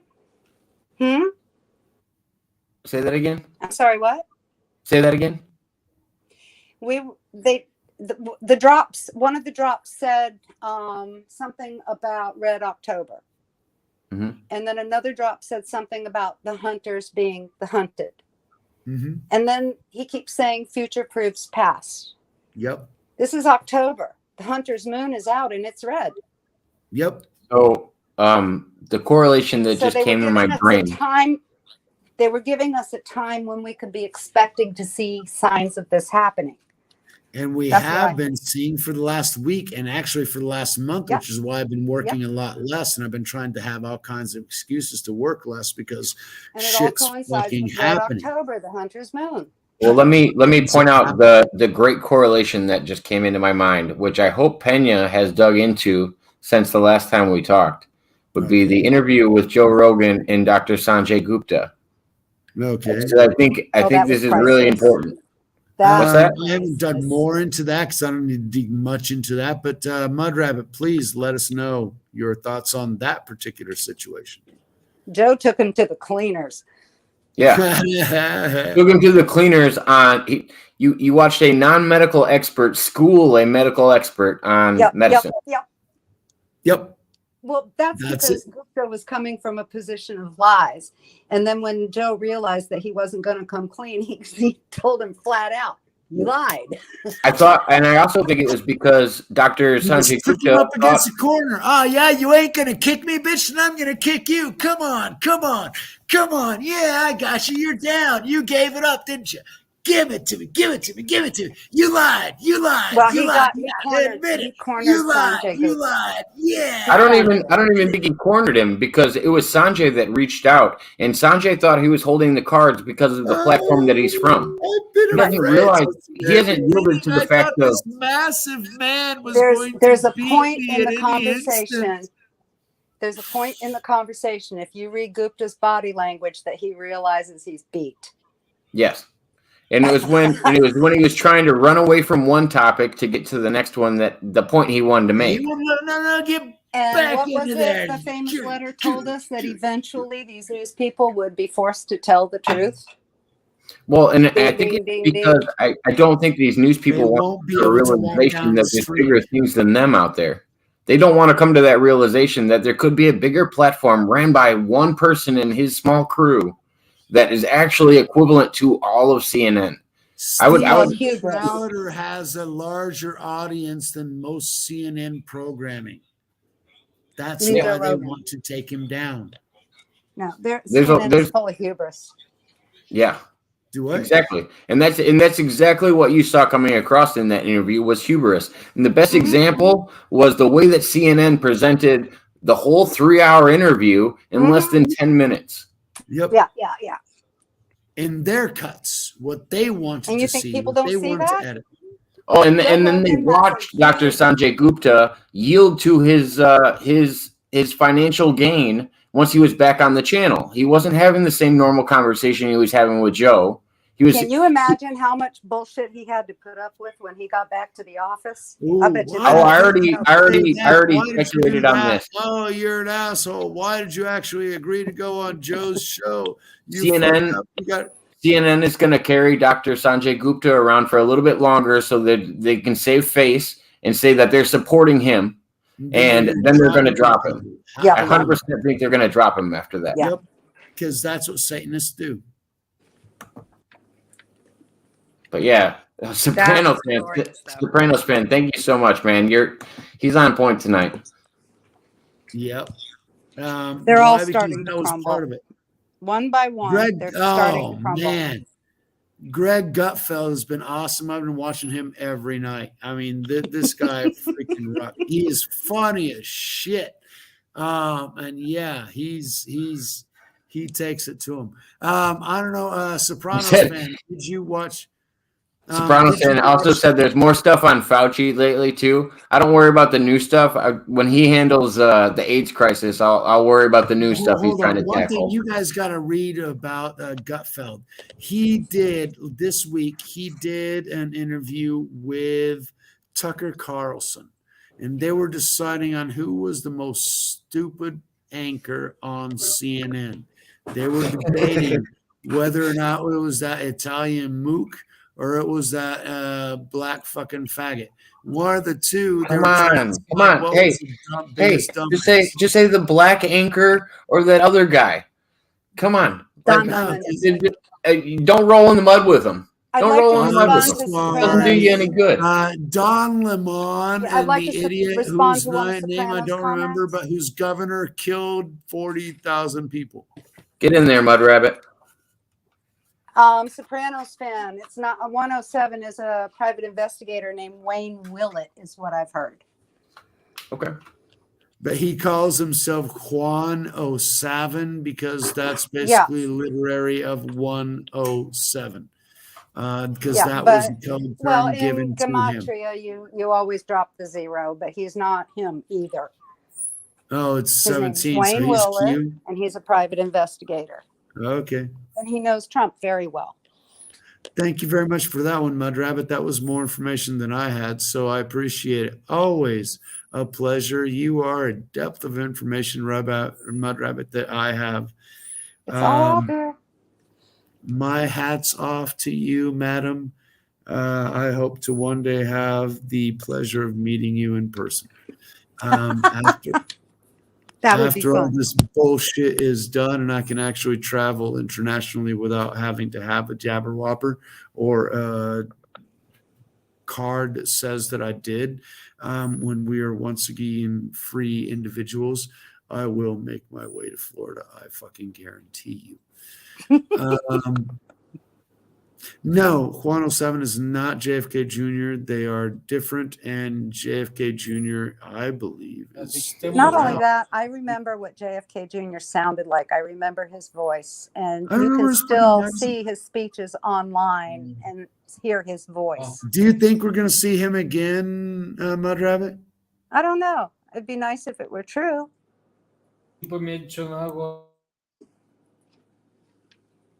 It would be very nice if it were true. But once again, thank you, Mud Rabbit. I like when you come on. I don't want you to think we don't want any otherwise. I'm so glad that Aaron had you on after, because I had to brag to Aaron. Like, we got Mud Rabbit for the first time. I was like, I had to put that out there. And he was like, yeah, but I couldn't tell you what I told him. I had to tell him first. What's that? I said I would have to go to him first with my strange occurrences. Since that's understandable. Mud Rabbit, I need to know what time you were on, because that was a 2.5 hour episode, and I watched up to an hour, and I ended up falling asleep. Sorry. I probably came on the second hour. That's what I was thinking. So I need to get back onto that one and see more, because I need to see more of you. I'm addicted. No, I'm a Mud Rabbit junkie. I told him exactly what I told you. I am a Mud Rabbit junkie. I'm a Mud Rabbit junkie. I need more of you. Well, I'm going to get off the phone and go back in the chat before my battery dies. No, right, no, thank you so much. I'm the fix on you. I mean, it's worse than freaking heroin. I need my Mud Rabbit. Aw. We love you, Michael. We love you too, Jacob. Thank you. Thank you for coming on, Mud Rabbit. I appreciate it. Okay, I'm going back in chat. Much appreciate it. Love you, Mud Rabbit. Bye. Bye. Said, did you guys see Cassidy's interview with David Morton on JFK Jr.? Morton has a fascinating perspective on it. That would be interesting. Some say that. Yeah, find the link for us. I'll definitely check it out. That would be interesting. Man, we look past ourselves twice, and we're at 4 hours and 20 minutes in, or 4 hours and 10 minutes in. Yeah, and that means about 5 hours of our conversation. Oh, we were probably on for 2 hours before that. We're getting we always have a better conversation offline sometimes. Yeah, however, it's 1:30 in the morning. I love Mud Rabbit, and she's absolutely fantastic. She always brings so much information to everything, and that would actually be a decent turning off point. I need to get some more cigarettes. I need to get some more beer, and I've still got visitors. And it's 1:30 in the morning. Oh, you're good, man. Pena, I'm going to be on here hanging out. Hey, regardless of that, and this is what makes us awesome. At least in my perspective of it, is me and you can disagree about something, but I love having you on, and I love getting to unpack your brain and why you feel the way you do. And I just hope you know that you know me well enough, hopefully at this point, that I would never have hard feelings towards you. So I want you to make sure, and anybody watching, even when we get into these little, what was that? Junior was just saying, from the Garden of Eden, from the Garden of Paradise to the rest of the world, we're there with you. You guys might be suffering whatever. We're not suffering shit, because this is paradise. But still, that's a whole nother thing. Yeah, I just want to make sure you always know that I challenge you on these ideas because I want you to unpack them. It's never because I'm trying to take any validity away from your story or anything else. Otherwise, I wouldn't have you on every Thursday. I understand that, because it is your show after all, and you have on whoever you want to have on. Clearly, I have some wild guests on at some points. We were mentioning the furries earlier. That I'm somewhat worried about. However, it's your show, and you are doing an excellent job. You have 100+ followers. What I saw, 109 last time. So my fucking congratulations to you. It is all up to you. My channel is still in the same place where it was last year, because I am too ashamed of myself to actually put myself out there and publish something. So I appreciate you and Eliana, who will eventually be able to talk to me, and Mud Rabbit, for me being able to have the guts to put myself out there for y'all. Oh yeah, I will 100% agree with that last statement. Is you make yourself very vulnerable on my channel, but you don't run away when you're in these vulnerable states. You're more than willing to unpack your ideas, and that's what I want from you. And you've always done that for me. So I'll take my gut shots. I got no problems. And I expect you to throw them right back at me if I say something fucking off the rails, and I know I'll get it back from you. But you don't speak off the rails. But whenever you get it back from me is whenever you're speaking by the script of the MWO, and therein lies my problem. You know, anytime that I will ever have a problem with anything is whenever I feel that it comes from the Antichrist spirit, which we'll unpack that a lot more and more episodes. That's basically what I feel is what is dominating the planet, the reason for our corruption, the reason for our diversions, the reason for our, deturpations of humanity. We are becoming inhumane because we are under a spirit of influence that is inhuman and in its essence does not have the love of the next. So yeah, even though I might repudiate certain acts, I will not atacar exatamente naquele teu ponto para te judiar. I will, even though I might repudiate certain acts, I will not repudiate the individual that might have done them, because they have their own attributes and reasons for that, and those have to be understood. That is what is considered justice. Mother Rabbit said, generalities is that certain generalities, for example, getting drunk off my ass, I'm going to get stupid shit. If I'm a girl and I get drunk off my ass on a constant basis, guess what? The probability is that I'm going to get pregnant because that shit fucking happens. So there are certain tendencies that you want to get pregnant. Guys can get pregnant. Yeah, because you lose your mind, you fuck around with the wrong guy, or you get into the wrong freaking alley and you get raped because you weren't sober enough to actually protect yourself. Are you saying guys can get pregnant? This is groundbreaking. Is Michael saying guys can get pregnant on my channel? This is groundbreaking. I thought you said that. Women, I specifically. Oh, women. Okay. If you replay this video, I said women getting pregnant is more dangerous, even more dangerous, because they can also get pregnant. Okay, why? Because they can get into bad situations to wherein they don't necessarily have all of their faculties or control. Okay, and so shit happens. Now, how can we avoid that? By avoid doing stupid shit. For example, people shouldn't take me as an example and smoke and drink ad hominem, because that's stupid shit that I know is going to kill me. I will die of emphysema or lung cancer or throat cancer. That's on me. It's a choice that I made 35 fucking years ago. Okay, but that's on me, and I recognize that. Now, somebody else that's going to die from some other fucking disease, depending on their lifestyle, they need to take it on the chest and know that their lifestyle is going to kill them, period. Because every sin leads to death, period. So you do wrong, stupid shit, you will die sooner than later. And if you die only in this generation and don't have generations later on to carry on whatever fucking message you were supposed to carry on, then you didn't matter. You were just one more within 7.5 billion people. Don't be somebody that doesn't matter. You gotta lay roots. That's the reason for our existence. Simply, we don't exist to make ourselves happy. That's what Satan did. And he's been here for thousands of years, and he's frustrated with making himself happy. And so he's made himself happy by making everybody else unhappy. And that's what the adversary does. He makes our life a miserable fucking hell. And that's what you do when you follow his bullshit. Because I wanted to talk about something Mother Rabbit said. She said, it's a good crowd here. No one judges. Yep. And the other day, a lot of the people in my group and myself as well were following another channel. I had two guests that were on my show, were on another show. I referenced it earlier. It's the Douglas Dietrich show.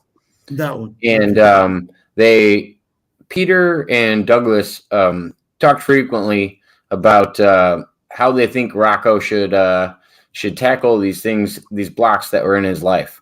And they said the last thing you need, and they were talking about panels and being online and being in the public. And they said the last thing you need is this online therapy, because it's just going to lead to the wrong way. But I kind of agree with Mud Rabbit. We have built a different kind of community here.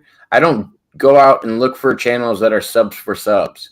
I'm not trying to have a bunch of people in here that don't see like-minded or are going to judge people for their story. Love. We love you, period. No matter what you are, what you do, or who you've been. We might make you question your own ideas, but that doesn't mean that they're still your ideas. You can expand on them. We're doing that to get you to expand on them and think about why you think that way. It's never more than that. I'm never going to tell anybody they're thinking wrong. I might tell people if they're thinking wrong because I know what they're thinking and I know where that leads them to. But that's I'm not a judge. Okay, yeah. I can't judge fuck all. Why? Because I'm in the south of Brazil. Like I said, I'm an alcoholic and a fucking pothead. So I can't judge fuck all. Right? Now, I can recommend certain things and I can mention that, you know what, it's not necessarily the best advice to do certain things because life becomes a little bit more difficult. Like, for example, having to wear diapers because you every time you got diarrhea, you can't control yourself because your shit just comes the fuck out.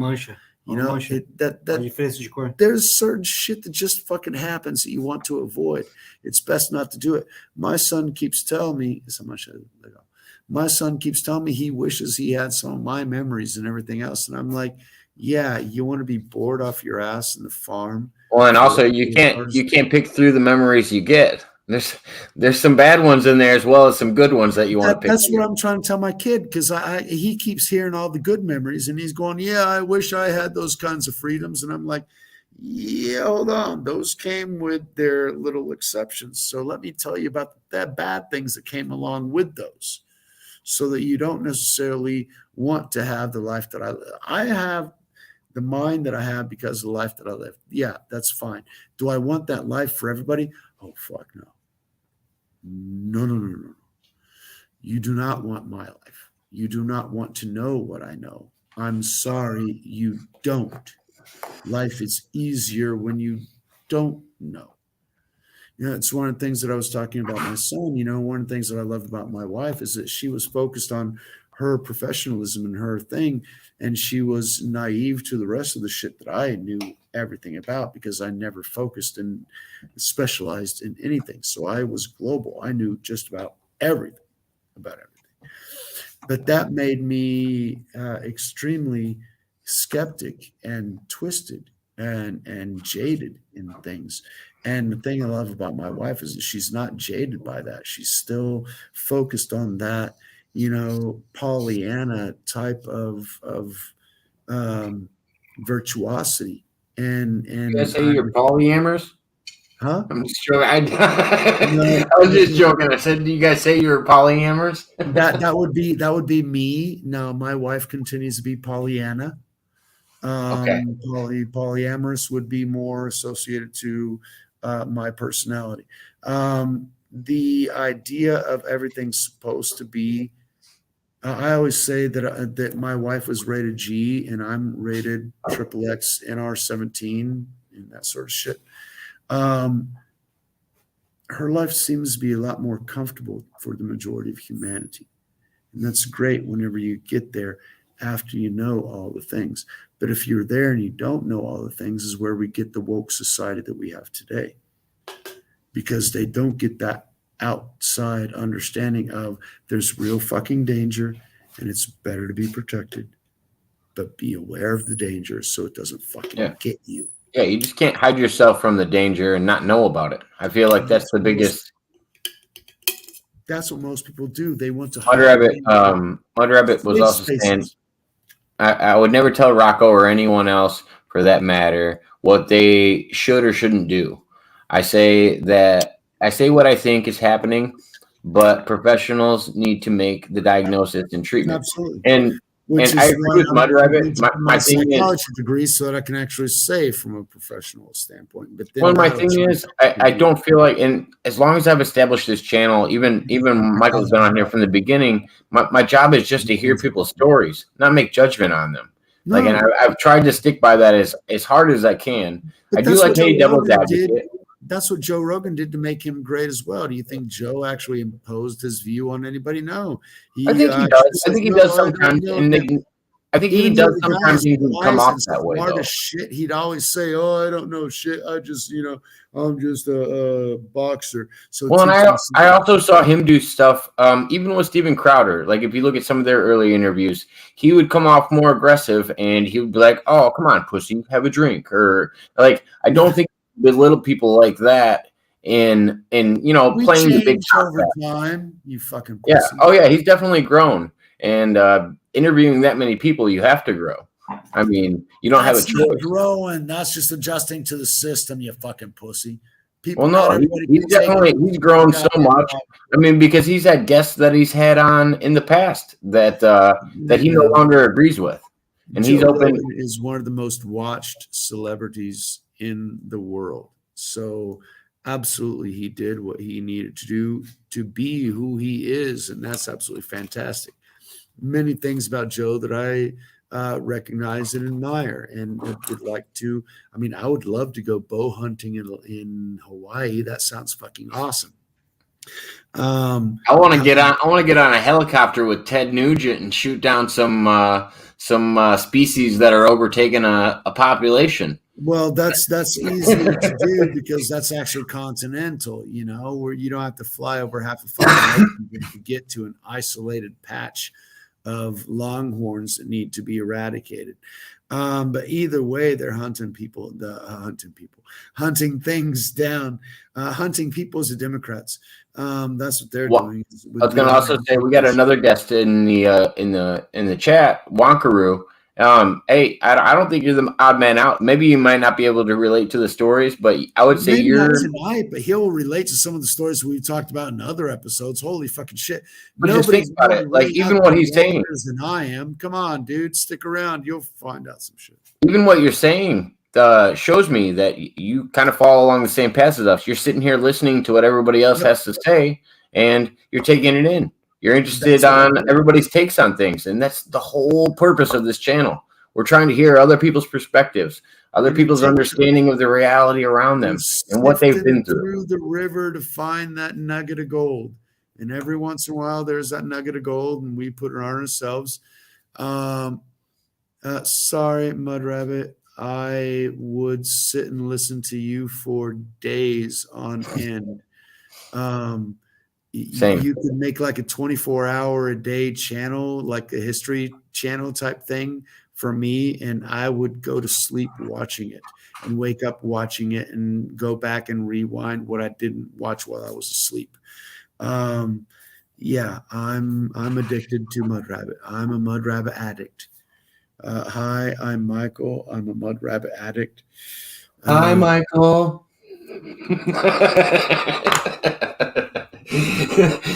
Oh, let me tell that's you. Not a reflection on the classes we've been through. Made me question my own beliefs.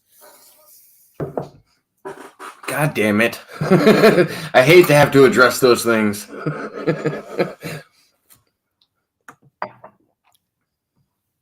It is what it is, and I always love having her on. So that was another special evening. Absolutely. Yeah, we're all the odd men out. That's why we're here, because we're the oddballs. You should call this behind the 8 ball, I guess, but or something to that nature. But regardless, October this month we've got a funky couple of weeks minimum. You wanna unpack this one? Sopranos fan just sent to us on the most basic level as you can. So I had to deal with this last year, Soprano fan. Some people are dealing with it this year. Yeah, I bet Michael would want to tackle this one as long as he can be politically correct about it. Okay. First of all, I would have a problem with being there because they would be infecting me. Have you separated? The reason I was saying that you would have a better idea of this. Have you separated yourself from those members of your family? Do you not be around them anymore? Or my youngest was confirmed. So he had his first communion last week. And so, yeah, I had the entire family here to celebrate his day. And 95 or 98% of them have gotten jabberwoppered. So, yeah, I interact with them. That's fine. I am also aware of the fact that where I'm going to have to take a shower afterwards. Did you say, do you do the 6 foot? Stay over there 6 feet? Not physically and observably, but subconsciously and psychologically, I would have a tendency to be further away from them. Because they will be expelling or shedding things that you don't necessarily, you can deal with, and afterwards you might get it and you can deal with it. I can mention 5 different forms off the bat of how you would deal with that situation. If you're in doubt, take a pill of ivermectin. In the worst case scenario, you get rid of whatever worms you had from the Indian food that you ate last week. Whatever. But you'll be okay. I can publicly admit I have a prescription for ivermectin. I've talked to Michael about it offline. I have a prescription for ivermectin that I take. I didn't say what it's treating, but I do have a prescription for ivermectin.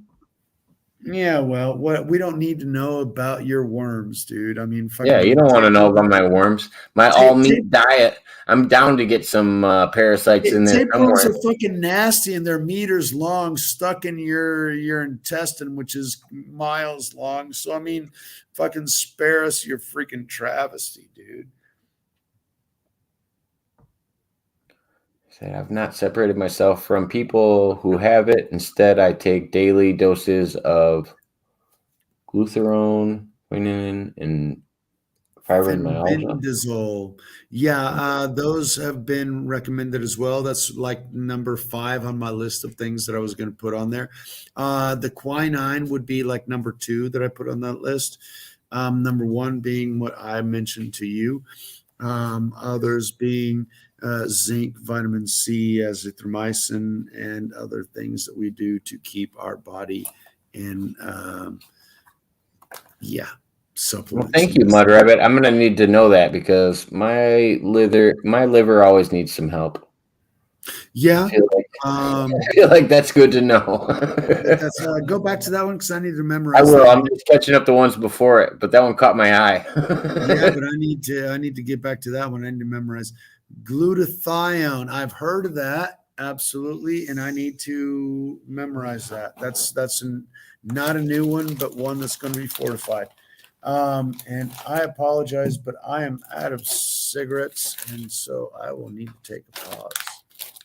Hey, we'll be here if you happen to make it back. Oh. I love you all. Thank you very much. Jacob, thank you absolutely very much. I look forward to Thursdays in a way that you don't even imagine. Brother, I have my Thursdays planned out for you. I actually think about my Thursdays more than you would think I do. They're not as spur of the moment as I like to make them look.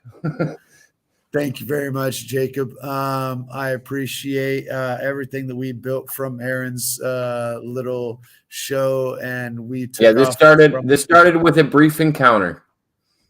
Brief encounter, saying things that we shouldn't be able to say on YouTube, and we have gone well beyond that. We've gone from you censoring me to me censoring you. It's a good platform to explore these topics on. Oh God, I started censoring you. How fucking ridiculous is that? Holy fucking shit. Yeah, that is absolutely true. I started censoring you. And since then, yeah, I've had my mic muted a couple of times. Thank you, Jacob, for everything. But hey, like I said, it will be on here. If you're reloading and want to come back on, feel free to hit me up or jump back on. You're always welcome. This is your show. I'll jump back on. So thanks everybody. Mud Rabbit, Terry, Sopranos fan, Tiffany, everybody out there. Thank you very much. Much love. Peace out. I'll see you in a bit. Thanks. All right. Sopranos fan said, I might just skip the holiday. I'm not sure what I'm going to do. Don't want to get into a debate because it won't be pretty.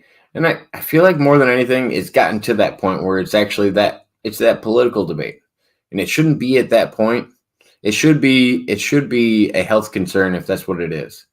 And people should address it like that. But at the same time, I could see how it goes other ways. It's a hard topic to have with anybody. And that's one of the things that they always talk about. You don't talk about abortion. You don't talk about politics. I don't remember what the other one was. Religion, maybe. Those are the three hot button items that you don't like to talk about on the dinner table. A super healthy diet at this point in my life. That's good. Sopranos fan, I think me and you had talked about on Aaron's channel your views on keto and where you were. You definitely sound like you had a pretty healthy diet, I have to say.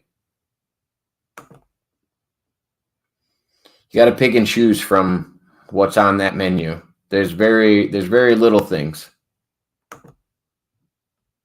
I just watched.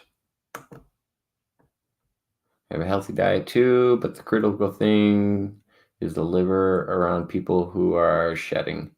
Well, and also people don't realize how much the liver actually processes. It's a very important organ that people like to overlook. Shedding happens generally 7 to 10 days. Gosh, Mud Rabbit, yeah, I'm gonna have to share you this this channel so that you can get a hold of them because they address this this medical thing you're referring to at the moment. But with this one, I have no idea if it's continuous. Yeah. And Mud Rabbit, that was one of my favorite parts about the discussion between Dr. Sanjay Gupta and Joe Rogan was even with medical evidence put in front of Dr. Sanjay Gupta, he could not admit the fact that probably everybody else in the room had higher immunity than himself to COVID variants. And that alone to me, like, confused me. He was so much an advocate for things that he was willing to take it to the grave. It was very interesting to see him try his best to unpack it and not even get the bow off the package. Pretty sure my diet / lifestyle is liver friendly. That's good. That's how it should always be. Oh, and by the way, everybody, I just got a notification. Our Cloaked Unseen World just went live. I don't know if everybody follows Ryan.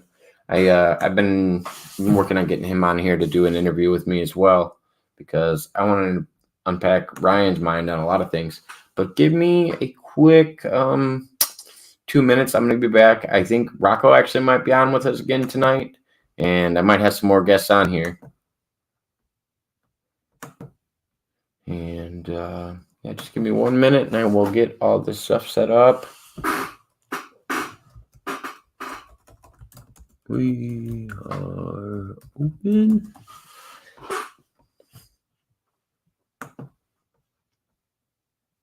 Oh man, I wish I could. I wish Brian's got a really busy schedule. I've talked to him. It's got to be something that's a little more coordinated. But I'd be happy to have Ryan over, and I'd love to talk to Ryan and pick his brain about a lot of things, especially his understanding of our reality and things and people seeping into it. If you guys or anybody else can reach out to Ryan, I've reached out to him before. I've talked to him a little bit, and we're friends on Facebook, and I've been talking to him a little bit about, everything that he perceives, but he stays pretty busy. That's the only thing. And I wouldn't want to get into the way of anything he's already got going on. But one last time, I'm going to share the link in the description. Let's see here. And then when I get back, if there's anybody in, you're more than welcome to join us.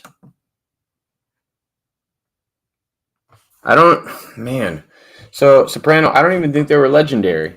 I think it was just, it was the idea that Andrew didn't understand the point that Ryan was trying to make. And then Andrew went on a defensive stance and then used his platform to silence other ideas. I don't think it was actually legendary. It was so legendary that Andrew was so offended by it that he had to take it off of Aaron's channel. And that was enough for me to be like, you know what? Wow. But yeah, no, that was a lot alone for me to unpack. I learned a lot more about Andrew since then. And it looks like Rocco will be joining us here shortly. Give me a brief break, and I will be right back with you guys. Hang in there.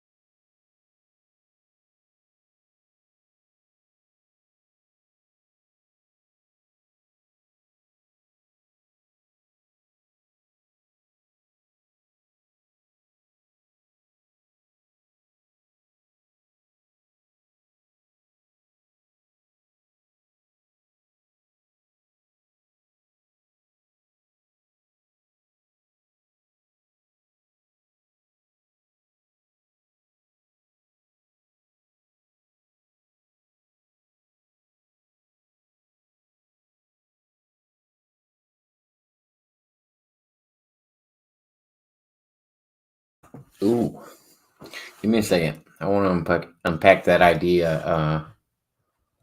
Oh yeah, no, we are back.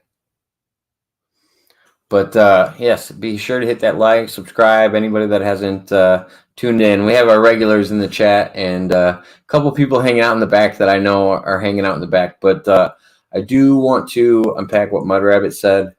Just give me 1 minute. I'm gonna get a couple more things ready because that is a good topic. And I ended up deleting the 9-hour stream that I did the other day just because I kind of went off the rails on the last, 2.5 hours. After I got kind of bored of talking and all my guests had left, I decided to start playing music on the platform, which is, the last thing YouTube wants you doing is sharing YouTube artists, especially if you're giving them credit. I'm thinking I'm going to post it back up, but I have to do some editing to it first.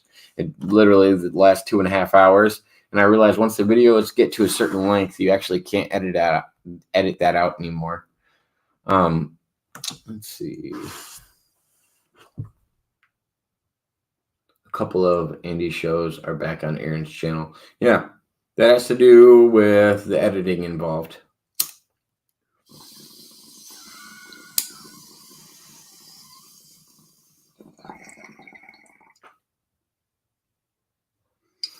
So,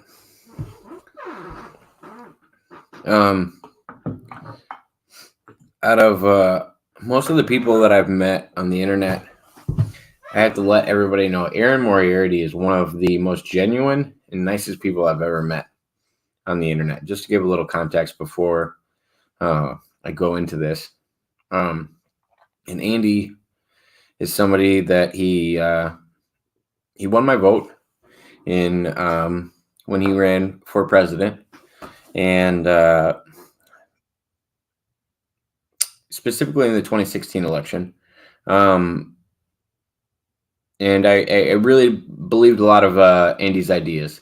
I feel different about it nowadays. I don't. It's not that I don't believe those same ideas. I think those same ideas that he presented before are still very possible. But I think Andy opened himself up to a platform that he wasn't necessarily ready for, and I think he tackled it in a very defensive manner. And I think that carried out into some of the episodes that we got publicly, because all the people that are in here in the chat right now that have seen Aaron's show were on every Sunday. They knew what was going on with Andy, and we watched this on a regular basis. Then I saw several shows go down the line of, I'm going to take this time to defend my position that I've made obvious on 5 other episodes. Whether it was about politics, whether it was about a certain individual calling, which I've referenced earlier. I think it's a dangerous thing to have your feet planted in the sand and not open to other people's ideas. I've noticed it more meeting new guests like Rocco and other people, where sometimes you're actually talking to people that are still unpacking their own memories and what they've gone through. And to make judgment on them immediately and what they've presented to you, and especially if you're basing it on a life before they had these memories, I think is an unhealthy process, because it's not going to help them. It's not going to help you or any of your viewers understand what's going on. It could be so detrimental to the conversation. And when I heard Aaron kind of explain how Andy felt about it at a later time, he was just like, this isn't really going. We're not getting the calls that are involved about my story as much. The reason I didn't see as many calls involving Andy's story was because he often didn't want to talk about his own story. He wanted to talk about his occurrences with other political people and make claims about them that I would say were kind of unjust, for the simple fact that he might have had 1 or 2 encounters with these people. I mean, publicly that he talks about. If he had other ones that he wasn't talking about, that would give some more validity to the argument. But he was trying to unpack ideas that the public had about certain people, and they weren't coming across as having any validity for the fact that he didn't back them up with anything.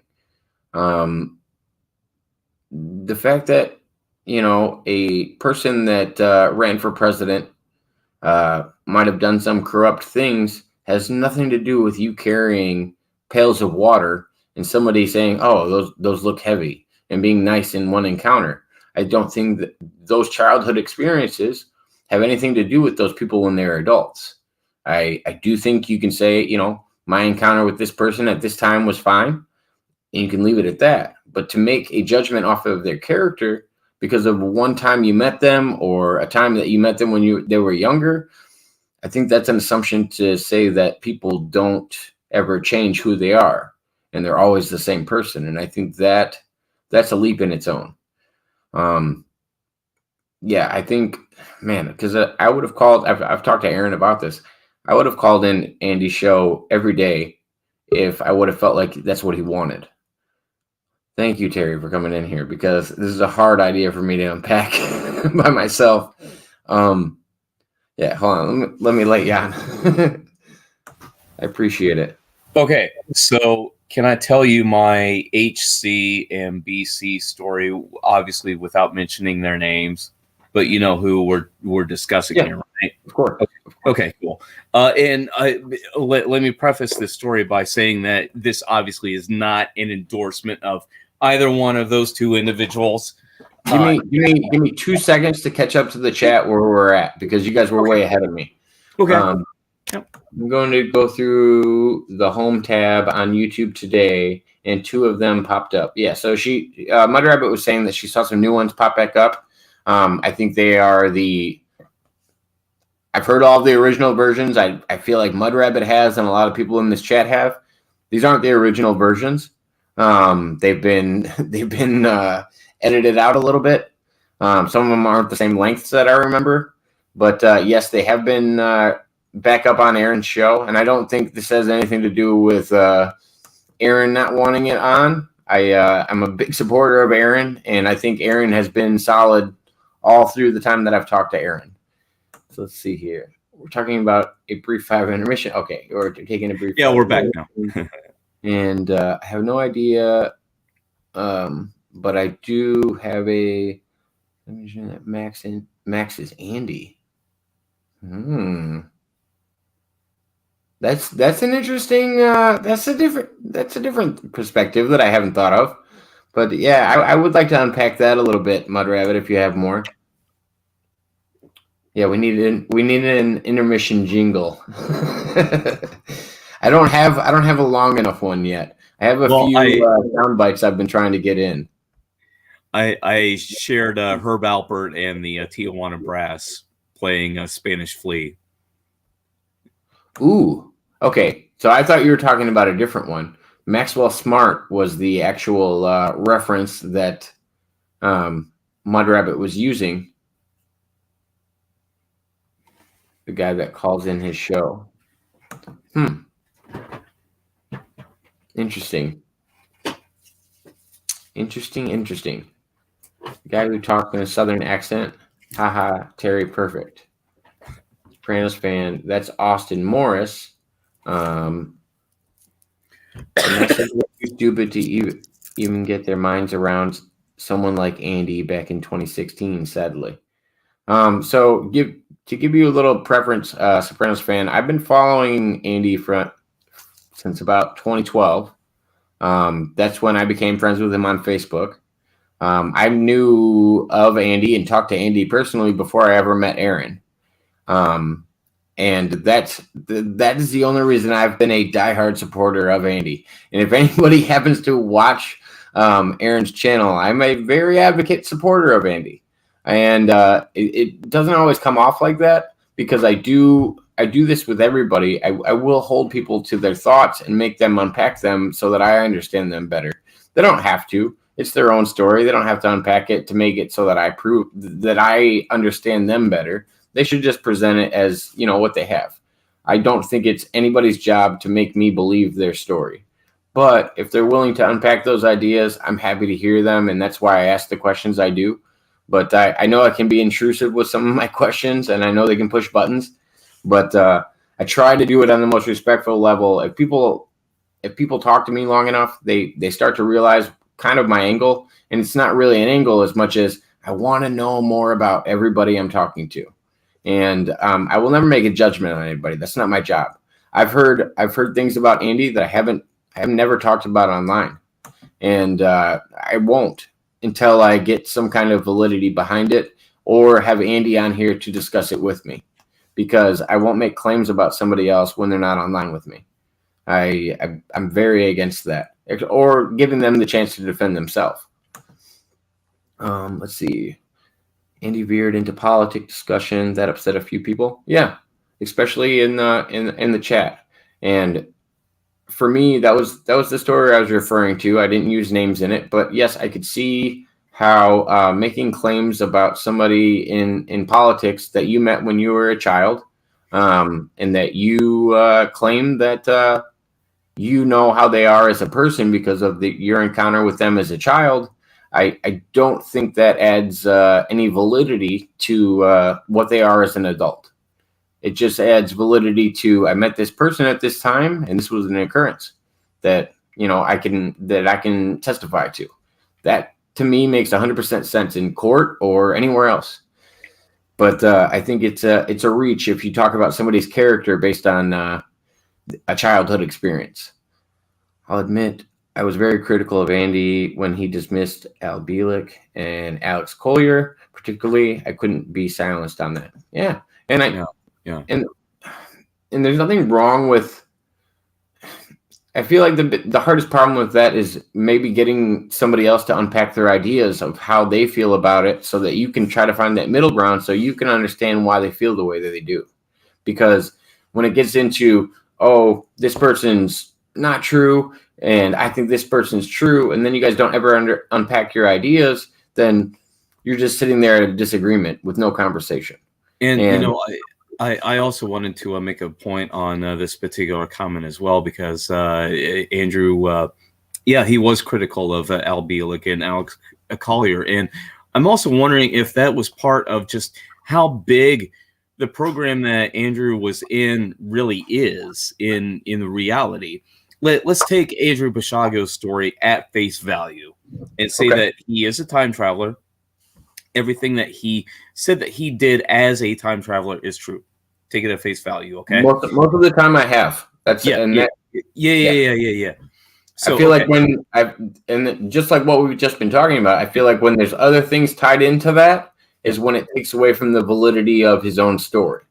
And I think even Andy has pointed out this, and the reasons that he didn't talk about his Bigfoot encounters, because he thought it would actually harm his information about time travel, because he considered his Bigfoot encounters to be more foo-foo than what he was actually coming to, and he addressed that publicly online.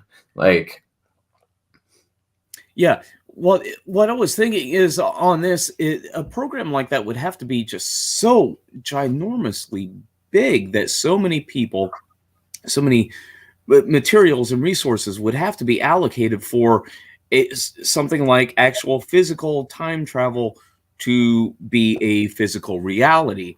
So you have to think of other programs and projects like take Area 51, where we know it's there, we know it exists, but does the average person living here actually know what all is involved there? Of course not. You also have the Manhattan Project, which was the nuclear weapons, where the people actually working on the Manhattan Project, most of them didn't even know that they were a part of that project to begin with, much less what they were even building.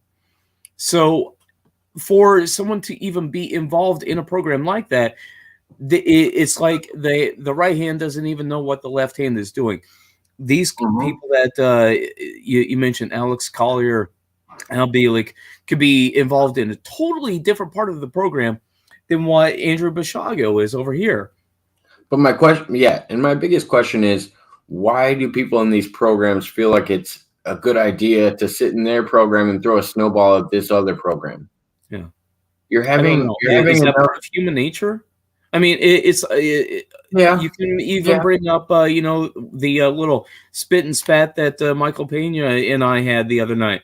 It's like we're at each other's throats. Why? Is it testosterone? I mean, me and Michael just had it tonight. It's this idea that I will make you unpack the ideas that you're presenting, but I think it's a healthy thing. I think when people plant their feet in the ground is when it becomes unhealthy. That's when people are no longer willing to talk about a situation, no matter what it is. Right. It has to be a give and take here, but wanted to relate my HC and BC story here. Go ahead. Yeah. So like Andrew Basiago, I also met HC and BC when BC was running for president back in 1992. You can say them. You can say them if you want. I just didn't want to put that. I didn't want to put those names in other people's stories. Okay. Bill Clinton and Hillary Clinton, and they were also traveling with Al Gore, Tipper Gore, and Chelsea was there as well. And they came. Yeah. And this was when Bill Clinton was first running for president back in 1992, and he came to a local town here in the area on his bus tour.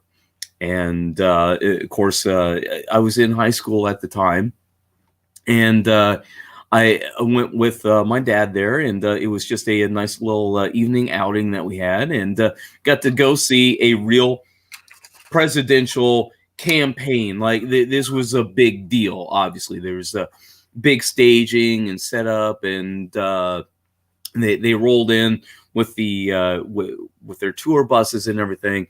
And I was one of the very few people that was had the opportunity and was selected to sit up behind them as they gave their speech, their presentation. And I got to actually shake Bill Clinton's hand as well. And from that experience, obviously, I can say the same thing, that essentially speaking of what Andrew said. from my interaction, from everything that I got, from everything that I gathered, just in this one particular instance of actually meeting them. Are they good people? From my observation, yeah, obviously, of course they are. It was a great, very positive interaction. I will say this. I even learned the definition of insanity from Hillary Clinton because she brought it up in her speech. It's the definition of insanity is when you do the same thing over and over again, but you're expecting a different result. And she made that point in part of her speech. And still, again, here we are. This happened in 92, and here we are, how many decades later, and I'm still talking about it. So very positive experience. Yeah. That brings me to my same point with Andy. Yeah. Is do you think you could make a claim on that person's absolutely not. Based on your encounter with them? Right, absolutely not. That was only a few hours of one day of decades long ago, and I always use this as an example. I've talked to Pena online a lot. I learn new things about him all the time. Yeah, and I could never say I fully understand this individual, and it's even harder in people in your immediate life, depending on how much they are discluded from how much they want to talk about their own personal life. Like it could be someone you immediately encounter with on a regular basis, but they could still be shut off to you on a certain aspect. And that was where I was finding problems. Like just at a simple explanation for it. Sopranos fan, I'm going to catch this up a little bit, said, to put it plainly, Andy's loyalty of the Democratic Party was very distasteful. And I don't even think it was necessarily the Democratic Party as a whole. I do think he was running on that platform, but I don't think they were all Democratic people that he referred to. He referred to some other people that I don't think were necessarily Democratic. What was the other guy? Remy. Gosh. I know I'm getting it wrong now. Remy, because they didn't want him equated with the drink is what Andrew made the claim, and why he had good merit as a person was because he didn't want this person being referred to as a drink, as an alcoholic beverage, and he made a merit to claim that this person was a better person because of his encounters with him and what he had said to youngsters around him, which. It's Andy's experience with him. I have to respect Andy's experience with him. I've never had a reason to disclaim anything that Andy said. Mud Rabbit pointed out that this is why she thinks it's different timelines. I also think that, and I don't think it's timelines necessarily. I consider it actually parallel universes. I think about it as a universe stance. I'd like to think of us as the bowl full of marbles. And I'd like to place our reality and our universe at the center. And then anything close to it would be relatively close to our universe if you were to visit it. And then the farther away you get, the farther the decisions being made and the outcomes change. And I think it's very possible to visit the same event multiple times and get different outcomes depending on which event you're visiting and which universe you're visiting it in, whether you want to call it a timeline, a universe, whatever. And that's why I don't take any merit away from that when it comes to his story. Like that to me doesn't take any merit away from his story because some things don't turn out to be the way they are. That doesn't make me think you're not a time traveler and weren't involved in this program. That doesn't take anything away from your credibility in my eyes.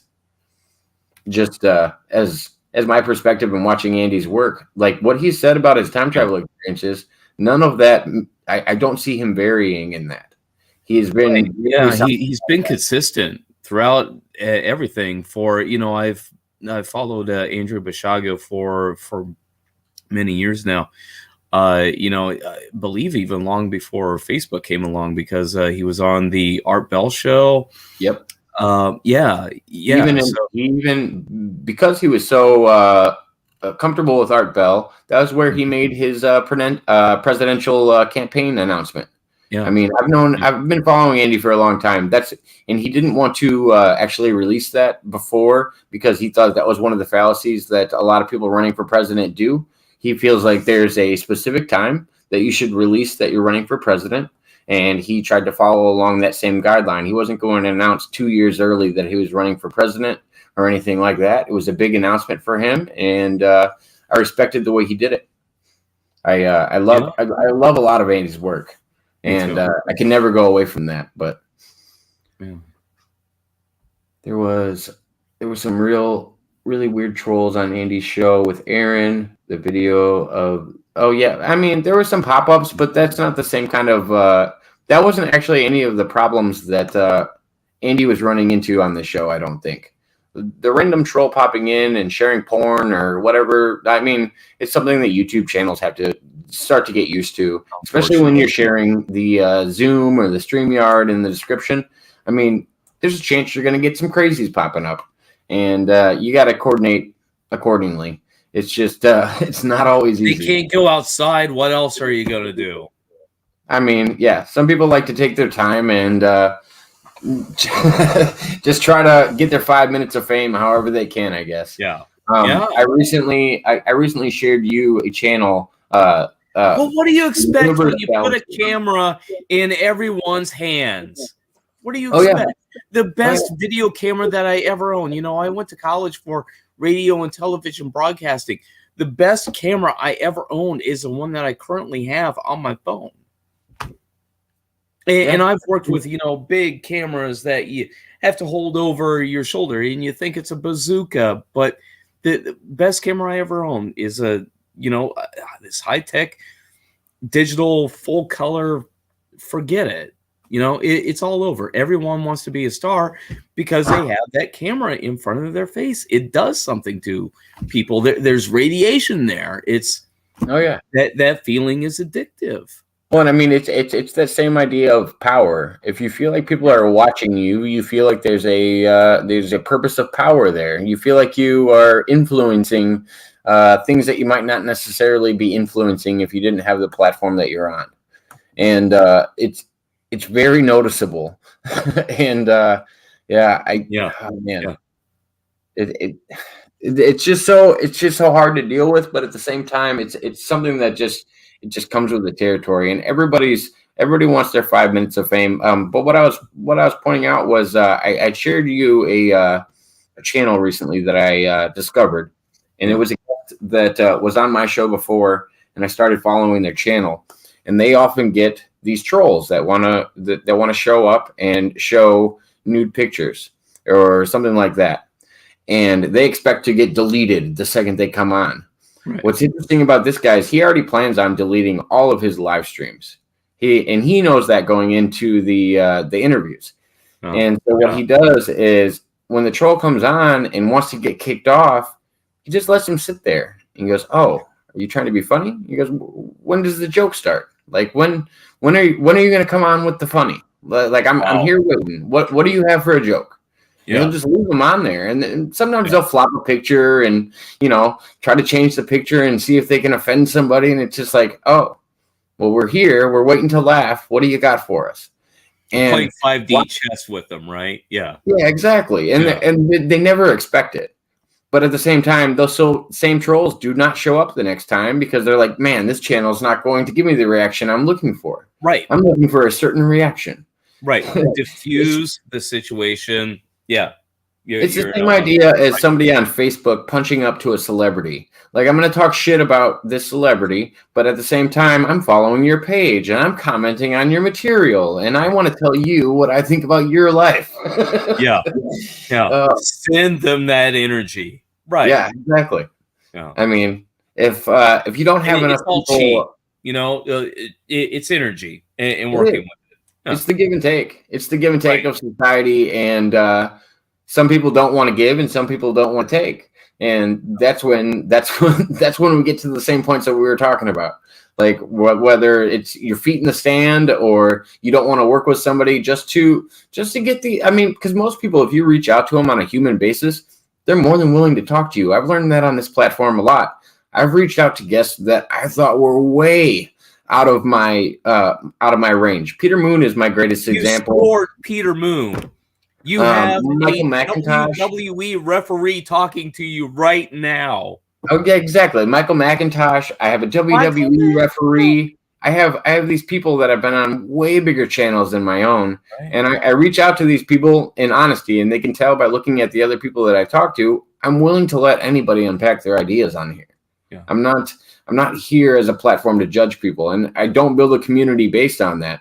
There's a lot of people that have grown faster than mine, but and they'll have 1,000+ viewers.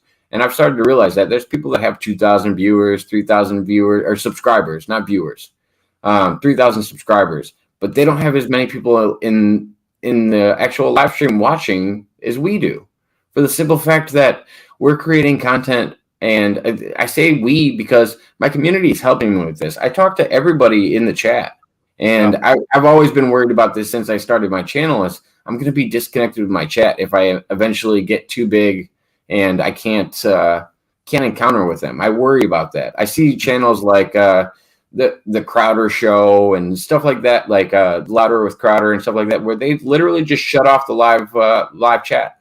They're not worried about it because they're at a point where they feel like they don't. They can't afford to begin with. There's too many people that would just scroll through, and they're obviously going to be saying the bad things and the bad stuff on there. So yeah. And the platform expects the content creators to monitor that, as well as monitoring their channel and their comment section. And of course, those channels are there. They're going to be putting themselves over. That they're just there for themselves. They're not interacting like what your program does. I mean, and I'm trying my best to keep it at this level, but I feel like I know eventually it'll get out of my reach. And it's happened on levels with me just from the beginning. WWE referee, he said, "What's his name?" So Wankaroo. I was on Galaxy's show, and I actually referenced Terry because Terry is the gentleman that I was referring to that I have on here, and this is Terry right here with us.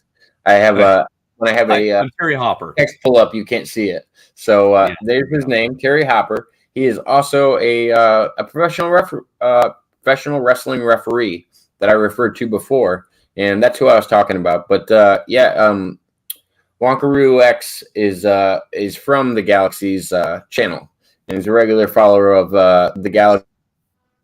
Well, hey, I guess it's just me. Is it just me, or are we still rolling? Are we still live? I'm going to assume so. So. Hi, I'm Terry Hopper, and yes, I work as a professional wrestling referee, and by WWE, I guess that we could say that's a generality, but yeah. Oh, there he is. He's sorry about that. Yeah, that's okay. Yeah, when I should have zagged. I work as a professional wrestling referee. I do have credentials in appearing for WWE on a couple of projects with them, as well as extensive work in Total Nonstop Action back when they had the 6-sided ring. And as well as I currently keep in the sport of professional wrestling by appearing as a referee for various local independents all across the country. So, yeah, thank you for tuning in. Yeah, Mud Rabbit. Everybody was, and I feel like this is a growing experience for everybody with these ideas and everything that they're unpacking. I feel like it's ideas that everybody's unpacking themselves, and that's why I said it's weird to make judgments on people immediately especially when they're telling you their story, because I do think Andy's still coming to his own fruition about a lot of the things in his own story. I don't think he's fully unpacked everything. I do think there's more to Andy's story than he's released publicly, and then also what he's also dealing with in his own head. I learn new things about Andy every time I see him come on the internet, and that's a privilege for me, at least. I love learning more about Andy. I don't know if anybody in the chat's ever seen. I'd be willing to donate $500 to get a copy of Andy's first book. I'd be happy to do it. I would do it tonight. I would send the money tonight. If Andy could send me an unedited copy, but that's it. I know from knowing Andy, that's not his style. He wants the pristine version, put out for the public that that fully encapsulates what he's talking about, and he's never going to release something prior to that. And I just does he not have a book at all right now in this timeline? He does have okay, so the book, if you're referring to the book that or the paper that his dad pulled, I don't think that ever came to fruition on this timeline. So Andrew Chicago does not have a book. No, that's not what I said. Okay. There's a paper that his father presented to him. He said his father was a little inebriated, and he talked about the paper based on Mars that he found, and he was reading back and kind of joking about it. Andy snatched it out of his hand at one point, and wanted to know more about it. Okay. I don't think that's the same thing as his book itself.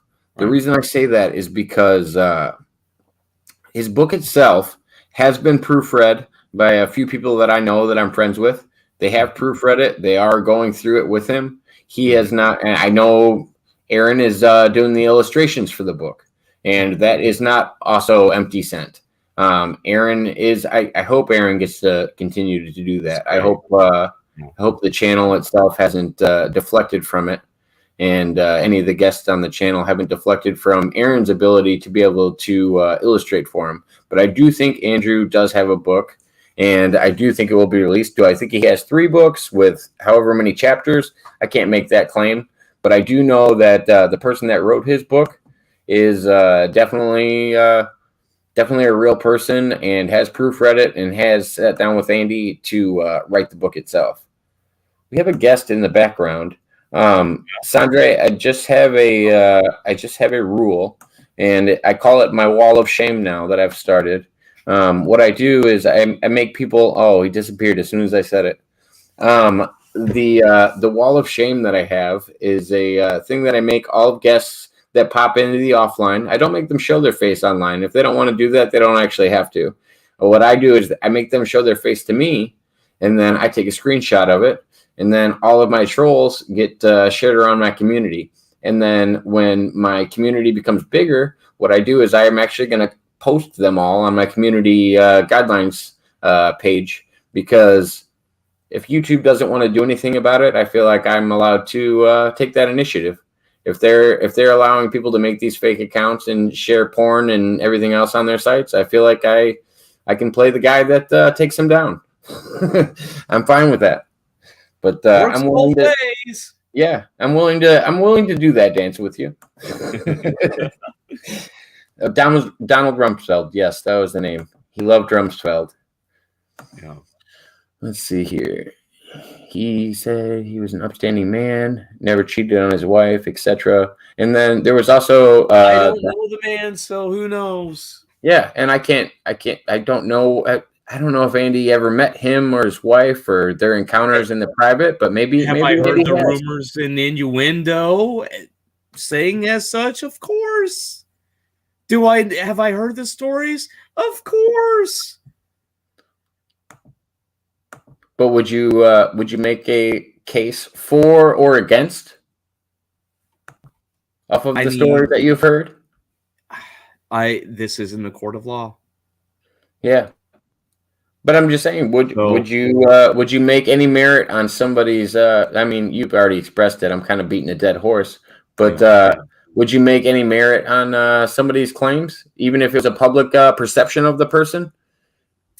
What really gets me is again, you go back to consistency of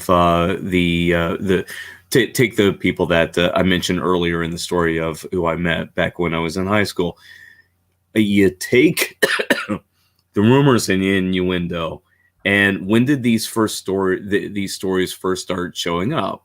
When they were not president, but just governor and going around there. So, knowing what we know here in the state that you and I live in, Jacob, and how many governors that we have had as legit crooks have gone to prison, governor crooks. So is that in the realm of possibility? Absolutely. Are some politicians crooks and have been convicted? Absolutely, they have. Yeah. So, is it and some people will make it to presidency bidding on the same seats, but that's right. Illinois for you. Yeah. Oh, that's a fun game to talk about. I love talking about Illinois politics because I feel like a lot of people don't know about it.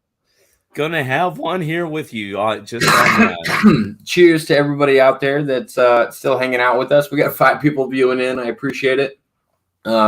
Rocco's on an important call right now. He's gonna dabble in with us later.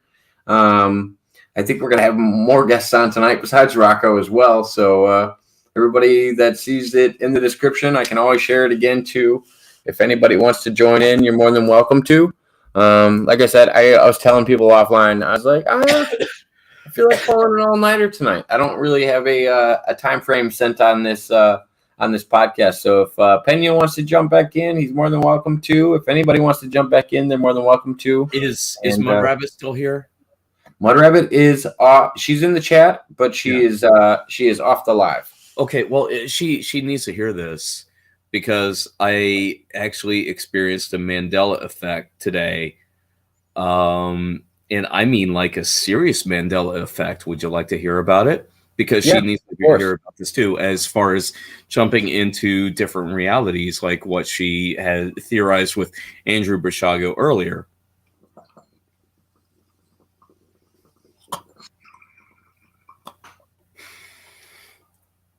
Up until earlier tonight,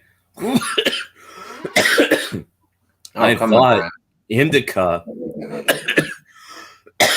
was the high performance, and the sativa will put you in the chair. Sativa slow, indica up. I'm glad I taught that to Pena where he could relate that to people because he said into couch earlier, and that's the reference I gave to Pena earlier. And he actually rides on it. He's like, "Ooh, I like that." And I could play the play the interview where I said it to him.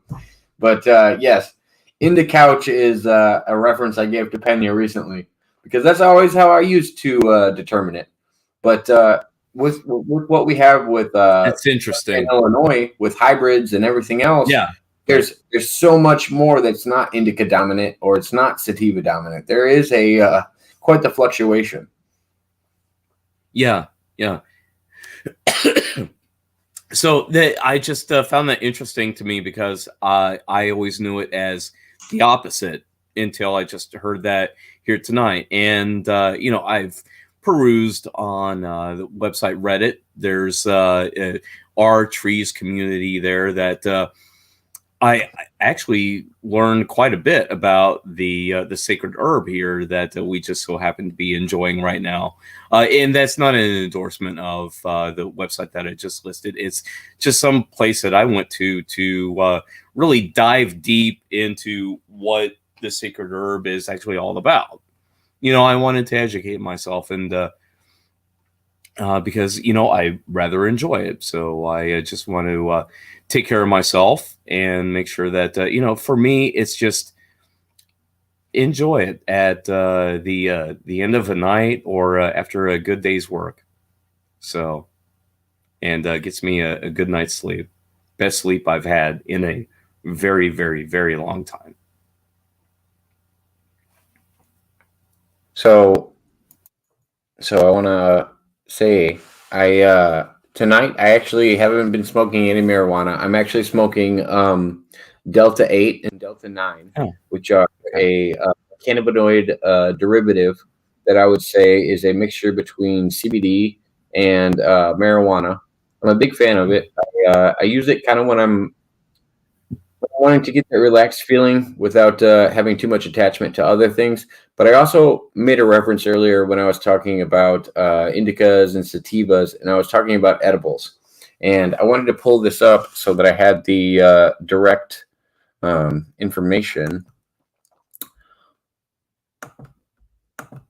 11-hydroxy THC is the chemical compound that's produced by your liver when you ingest edibles. It's a whole different effect on your body than you would get from an indica or a sativa, and it acts upon you differently. and you even get a different feeling from an indica edible or a sativa edible, and they vary even in that own spectrum.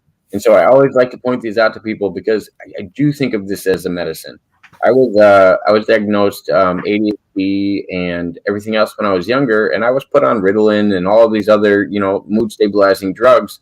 And what I eventually found out was there's these cannabinoids that help me better, whether we're talking about it on the CBD level or whether we're talking about it on a marijuana level. And there's some marijuanas that don't necessarily coexist with me well. And I would venture towards more, acceptable strains for my own body, but I don't feel like that part is relayed to the public as much as it should be. Right. Yeah. Different strains, different effects, and that's one thing that with the legalization, I feel that it's been a positive, because now, that is, if you go to a legal place and you know exactly what it is, what it's going to do.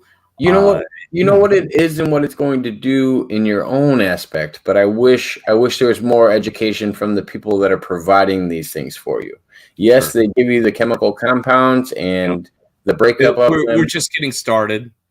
Obviously, we're. I just worry we're going to release it too fast, and it's going to bring us, 2 steps back in the future. They're going to go, oh no, marijuana is linked to psychosis. Well, no. And then there's others that say that it's not legalized fast enough. Yeah. So yeah. And so, and this is where I differ. I think it should be legal across the states on medical.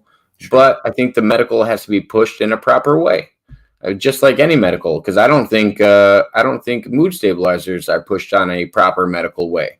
I think it's been proven pretty much throughout the medical history when it comes to psychotropics that we like to go through different psychotropics until we find the right one that connects with you. Right. And it's a dangerous path sometimes. Because it does come down to you. A person has got to want to change. It's, again, definition of insanity, doing the same thing over and over again, expecting a different result. So until you introduce something else, a variable into the equation, that should change the outcome. It should. And the only problem is when you're doing it with things that have different side effects, whether it's suicidal thoughts, whether it's horrible thoughts about harming your own family. Like, I think I always point to a great example, Chantix. I almost think it's safer for you to quit tobacco cold turkey than it is to take Chantix. Because for some reason, it is a very common occurrence that people have thoughts about killing their children and their family. And it's actually listed in the list of problems and side effects of this drug. I'm like, wow, that is an intense thing to deal with. Like, maybe you should just have a cigarette. Like, I hate to be that guy, but like you'd be more helpful than you would be to put yourself in that mindset if you don't have the tools to take care of it. Right. Well, it's the fact that this country allows advertisements on television and other media of actual prescription medications. That is just a concept that I simply cannot wrap my mind around. Why would we're on a topic that is going to get us banned? Let's not go down this road. But no. This actually isn't a bad topic because people don't want to address it, and so it hasn't been really red flagged. But I'm going to catch up the chat a little bit because everybody's still on our last topic. So I will catch it up. She said, Mother Rabbit said, I would imagine anybody in his position would be extremely frustrated trying to explain things, compounds, that with losing his vision. And I can as with any soldier going through, what any soldier has gone through, you bring up PTSD, you bring up regardless of the physical issues, to where they're just used up by the system and tossed out to the side and not taken care of. And regardless of the medical conditions, we all have watched Andy talk about this story in repetition for years, and he hasn't veered from his story. And that's why I say, like, yes, I can see the anger side of, how haven't you guys fucking seen this yet? I have 60 plus hours on the internet that you can find at any time on YouTube for free. I mean, I used to fall asleep watching his 8-hour lectures. I mean, that was what I went to sleep to, because I actually liked Andy's voice. It was kind of a monotone voice where it actually relaxed me a little bit. And I used to actually listen to Andy's long format interviews to go to sleep. And so I know when somebody's been putting out this information for that long of a time, regardless of any condition that they're going through, it's hard to keep repeating yourself over and over and over. And see people still questioning the information that you've already had out there. It's like a competitor in a fight who just refuses to.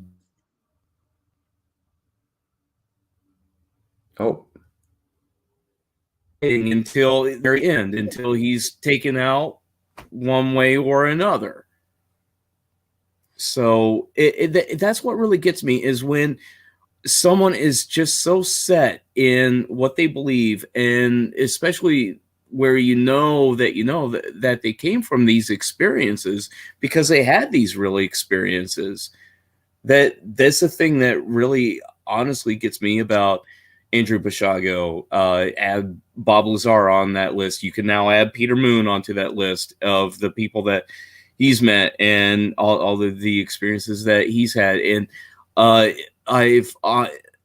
which also I want to bring up as a question to you, Jacob, is we mentioned Art Bell earlier with all of the interactions that he's had of literal celebrities and anyone and everyone from time travelers to Art Bell made a lot of people celebrities. Oh yeah, definitely. And one thing that really gets me is just the diplomatic immunity that it seemed that Art Bell had in that time, as well as now, to where he was just this grand central station of information and being able to get that information out to the general public. That's something that you're growing into, Jacob. That have you given that some thought of, like, you're this diplomat here that, you're kind of the messenger. You're just at this central meeting desk. You're the one giving out these messages to others and giving out the information. Have you really considered that weight? So when I originally started diving into these topics, these are topics that I'm interested in. So I started digging into people that were willing to talk about these topics on a small basis. And I've met a lot of people through doing that. Now, gosh, in the short period that I've been on, about 6 months, when I reach out to people, or when people, that's the new thing I was adjusting, is people actually reach out to me now in order to be interviewed, because they like what I've done with past interviews, and they see the way that I handle people that are being interviewed, and they go, well, you are the most open-minded, interviewer that I've ever seen. You're not here to judge people. You're not here to make claims on their stories. You're just sitting there listening and presenting it to your audience. You don't have a dog in the fight. You don't have any products or services that you're shilling and trying to put over. It's just, you're here. Let's have a chit chat. Yeah, and I've had plenty of guests on that make claims about other guests that I've had, and I've had plenty of guests on that want to tell me what guests not to have on, or who not to talk to, or who that. I'm never going to end up structuring my thing like that. So there are some guests that fell through the cracks because they didn't like the people I was presenting, or they didn't like the fact that I wasn't judging people enough and wasn't questioning their stories enough. And if that's the case, if I miss out on guests because of that, I understand. It's just, I feel like it's something that's going to come with the way I'm running things. And I just have to deal with it. But Sopranos fan, I just had Peter Moon on last week. And it was a great time. It's still posted on our channel. You're more than welcome to check it out. Very good interview, filled with tons of information and new information that I hadn't even heard before. So again, congratulations on the interview, Jacob. Really. Well deserved. And I'm trying to get Peter back on soon, because I want to unpack a lot of his ideas. We didn't make it through a quarter of his books that I wanted to talk about. There's a lot of information that he has, and I want to pick his brain more on Scientology. I want to pick his brain more on anything he's comfortable with letting me ask about. I've started to learn, the more I've learned about Peter, is I feel like Scientology is one of those topics I wouldn't ask him about unless I talk to him about it offline, because he has a more in-depth, interesting relationship with Scientology than myself. He worked directly under L. Ron Hubbard. He grew up with David Miscavige, who now is the leader of Scientology. Wow. And he worked under, as a Sea Orgs member, the founder of Scientology, L. Ron Hubbard. That alone cannot be said by many Scientologists. So regardless of his rank on going up the bridge and how far he was on his journey in Scientology, he had a deeper connection than a lot of people can say. And that's why I respect his opinion on these topics, and that's why I wouldn't want to dive into him too much if he wasn't willing. But he probably knows too much. Yeah, I can understand. Well, what he was willing to say to me is he thinks that, and this is me just putting in my own assertion, he may have found himself no longer in Scientology because of the new direction that Scientology was going with the new leadership. Because he does think that the old leadership and the new leadership are different in their directions and what they're going with in their pursuit. And I don't think it's a negative thing or a positive thing. I haven't made a judgment on it. I just know that Peter has separated himself from it, but he said he's gotten a lot of tools from it in the past that he still uses to this day.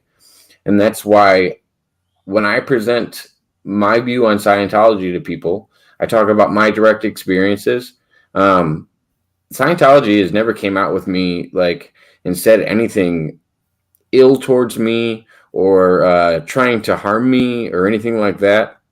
Like I said, I don't think I was privy to a lot of the information that people farther up into the program have, or the religion, if you will. I say program. That's an interesting term.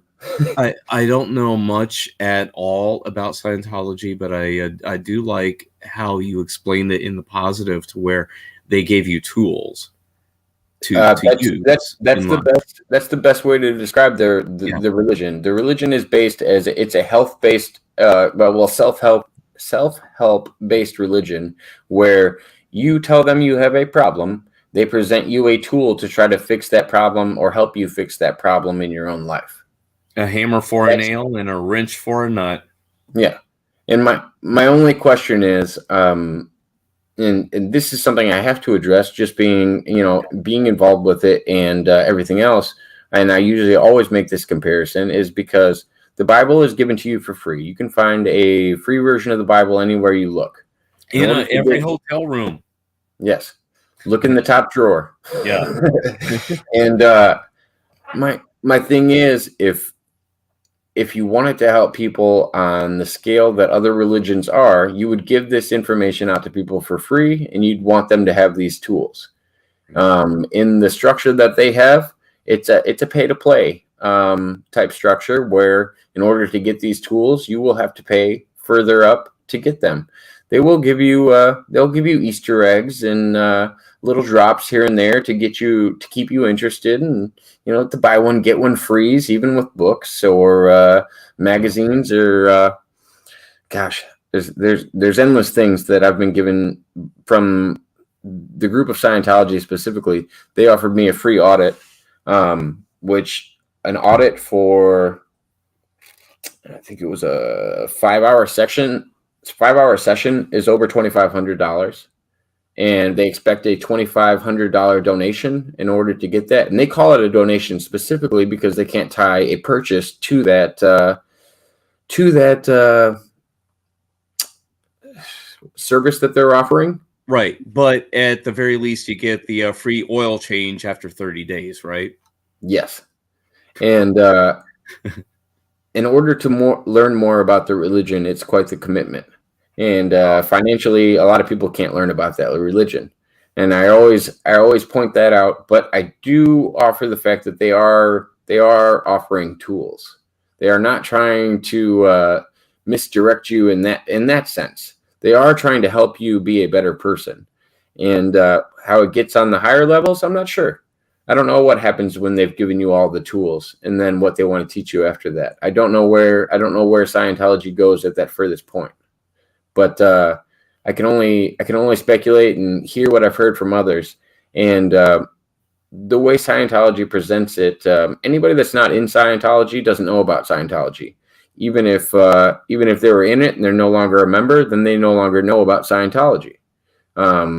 If the information isn't approved through Scientology, it's not credible information. That's fake news in common terms. Sure. It's just like any other religion or philosophy out there. There has to be a dictate of some sort.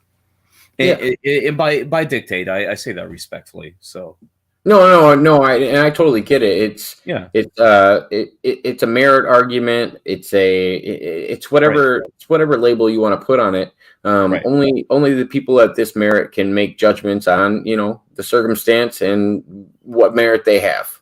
And I feel like we see it trickle down, but it's an interesting topic that after 6 years of research and hands-on study in Scientology, I haven't learned enough about to make a full judgment on Scientology. And that's how I feel about pro wrestling. Yeah, even at the levels that I've achieved, in that I still don't know what the hell I'm doing at all, really. But that's what makes it so neat and just so much fun, as well as frustrating at the same time, because no matter how much you learn, there's always so much more to learn about it. And I would think Scientology or any religion or philosophy again would be like that. Is the Buddhists say about the Buddhism is it's simple yet complicated. To answer your question, what years did you work, Terry? I just had this conversation with some of the newer wrestlers that just came in on a show that I just worked on this past Saturday, and I got my start back in 1997 with a company called Windy City Pro Wrestling up in Chicago. And at one time, they were actually the number 4 in the country, because we were able to run 3 shows at the same time. And we were traveling all over the Midwest region, and had a broadcast television show right there in Chicago. And then I went and worked for TNA back when they were broadcasting out of Nashville, Tennessee. They had the 6-sided ring. I was in several programs with them there until they picked up and moved everything down to Florida. Right now, I'm still currently involved. Again, I just said that worked the show this past Saturday. Matter of fact, I had another one this past Tuesday as well, and have another one coming up this Saturday. So still very much involved in the local promotions that you can see all around the country right now. You can get probably one happening there locally where you are. Just look it up on the internet, see if you can go to Wankaroo is an Illinois native as well. Oh, nice. I have to put that out there. So you may be able to even catch one of Terry's shows, depending on if you are up in the Chicagoland area. I'm planning on being up there on the 30th. That's not this coming Saturday, but the next Saturday, for a promotion called PRW for a Halloween show in Chicago Ridge. And you can look that up on Facebook. Thought it was Chicago Heights. Or Chicago Heights, sorry. Yeah. Okay. I was like, man, did I get the wrong address? Damn it. I sent you the link. I'm a Southern Illinois guy here, all right? You have a good idea where I live at. So Chicago Heights, Chicago Ridge, Cicero, Hammond. It's brother, if you think I live anywhere near that mess, you are confused. I live north of Chicago. Yeah, I'm closer to Aaron than I probably am to Chicago. Yeah. just to give everybody a general worldly perspective. But Mud Rabbit, that was not your face. Don't lie. And I couldn't see the caption because it was kind of too small. That was on the photo. So if you can fill us in, I'd be happy to know what it said. Was what that I've been an sharing. ostrich? What was that photo of? I don't know what that was. Like a half bald ostrich with a few pretty feathers. Yeah. I was confused.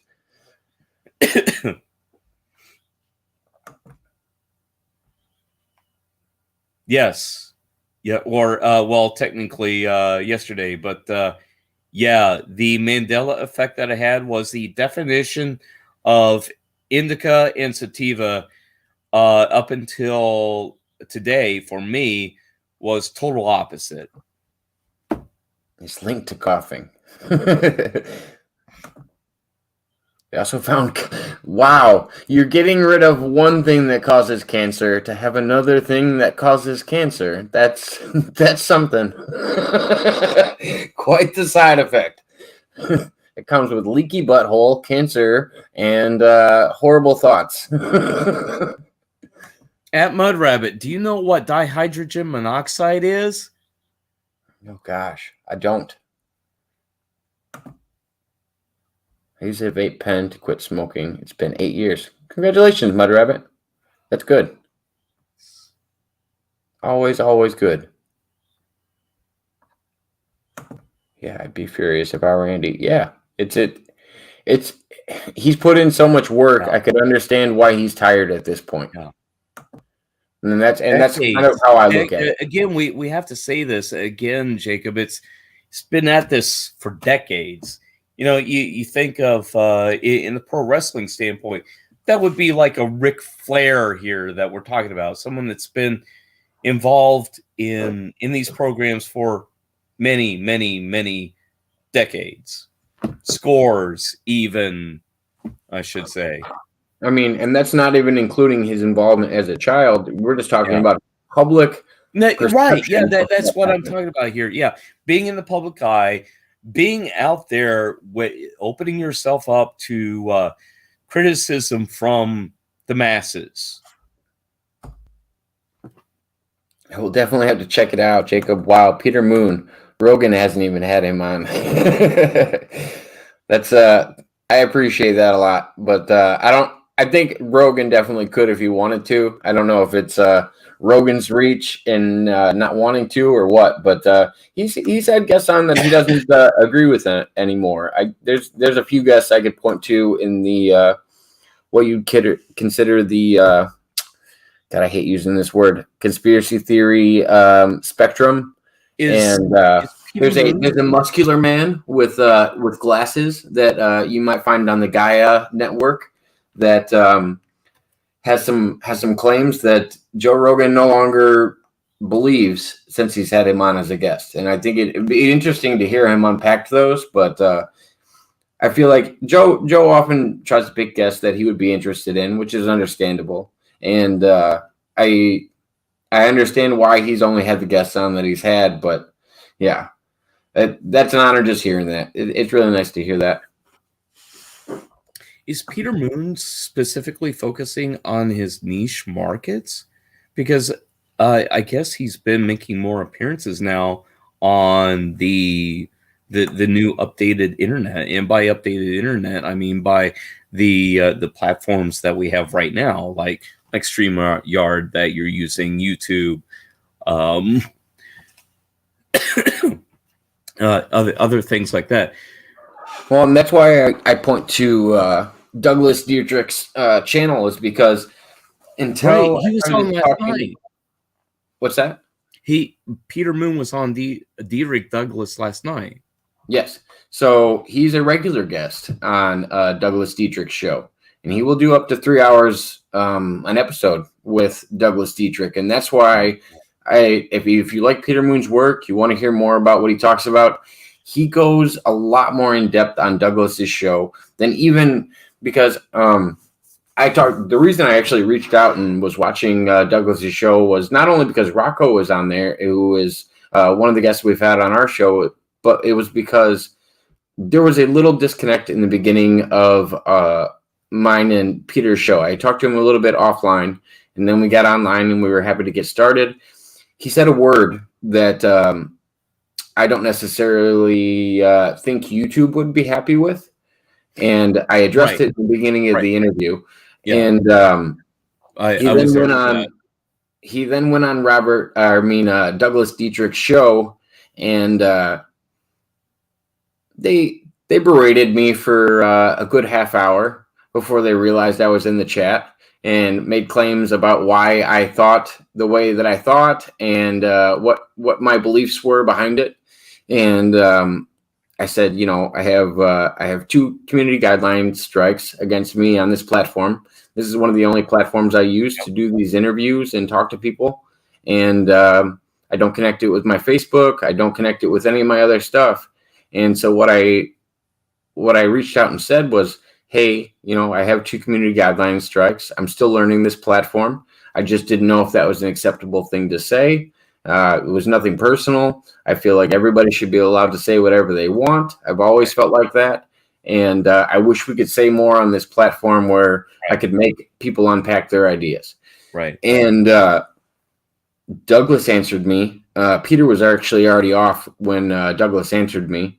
And he goes, oh, wow, that makes perfect sense. He goes, I'm sorry for saying the things I did. He goes, I wasn't trying to offend you, Jake. He goes, I just assumed you were some person in the woke society trying to make a claim on somebody else's speech. And how eye-opening, really. Commenting on something that he didn't even watch, doesn't even know about, making assumptions. And Peter was respectful enough. And Peter, I don't know if it was because he didn't remember my name or what, but Peter was respectful enough not to say my channel's name and kind of like throw me in the water. But at the same time, anybody that was watching, they saw me in the live chat. I was there listening and paying attention. And I got to talk to Douglas that night. And then I also reached out to Peter again the next day. And I said, I was on there watching your podcast. I saw when you were talking to Douglas. I just wanted to let you know this was my thoughts behind it. And I kind of relayed the same information I did in the chat, not being rude to anybody. And Peter said, thank you for viewing in. Sorry for the misunderstanding. He goes, I'd be happy to talk to you again. And so I would be happy to talk to Peter again. I just want everybody to know I'm navigating this platform the best I can and trying to make it so people can see this content.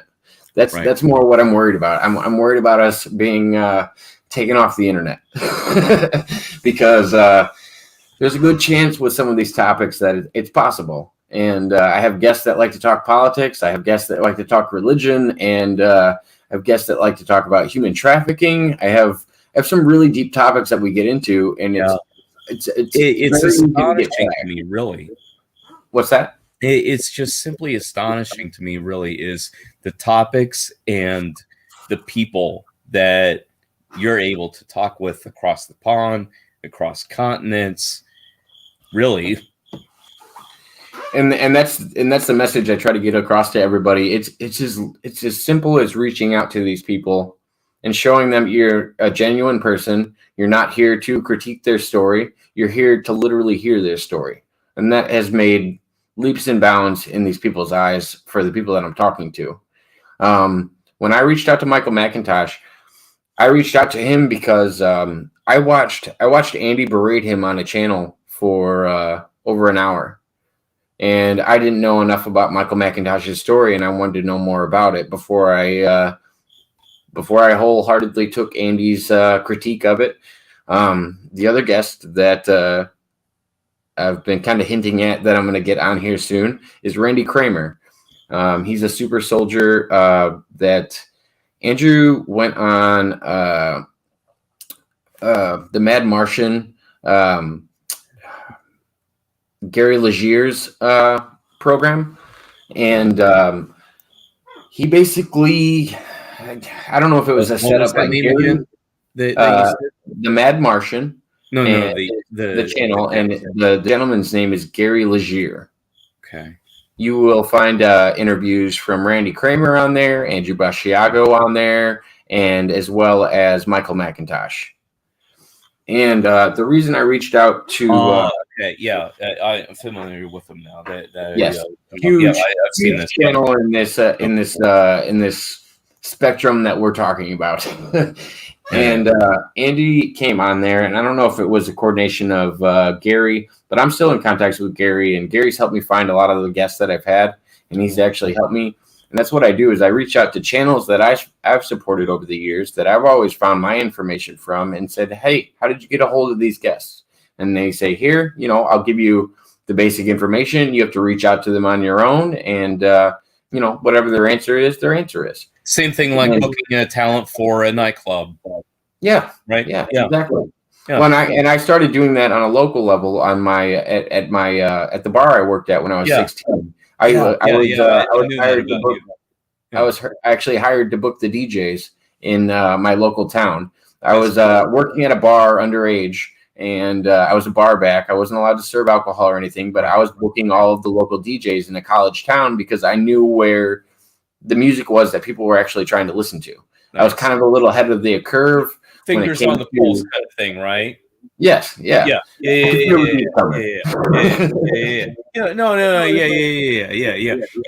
not doing anything bad there, or anything illegal. Yeah, obviously, because I could tell right now you're there to do your job and have a good time and make sure everyone else is having a good time. Yeah. Right. To the most part. Yeah. I mean, I want the best show for everybody. And that's what I want to coordinate. And sometimes I feel like the best show that the public could get might actually be getting somebody to unpack an idea that was actually left on another show that nobody got to hear. Or if and that's the reason I reach out to the people I reach out to, because I feel like, I watched this time where you were censored and I didn't get to see what you were going to say about this. And I'm curious myself. And if anybody in my audience happens to have the same curiosity, it hits well. But if not, I get it. There's some people I have on here that might not rub everybody the right way, and I try to do my best to get that balance in there. I don't know. It's a balancing act, to say the least. But yes, Tom Cruise has definitely got some great films. I won't knock him just for being a Scientologist. I was talking about this on a podcast the other day. I think Tom Cruise's older films are something I'm way more attracted to than most. Top Gun, really? Yeah. Top Gun, Risky Business. Gosh, those are reasons why film was invented to begin with. Risky Business was actually shot in Illinois. In most of those are some of the regular films that for some reason resonate with me so well, like Wayne's World, Aurora, Illinois. What's the God? I can't think of the town now. Wilmette, I believe, is where Aurora, Illinois. Yeah, Aurora for Wayne's World. Wilmette, Illinois is for Risky Business. It's where they shot the scene where the car went into the water. That was actually off of the shores of Chicago. Wow. And it's interesting. Like those movies, for some reason, resonate in areas better than others. I mean, you might not even know it was from your area, but you find out later. Caption reads, "Me coming out of quarantine." Water. Yes. She got it right. Or a Sopranos fan. I asked if anyone knew what dihydrogen monoxide is. It's water. Yes. Dihydrogen. Yeah. 2H. Yeah, gotcha.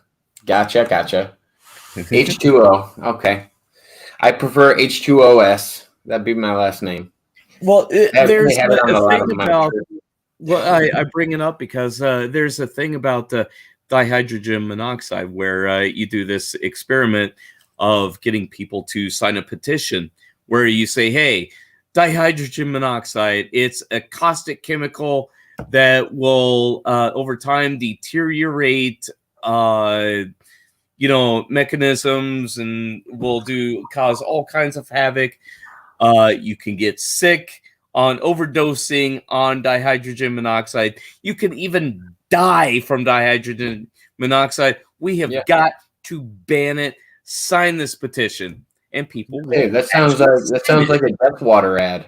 Have you seen the new waters for the new ads for Death Water? No, yeah. Death Water is a carbonated water that you can buy in a can, where they will actually give you a discount on it if you sell your soul to the company. They will give you a discount on your first case of Death Water. But they talk about how dangerous water is. It corrodes the land. It changes everything around you, and they go on this great spiel of how dangerous water is. And then at the end of it, they're like, but it also hydrates. So, right. Ooh, frothy goodness. You're very chill, refreshing show. Yes, thank you. Thank you, Soprano, that's awesome. I mean, like I said, everybody that you're talking to here, I either met on Aaron's show or in this small community that I have, and I really appreciate everybody that pops in and contributes. And Soprano, you've always been one of those guys, even in Aaron's show, that me and you would sit there and talk in the chat because I liked the topics you were portraying. Like you had good questions. It wasn't you weren't questioning. You weren't questioning or being detrimental to the conversation. You were always adding to it, no matter how it was. And I always appreciate it. Planes, Trains, and Automobiles too, I think. I'm not sure where that one was shot. I would have to check that out. There also might be an Illinois one as well. Perfect example of how the politicians talk to us today. Yeah. Very, very much so.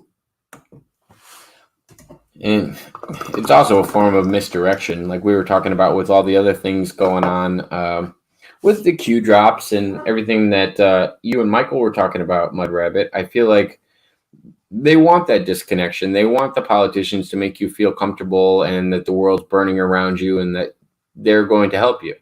I feel like that is a very easy portrayal of a way to get you to fall in line, no matter what side they're on. I'm not a big sides person. I don't think one side's better than the other. I think there's corrupt people on both sides, but it's being able to address them. And it's the same reason I don't trust any politician wholeheartedly, whether it's Donald Trump, whether it's Hillary Clinton or anybody. I just can't. I can't full-heartedly trust anybody. I'd rather unpack their ideas like a human and say, all right, on this idea, I agree with them because of X, Y, and Z. On this idea, I don't agree with them because of X, Y, and Z. Like, there's nothing wrong with unpacking ideas and voting for, the best person that you'd find suitable for that position. Instead, we get into the shiniest turd argument every 4 years. And you feel like you're voting for the lesser of two evils, and I don't feel like that should ever be the way that we're picking presidents. But it seems to be a common occurrence. Sometimes I wonder if where we're headed, if it would be a true democracy, if that's what they're really going for, to where everyone has a cell phone. Come on. Let's get real. What if you had an app that would actually allow you to vote on bills yourself? And so now would you eliminate that branch of government, or would you have them vote in the public's favor? Would they represent? You know what I mean? Would they represent communities? Or would they still serve a purpose? I mean, you also have to get into the conversations of who can vote here, and that's the arguments of why we have an electoral college is because supposedly the serfs out there just aren't smart enough to run a whole country on their own, because there's so many complexities that go along with it, obviously. Why do you think we have a community college? An electoral college. Yeah, sorry. Why do you think we have an electoral college? And why do you think we base our presidential vote on the Electoral College rather than the popular vote? It's a good question, because obviously it's a private corporation, isn't it? But at the same time, it has to be some representative form of government to allow goods and services to flow freely. I mean, you have to have some form of creating highways and transportation and ways for people to get around. And there has to be an organization of fire and some kind of protection. I mean, those are community services that I think should be. Those are things that I think should be allowed. But like thinking on it in the political college and why we have it, why do you think it's necessary in our current? Why are we not going with the popular vote rather than our political college, our electoral college that we have in place? And why these states have these votes? What do you think the necessity of that is at this point? Especially as being, is it even necessary for you? Because are people more intelligent now than they were back in the 1800s? I mean, back then you only had newspaper and word of mouth, and you know what happens when you play the telephone game of you pass a word back and forth, right? So, but are we seeing that now in today's social media climates, as well as the you take mainstream broadcasting to where one person can control the narrative that is given out to many different media organizations? Where is that information coming from? And do the people know how to use discernment to make the right call? What if we had the philosophy of, if you can't explain a law in a couple of paragraphs, then what do we have that law to begin with? Well, okay, so in my thoughts, in unpacking that, I don't think the majority always has the right decision when it comes to making the decision for the masses. Mob mentality. The reason I say that is because of, like you suggested, social media and other things like that. I think the right answer can also be misconstrued to the public as a whole. But I think the main purpose of our electoral college and its function is so that California, Illinois, and New York are not making the vote for the rest of the country, based on the fact of population. Right. And my ground root to that is how, as being a Midwesterner, I know what our spread is like the country, across the country. I know where the majority of our population is. I know where they reside. I also know that what we experience in these large communities that we have formed on the coastal areas is, in these high populated areas, you have a higher risk for insanity. You have a higher risk for murder. You have a higher risk for a lot of things that just occur in large populations. We see it in rat communities, mice. You pick the creature, it will actually follow to these lines. And it's interesting that it happens. And so I often point to these because I don't think the majority should make a decision for the minority, just like I don't think the minority should make a decision over the majority. There has to be a consistency here. Yeah. Yes. And I think it's the only thing that adds balance. And I think without that, the rest of the states wouldn't be thought of. It would your election would come down to about 5 states. Right. If it was just a population game. And that's what I think the importance of the Electoral College is to give every state a value in this system where states have their own rights, they have their own abilities. The last thing they want is states that have nothing to do with them making rule over them, especially when you're talking about imposing a leader, a military leader, or any aspect on top of a state that might not totally agree with it. Right. I mean, we're in a weird state where if you do not fit with the Democratic Party, your vote doesn't matter in this state. That's just how it is. Chicago runs the vote for the rest of the state. There's a lot of counties in our state, and none of them are even mentioned because Chicago makes the vote. It's just something that, as an Illinoisan, you have to until we have breakaway economies, which is happening down here, downstate, or a multiple party system. Or a multiple party system. I think that's another hole you can poke into the system where it could actually help, because I do think independents can actually take away from the Democratic vote and actually offer more to the campaign itself and the election process. The X factor, though, in everything that we're talking about, in no matter what economy or political parties here, or no matter who votes or how they vote, is what it comes down to is the limited commodities that is available to everyone. And by limited commodities, we're talking about food, supplies, and how do the general population get those food and other supplies? Because, we live in a time now to where not everyone has their own garden in the backyard. Not everyone can go and bag a deer on deer season. It's deer season now, by the way.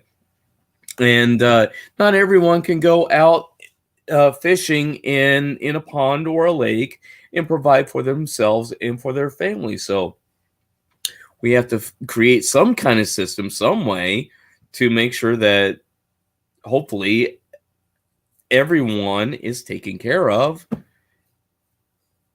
And I don't know. Especially now, because you're dealing with billions of people. One, and rolling with what Mud Rabbit said, she said because people in New York shouldn't dictate what people in the Midwest or how people should not dictate what people in the Midwest want in their lives. The reason I also say that is because it should be recognized as these states are working together. There's a good idea where most of our food and grain comes from, and some of the food commodities that we get are often from the Midwest or the South specifically, and these are often the states that I talk about that are overlooked. And people don't want to address the fact that our cattle, our corn, our wheat, and these are all produced in a certain area. And so, yes, if the other states don't want to talk about the place where all of their food is being produced, I think there's a good chance that the people that are producing their food might take a little harm to that. Like there should be a healthy balance in society where we're all working together to get to the same end goal. And I see that on both sides of the parties. I feel like everybody has the same end goal in mind. If they're looking at it in a positive way and they're not looking for political gain and financial gain in the process, right. I do think they all want the end goal, but I think their route to getting there is different. Absolutely. And that's where I feel like the discussion comes into play, though. Yeah, there's different pathways, and everyone has their own idea for what should be done. And I don't know, is anyone really honestly considering the fact that we have millions of people that how do you coordinate everyone all together to where we can all actually work together?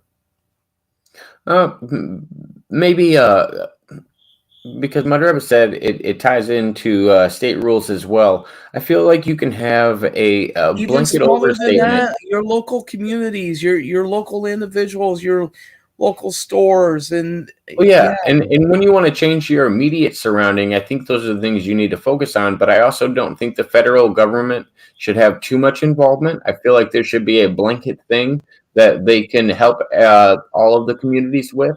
Whether it's a standard minimum wage across the countries. Of course, that's based on, cost of living and the area that you live in. So sometimes minimum wage isn't set on those things. But I feel like they're whether we're talking about health, fire department, police department, there's certain things that are considered, universal in the U.S. Those are the things that I think the federal government should cover. And when you start getting into specific issues is where the federal government should take a step back and say, oh, we'll let the states decide here, because this is their responsibility. If you don't want to live in that state, you don't have to live in that state.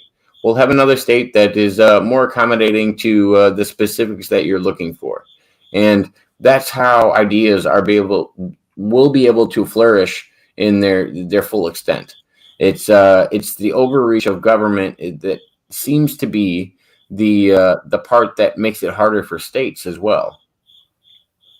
And that's where we are right now. You know, Michael Pena was on earlier, and he said that we're in the middle of World War III. Well, that's technically correct. However, this is my perspective, Terry Hopper's perspective here. I do feel that where we are right now isn't World War III so much as it is more of a World War V. And by that, I mean, you still have the original two wars that we're familiar with. I count Vietnam, Korean conflicts around that 60s, 70s era to be three. A lot of people think that World War III is nuclear. It's not, and it never was and never will be. World War IV was 9/11 post. Where we are now, WW5 is started on the 2 weeks to slow the you-know-what. But that's just a theory prediction of mine that I feel that will the future proves past. We'll know about in the future. But being at a World War V, you have now millions of people, and we're tied all together through the social media here. That obviously a lot of companies are trying to corner their own market and be their own platform to have their monopoly on this. That's the game that is being played right now. You see all of these people that are positioning themselves. And what's going on is the fact that everyone has their own idea and their own agenda for how things should be done.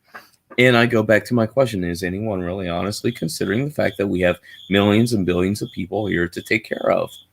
Well, with those millions and billions of people, obviously they all have their own ideas. So you take all of these religions and all of these philosophies and thoughts.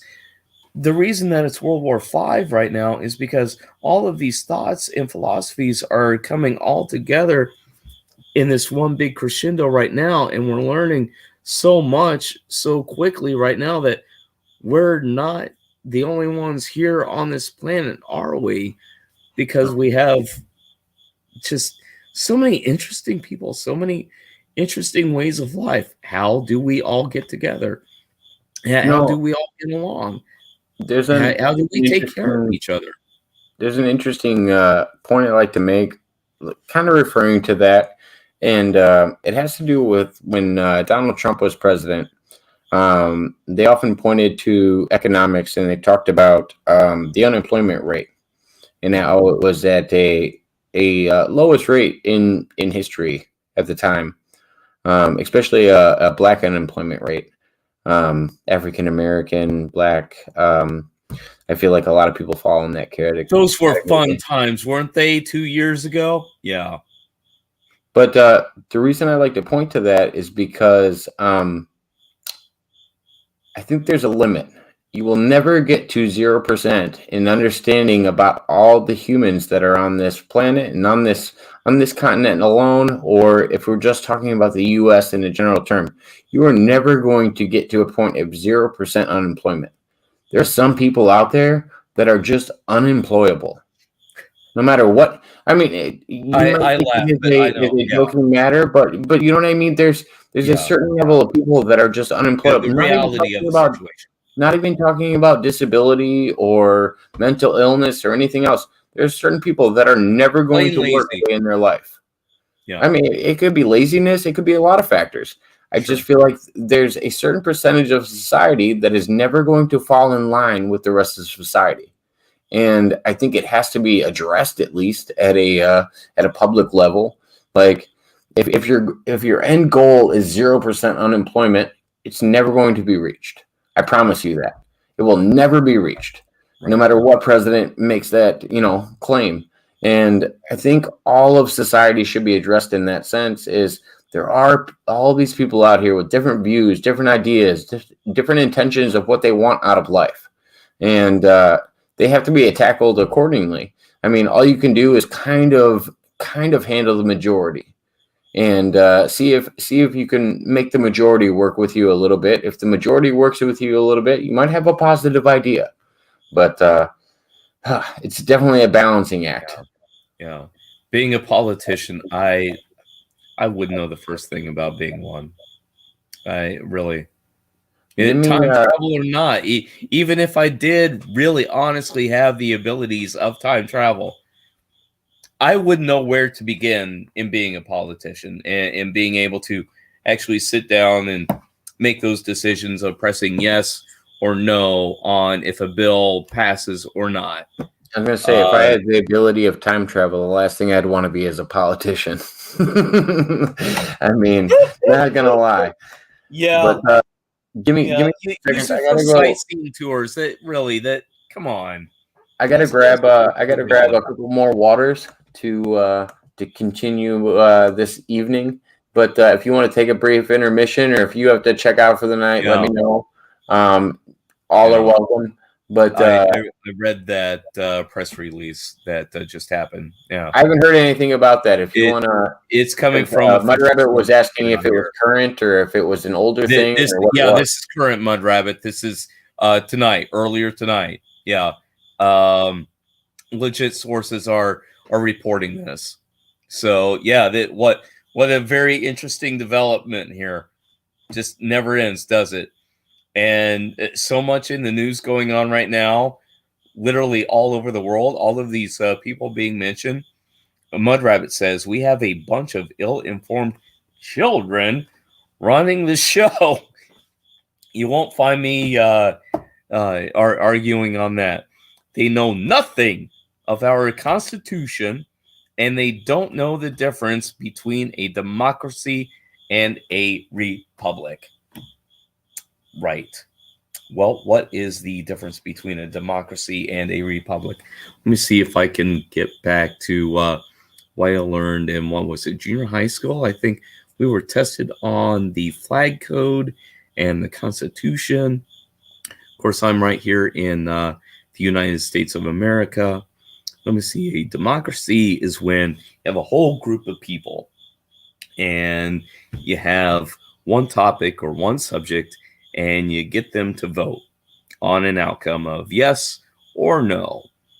And whatever that outcome is, the majority is the rule. A republic is a representative form of government where you take the majority, vote for a couple of people that you hope have their best intentions in mind. But that isn't always the case, is it? I don't know. Is there any perfect form? I don't know. What would I do if I ran the planet? I don't know. I don't have any answers. None. So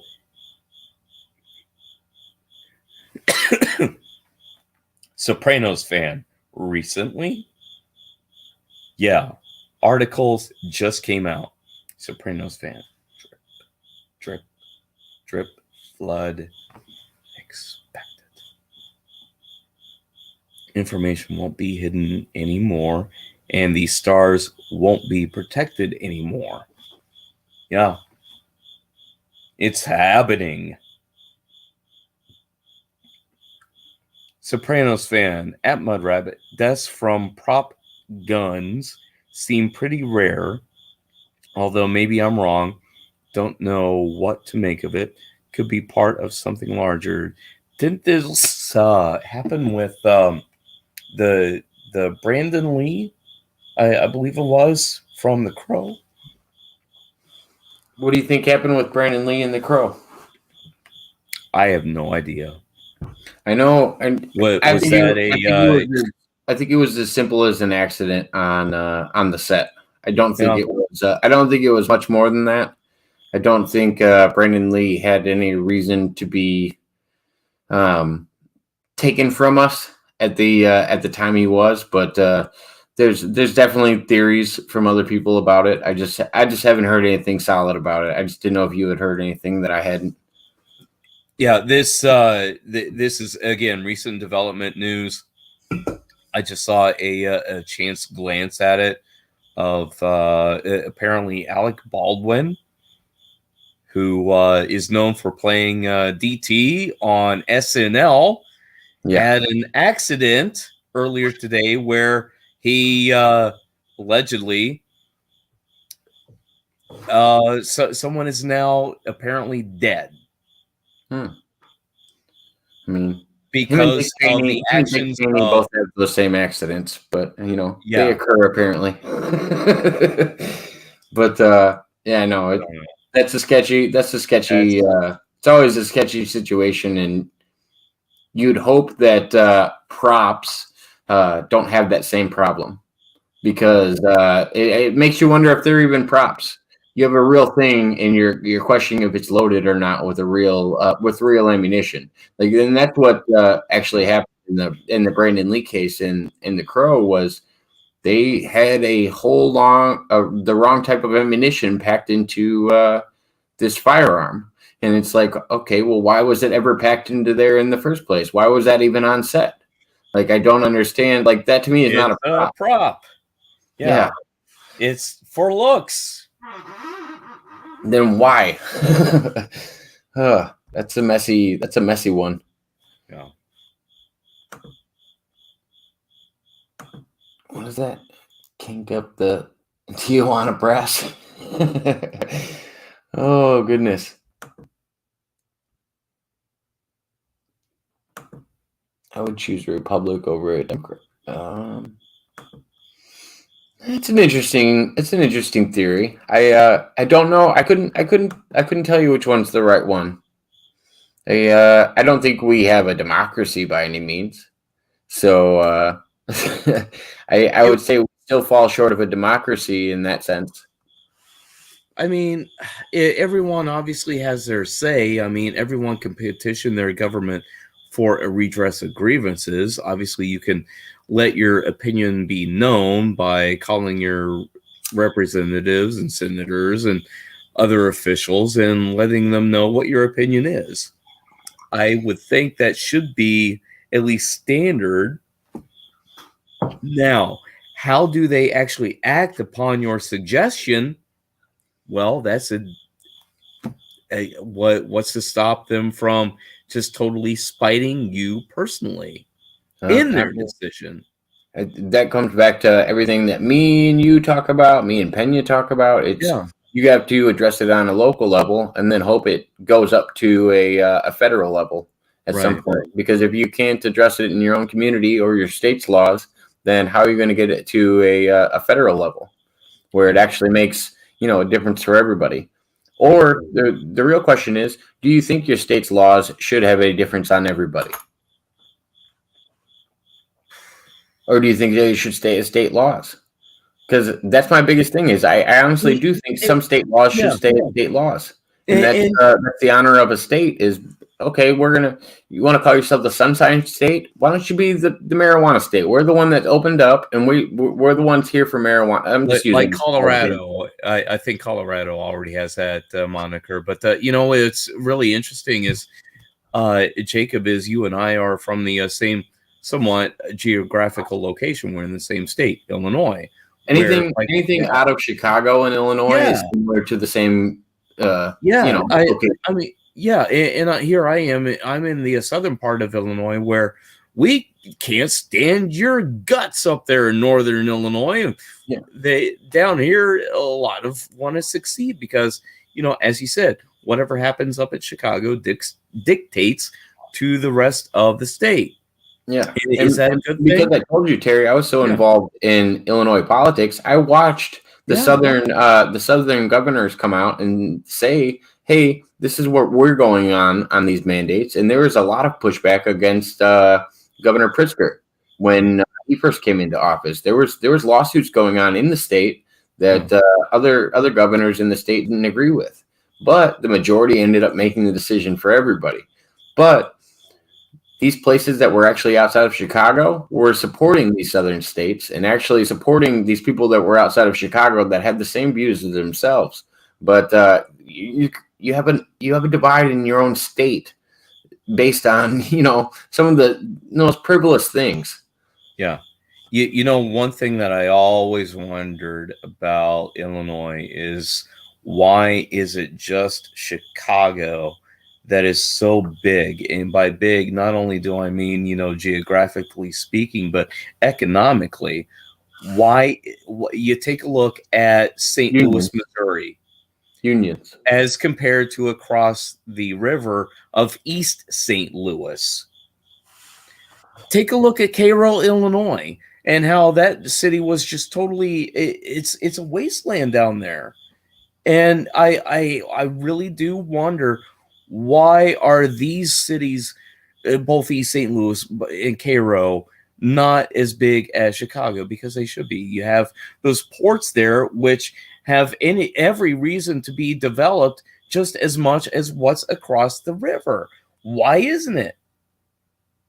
It has to be with whatever laws or government is going on within the state. I would say I would say the biggest thing that we see is the union influence that you see in California and Chicago. And it's only certain regions of California, but at the same time, just like Chicago, those certain regions make the decision for the whole state when it comes to unions. And you do see this monopolization of money and finances in certain districts. And you will find that repeating in any place that has unions, especially when you're on a construction level. And I've had guests on before that are union members and have talked to me about this. And being in a very big union state, I like to address to people, like, I have a respect for unions. I do like the fact that people can have a livable wage. Like that to me makes sense. There's definitely positive benefits from unions, and then there's negative benefits that people don't like to address. My biggest one is I think unions have a big role in stifling small business. I give examples because my mother runs a small business in the area, and there was a lot of union contractors that wanted to get in on some of the jobs that she was offering. Their bids were too high in order to compete in the same market. When they were no longer able to compete in the same market, what they did is they decided to go put a blow up rat in front of this business in order to me, I'm all about your idea to protest freely, but that to me is defamation of character on a certain point. Like, you're trying to say that these people are hiring illegals. You're trying to say that they're hiring people that are non-union members and equating them with illegals, and trying to make unjust claims about people because of their business practices, because you might have been bid out of the market. And I think that's the idea of the free market that we have. And when you're not able to accept the fact that sometimes you just don't get the job, it happens. That's part of life. Right. And when certain people aren't able to suck that up, it has a very detrimental part to society. When you see it harming a business, sometimes it will accommodate to these people that are bullying them in a lamer sense. Right. And they don't understand the concept of help yourself. Don't hurt the other guy. Yeah. Yeah. I mean, and I get it. Sometimes bids are too high, and certain businesses can't afford to have a union contractor or a union worker in there. But that doesn't mean that the person that is non-union is actually less qualified. It's an interesting fallacy that has been presented to society when it comes to unions. They think that for some reason these people are more qualified than another person. I can give a great example when you talk about barbershops compared to the police force. Barbers that cut hair have more training than a police force when it comes to actual schooling. Sure. Why is that? I don't know. That it's like it concerns me. I'll say that. It makes you wonder.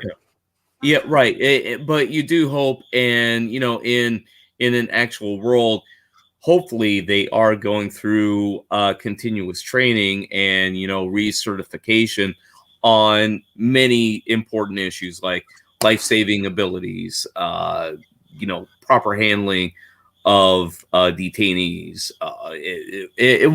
What are the reasons for detaining anyone in the first place? That's where I see some unions shine, though. Like when I look at people that operate our fire departments and our medical facilities, those are all people that are trained in both.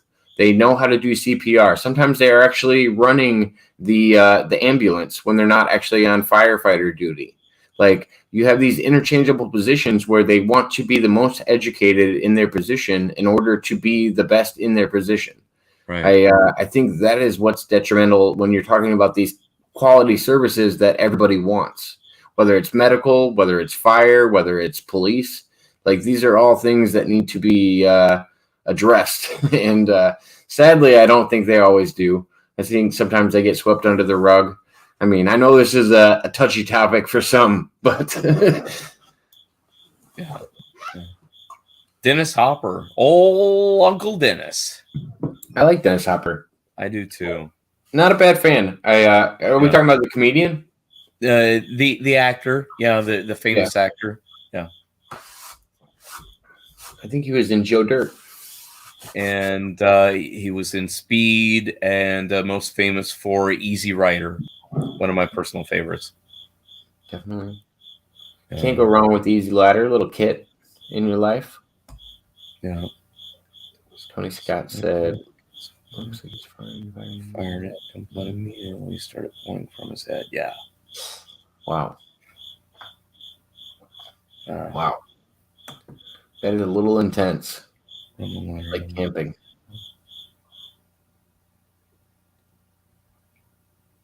Change, but only until a few people die. Good for you.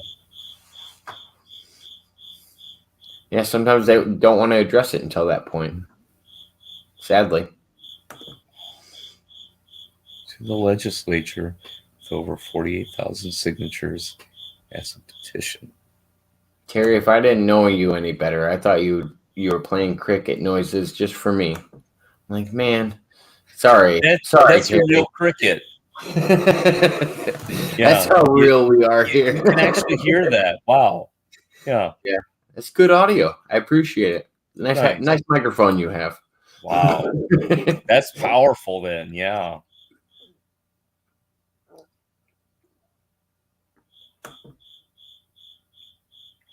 I'm going to switch over to the TV, getting to that point. No, I get it. Understandable. Yeah. I'm about to call it a night too because it's 2 a.m. where I'm at.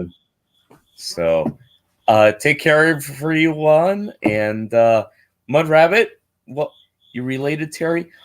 Good question.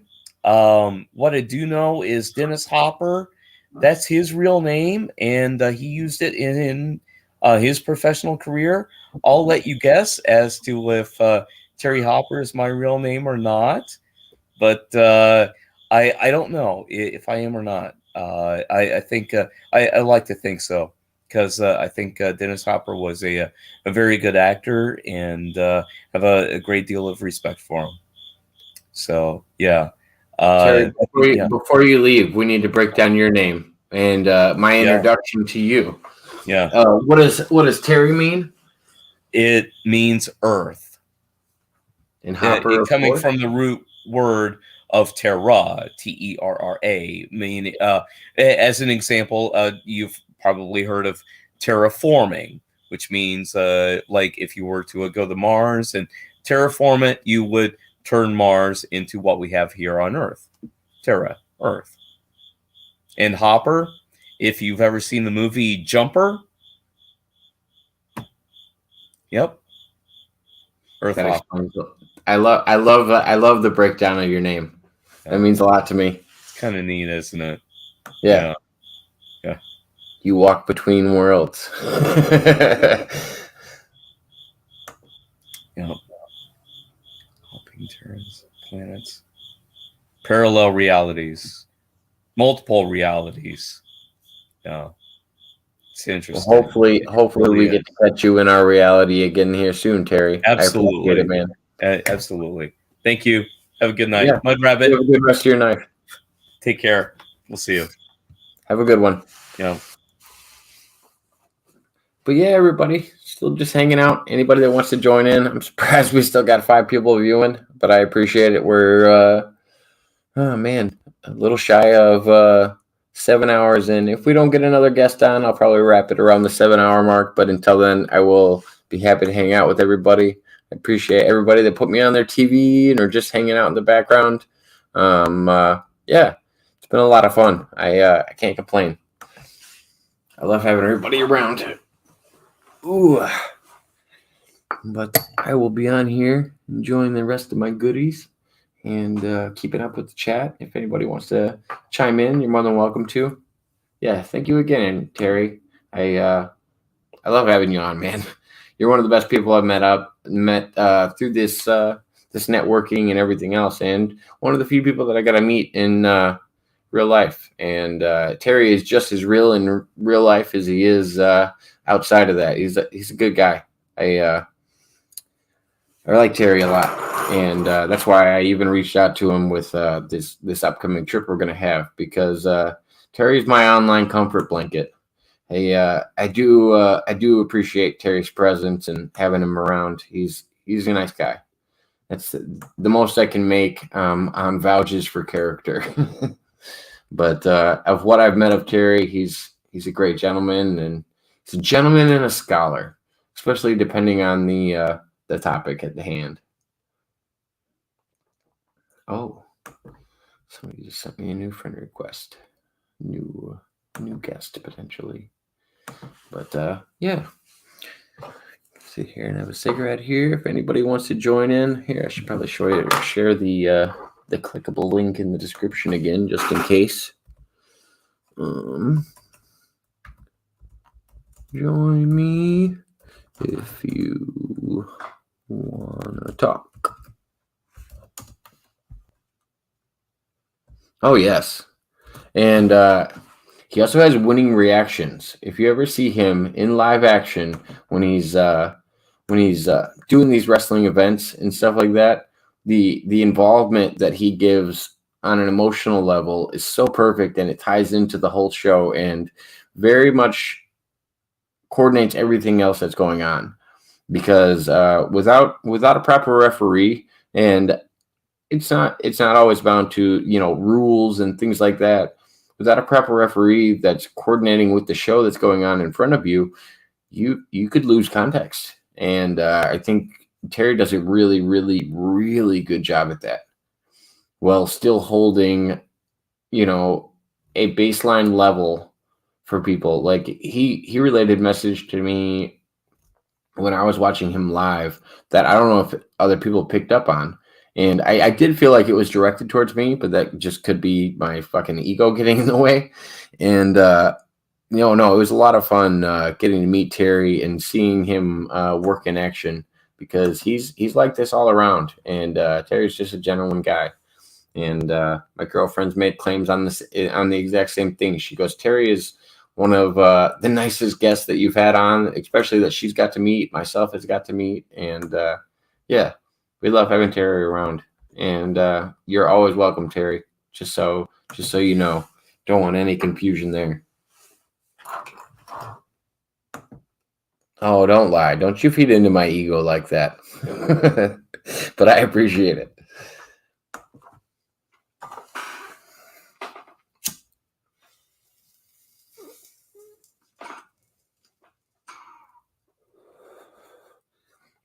Yeah, I was kind of hoping Rocco was going to make it back on. He had a few things he wanted to talk about. I knew he was on an important call at the moment. Oh, yeah, you're always welcome, Terry. Thank you. Get some rest. I know you stay busier than myself, especially offline.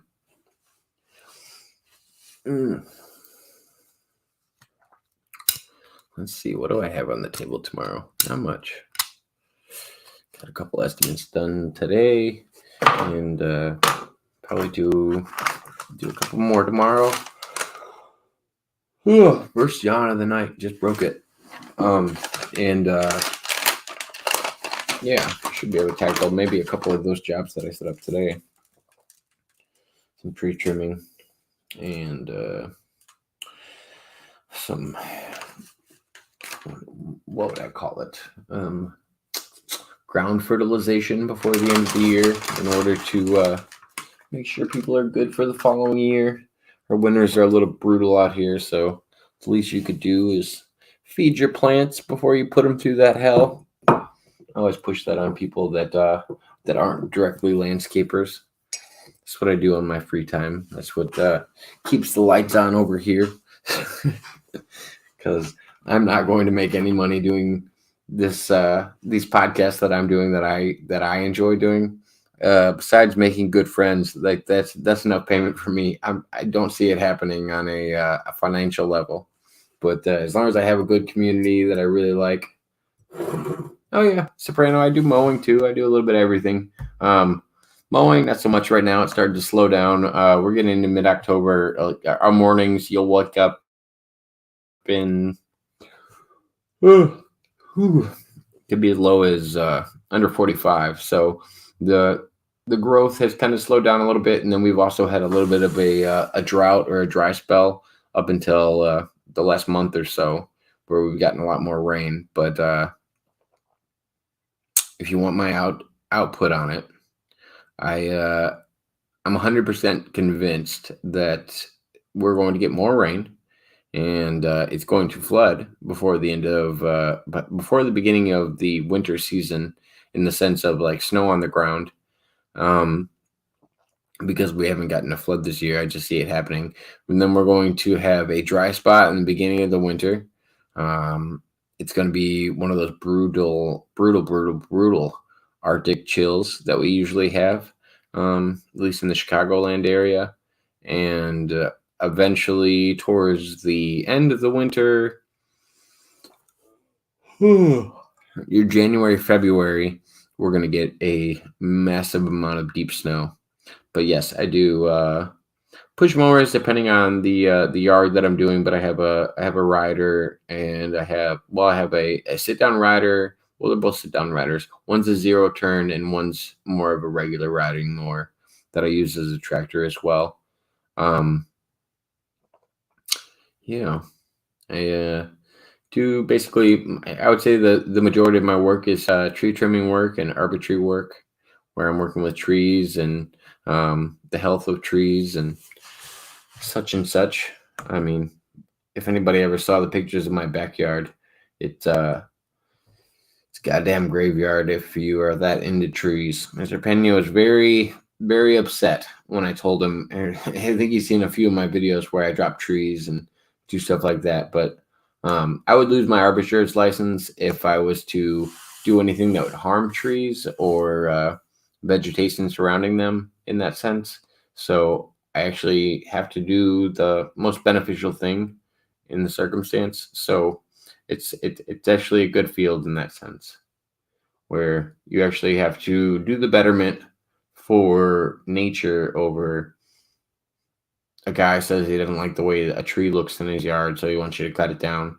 I could actually lose my license for that. Where did this come from? All these yawns coming out of nowhere.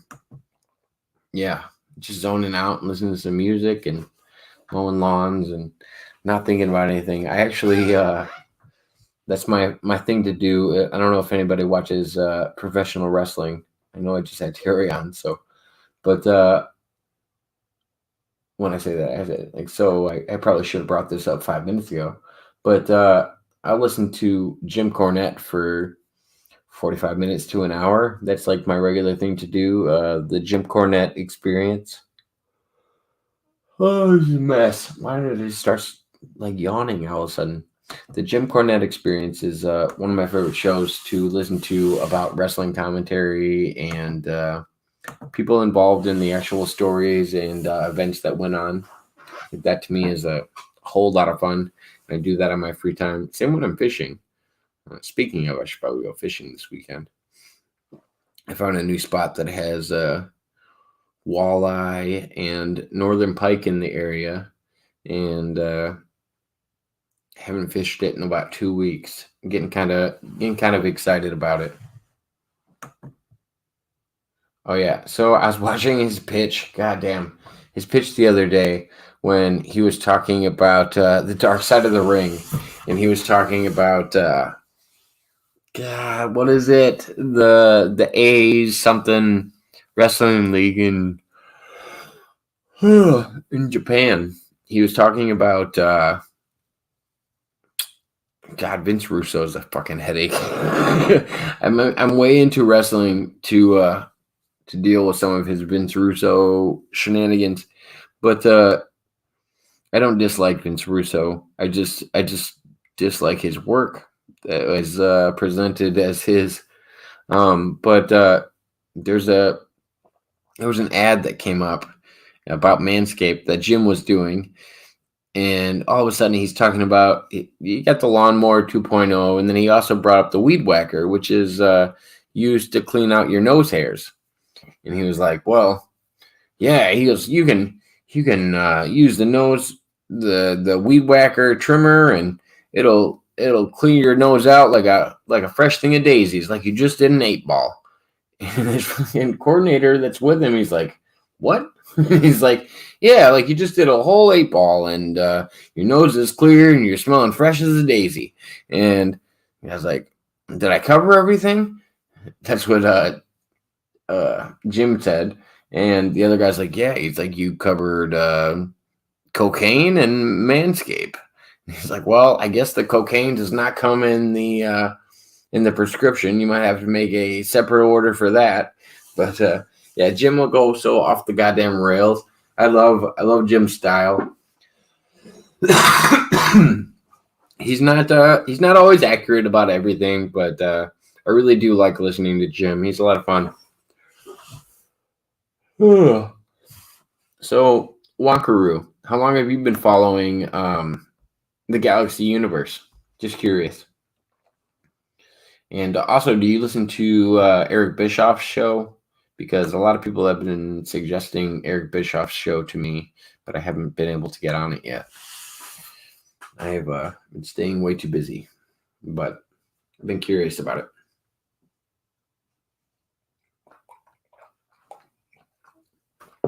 Like I said, anybody else that's listening and isn't talking to me directly in the chat, feel free to jump on if you'd like. The link's in the description and the title, all that. Otherwise, I'm going to probably wrap it up around the 7-hour mark, just to give everybody a little idea. 5 to 6 months. Okay. Yeah.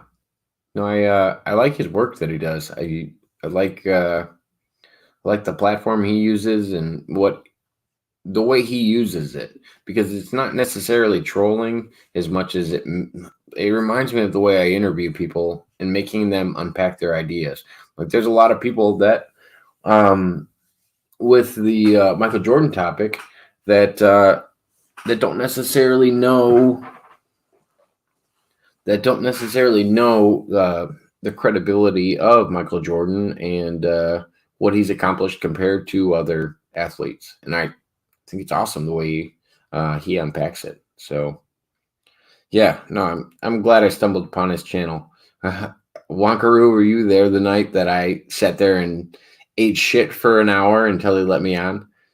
Because I often do this on channels, because sometimes I rub people wrong when they come on me the first time, when they come on to my channel the first time. And I run an open platform where I let anybody on, let them discuss their ideas. And then at the same time, after they get off, everybody's ready to talk shit until I talk to them for 10 minutes. I'll let them sit there and talk shit about me, and I usually deal with it. I'll just sit there and let them get out whatever rant or statement they'd like to make about me, while I keep all of the recordings, because like the Galaxy Universe, the interview that we did, everything he said publicly on his page, besides everything I apologized for being new to the platform, and the last thing I'd want to do is censor anybody. And I was kind of feeling bad that afterwards, and watching it again, that somebody else was talking over him the whole time and interrupting, and I thought that was rude, and I am the first one to apologize for that. But there was a topic that came up after all of the questions that he had asked. And I made it very specific. I was like, it's only community guideline things for YouTube are the only things that we got to keep an eye on. And so I let him unpack all of those things. We were touching on a topic that I didn't like. And I said, I think this might be not that I didn't like, that YouTube probably wouldn't like. And I also didn't like it that much. But that's just, a little insider information about myself. But I just asked politely, hey, we should probably just get off this topic. I don't want to talk about it anymore. He said yes. And within 5 minutes, he was back on the same topic and using phrases and terms that I didn't want to use on this platform. And there was a reason that I felt like there was a reason that he didn't want to unpack it online. And it's the same reason I didn't just play the video, because I wanted people to understand I'm not here to tell people they're wrong or they're right or anything else. I was super glad that he let me on when he did, because I've had nothing but good experiences coming on there. I've learned a lot from him, and hopefully he learns that I'm not a jackass and just out there to bring him down or anything like that, because I like his work. He's a good guy. I mean, and I'm saying that from somebody from the Chicagoland area, that everybody in my area worships God, I can't even talk right now, Michael Jordan. But yeah, I was surprised you stayed in hold. Yeah. I could hear all the conversation. I was talking in the chat. I thought it was weird. Only a few of my comments actually made it up in the chat. I thought it was interesting. I didn't know how it was working. I don't know if there was a delay on the chat, or if what's it called? Like when they put it on slow mode, you can only respond so many times in a period of time. And it was, I don't know, I really enjoyed it. I'm glad I stuck it through and wanted to hear him at the end. But that was one of my 2 channels that I've dealt with lately where something went wrong. And I don't know, I've never been one for telling other people that they're wrong for their feelings about how they felt about something I did. I can't invalidate anybody's feelings. All I can do is address them how they present them to me. And that's what I tried to do with everybody's ideas that's talked to me about them. You were chill and you seemed to try and have fair takes on stuff. Yeah, try my best. I would say I get unfair on certain things, but it has to do with my nurture and nature side of life, of course, and what I've been predisposed to. I feel like there's other people that would think I'm more judgmental than others, but I roll with the punches as best as possible. It's about all you can do.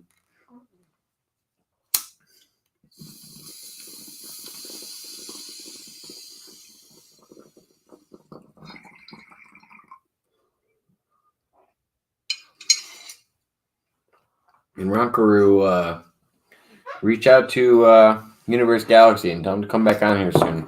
He said oh man.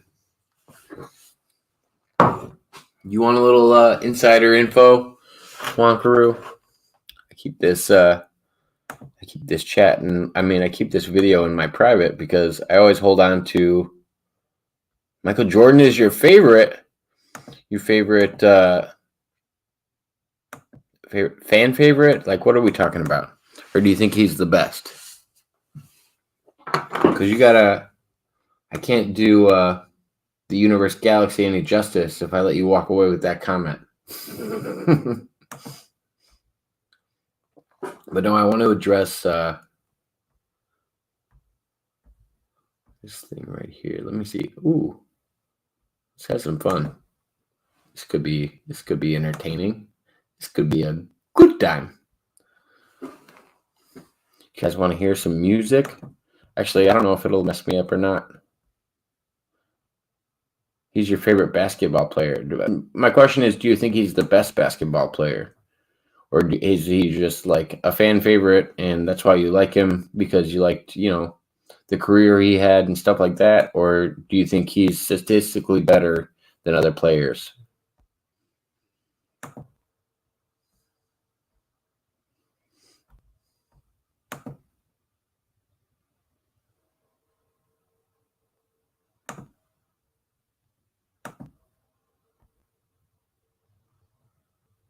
You're more than welcome, everybody. Thanks for being up here, Tiffany. It was a great night. You up here and everyone up here. And look who's here. Yeah, so. Look who's here. Oh, well, hello there. It's so late. You guys can't leave. I was just like, you are. Man, I hope they're not live. Uh-oh, and you're mute. You're on mute. Well, I'm already done with my. All right. Well, much love, Tiffany. I will deal with this guy up here if he wants to come up here. All right, much love. Much love, Tiffany. I hope you're feeling better. Love you, Tiffany. Thanks. Have a good night. All right, if you need anything, let me know. All right. Good night. All right, much love, Tiffany.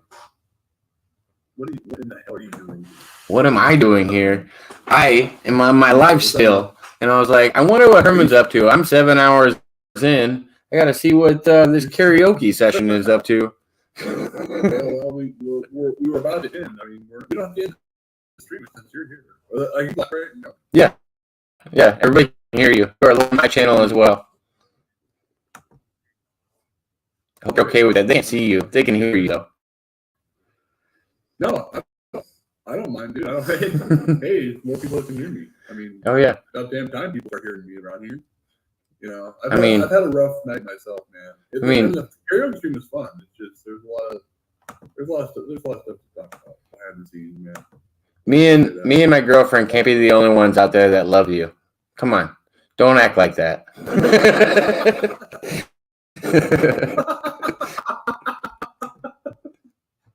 I thought you said your girlfriend Katie. No, I don't have a girlfriend, Katie. No, you know my girlfriend. Oh, come on.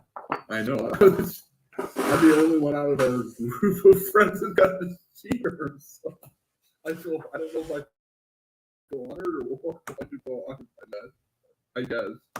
She actually loves me. I'm one of her 2 favorite channels, and you're not on that list. Love? How does that make you feel? I mean, I feel like Love was one of her channels that she likes, but I don't know if she was considering you the one that she loves. I mean, I think that's kind of a reach. That's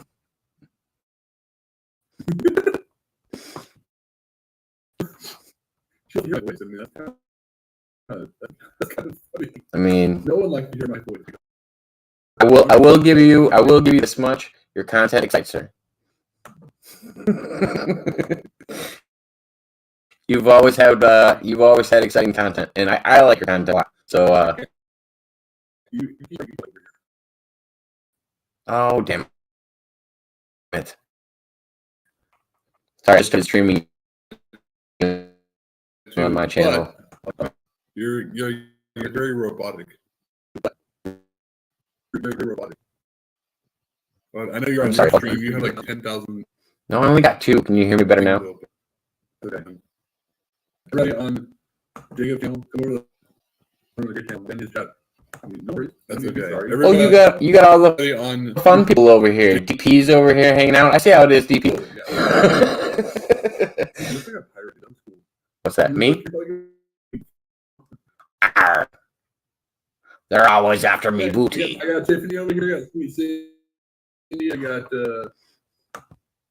got Stephanie's over here. I had 9 people or 8 people. I don't know. I have 400 dislikes for school. No, I'm just kidding. I'm not. I'm just being funny. But everybody who's over at Jacob's channel, go over to Herman the Great. Hold on, let me. I'll share your icon so that people know how it's spelled, because I like to keep Herman's icon in my backdrop in case anybody wants to know where the good channels are at. You know, it's gonna be funny though, Jacob.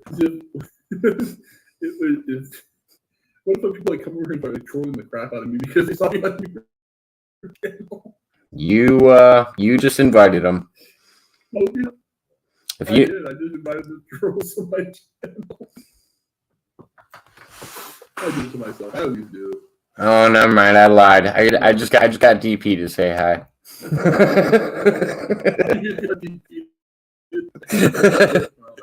Well, thank you, DP. Yeah. DP's troll too, right? DP. Him and all the people that follow him. Oh, that's right. You know, okay. So I just gotta say this because it happened in the stream earlier, and I don't give a shit about it. But I will say his freaking crazy ex-girlfriend came in here and tried to fucking stalk me, or tried to troll me, and I was like, dude. And you know what I said? She said all this shit about being in the hospital, you know, blah blah blah blah for anxiety and depression, and I said I don't give a shit, you know, because it's not happening. I didn't do it to you. Welcome to the community, Herman. So I made a message in our group chat the other day, and everybody looked at me like I was crazy because I tried to let everybody know that there was this person that was going around that is talking smack on other people's channels, and everybody in our group looked at me like, "Oh, I've never heard of this person. I've never talked to this person before," and all of a sudden, everywhere. So yeah. Wait, DP says she never met this girl. What? That's interesting. Well, I don't want to go too far into that, but I'm just saying that was just. And I felt bad about saying I don't give a shit, but I have to be honest, I guess.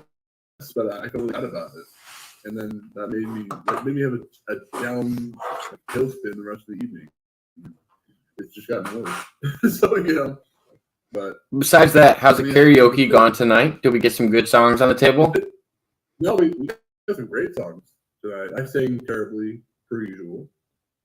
I don't think you sing terribly. You've serenaded me to sleep many a night, and I'm a big fan. Jacob. Stephanie's still here. Oh, we're not private?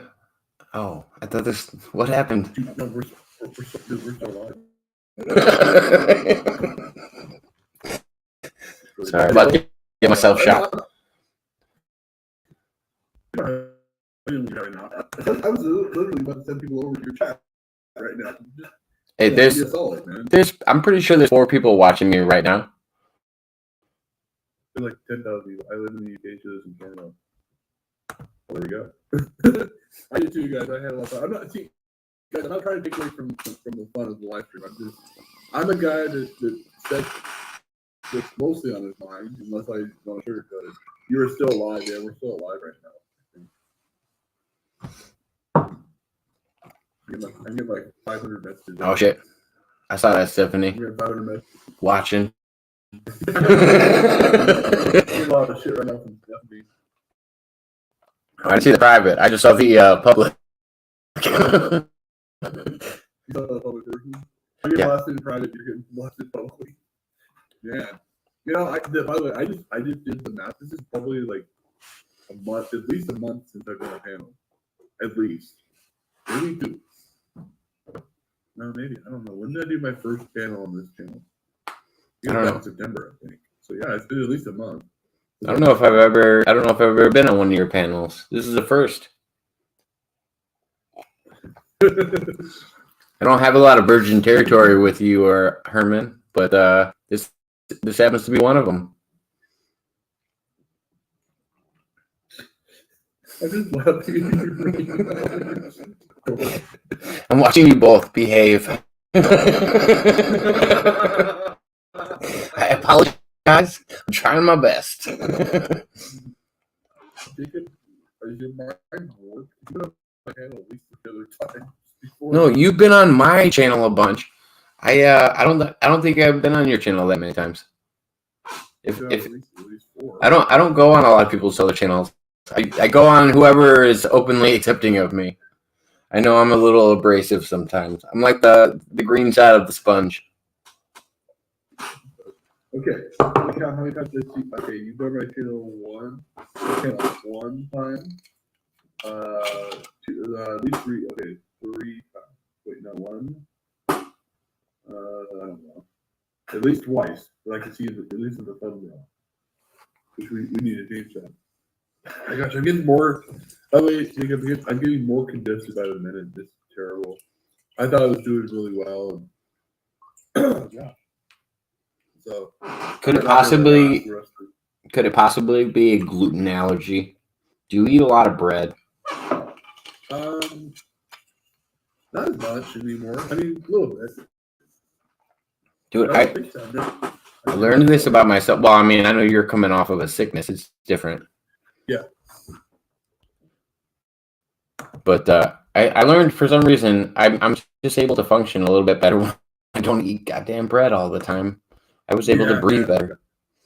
I got you. I'm a weird one though. Well, I mean, I did have what I call the Herman quesadilla. I make, but I put ketchup in my quesadilla. Would you call it the Herman quesadilla? What is in this Herman quesadilla that you speak of? It's just cheese, tortilla, and ketchup. That is the whitest thing I've ever heard. But all right. Tell me more about how you put ketchup on your macaroni and cheese. I do. You're that guy.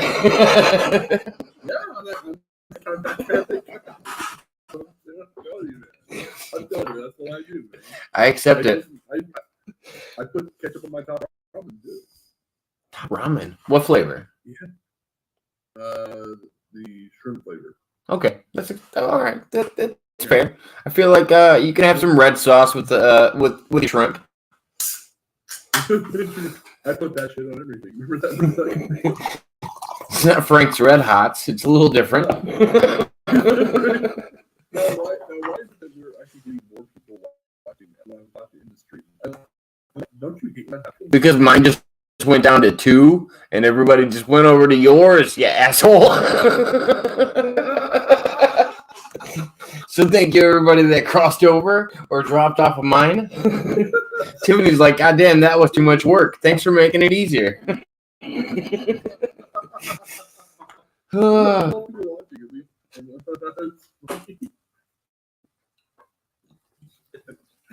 still all your people, man. I'm telling you. That's okay. My people are your people. I feel like it's a nice community. I don't mean if I'm gonna be a little funny for a second. I don't know if I want all of your people over here. Oh, you don't want all of them. I don't want all of them. I'll be honest with you on that one.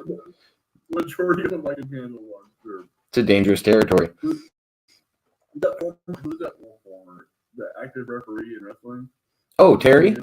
Yeah, Terry was just on. He's pretty cool. Yeah, he's doing a wrestling event in Chicago this upcoming weekend. I might actually travel out and do a little live stream from the venue. And yeah, I haven't got to do a live stream from the venue. We did a hands-on interview on the last one, but me and the girlfriend had to drive like 4 hours to get to him and 4 hours back. It was quite intense. Wow. That is pretty good. What did I say? Is it like WWE wrestling, or is it like an indie event, or is it like indie wrestling? He's done stuff for indie. He's done stuff for the WWF. He started it back in '97, and he's been doing it ever since. He's worked with everybody from Jerry the King Lawler to Al Snow to some other references I could give. Billy Gunn from DX. He's done stuff with AEW, TNT, or TNA. I mean, yeah, TNA. I knew you meant Impact. I guess they call it Impact now, or something, whatever they call it. I don't know what they call them now. Who knows? Yeah. No, I was talking to him about this the other day. I was like, I'm convinced that the AEW and the TNA wrestling, that it's all a psyops that was put together by Vince McMahon. He just wants this to eventually all trickle back into the WWF. He's going to have some kind of versus match with these platforms, just like he did with the WCW and EEW. Oh yeah, that's what it's going to be. That's why he's not mad at CM Punk over there. He's like, hey, I'll get CM Punk back to my company. Yeah. Eventually, watch. That's why Chris Jericho is allowed to work over there and also run the dark side of the ring things that are paid for by the WWF through Vice. I mean, there's a reason that this corruption is happening. Don't be deceived, public. It's all a heel trick. Vince McMahon's a smarter man than you guys all think. Oh yeah. He's a lot smarter. He's a lot smarter than you all think. You know, he might be 8 years old, but hey. I always think it's interesting the similarities between Vince McMahon and Dana White in the UFC, especially the way that they develop their own platforms. There's the WWE network, and now there's the UFC network, where you can go onto these channels and actually be subscribers on all of them. You wish you could keep up with our wrestling abilities. You want to wrestle with us. I'm a heel for myself personally. Oh, I'd be that baby face. You'd be a big heel? No, I said I'd be that baby face. Well, I mean, you have a pretty sexy baby face. Thank you. Let's show our audience what we're dealing with. Oh, I never mind you. Oh, I'm going to strike a pose. Come on. No. It's on you now. It's not dance for me, monkey. Come on. I was willing earlier. Gosh. Now you're just coming off as aggressive, and I don't know if I like it. Bad touch. I actually get to see. I'm actually looking on YouTube. I didn't see too much of your man over there. Yeah, there's only one viewer left in it. God damn it. Everybody left me when I was talking to Herman. They're not here. Unless they're lurking. They could be. All right, this is main attraction right here. The main event. Main event. It's Herman versus Jacob. Jacob versus Herman. Good versus evil. Evil versus good. You can decide which one is evil, which one's good. You said you were the heel. You're immediately evil. Not necessarily. Some people cheer the heel. Just because you cheer the evil doesn't make you any less evil. That's true. But bad guy. Yeah. Did you forget Herman Jacobs, the alpha? Right? He didn't know that. Really? I'm the smaller one, but people think of me as the alpha? I appreciate that. By the way, I was making good morning, Zara. Paranormal White Noises here. What's up? Good morning. Well, you know, I guess there's a lot of morning going on. Shoot. Only in our chats. Right.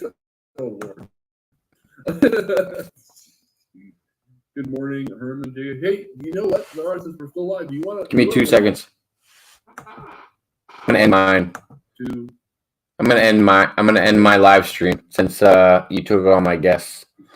I will venture over and give you my full commitment. Well, you don't have to. Anyway, everybody, I don't think you still hear me over there at history. I don't have to. I want to. It's what I do for my man. I like to make my relationships feel committed. Well, there we go. That's Jacob. He's in history right now, everybody. I was about to send you guys over to history, but I guess last man standing. So I will wrap this up, guys. If you guys saw that stream, I'll send you the link right now on Twitter. Over and check out Herman the Great on YouTube. I'm going to be transferring over to his site and finish the rest of my interview over there. But thank you, everybody, for tuning in. Have a night. All right, take your time. We're going to go, like you said, to the 4-hour-ish mark.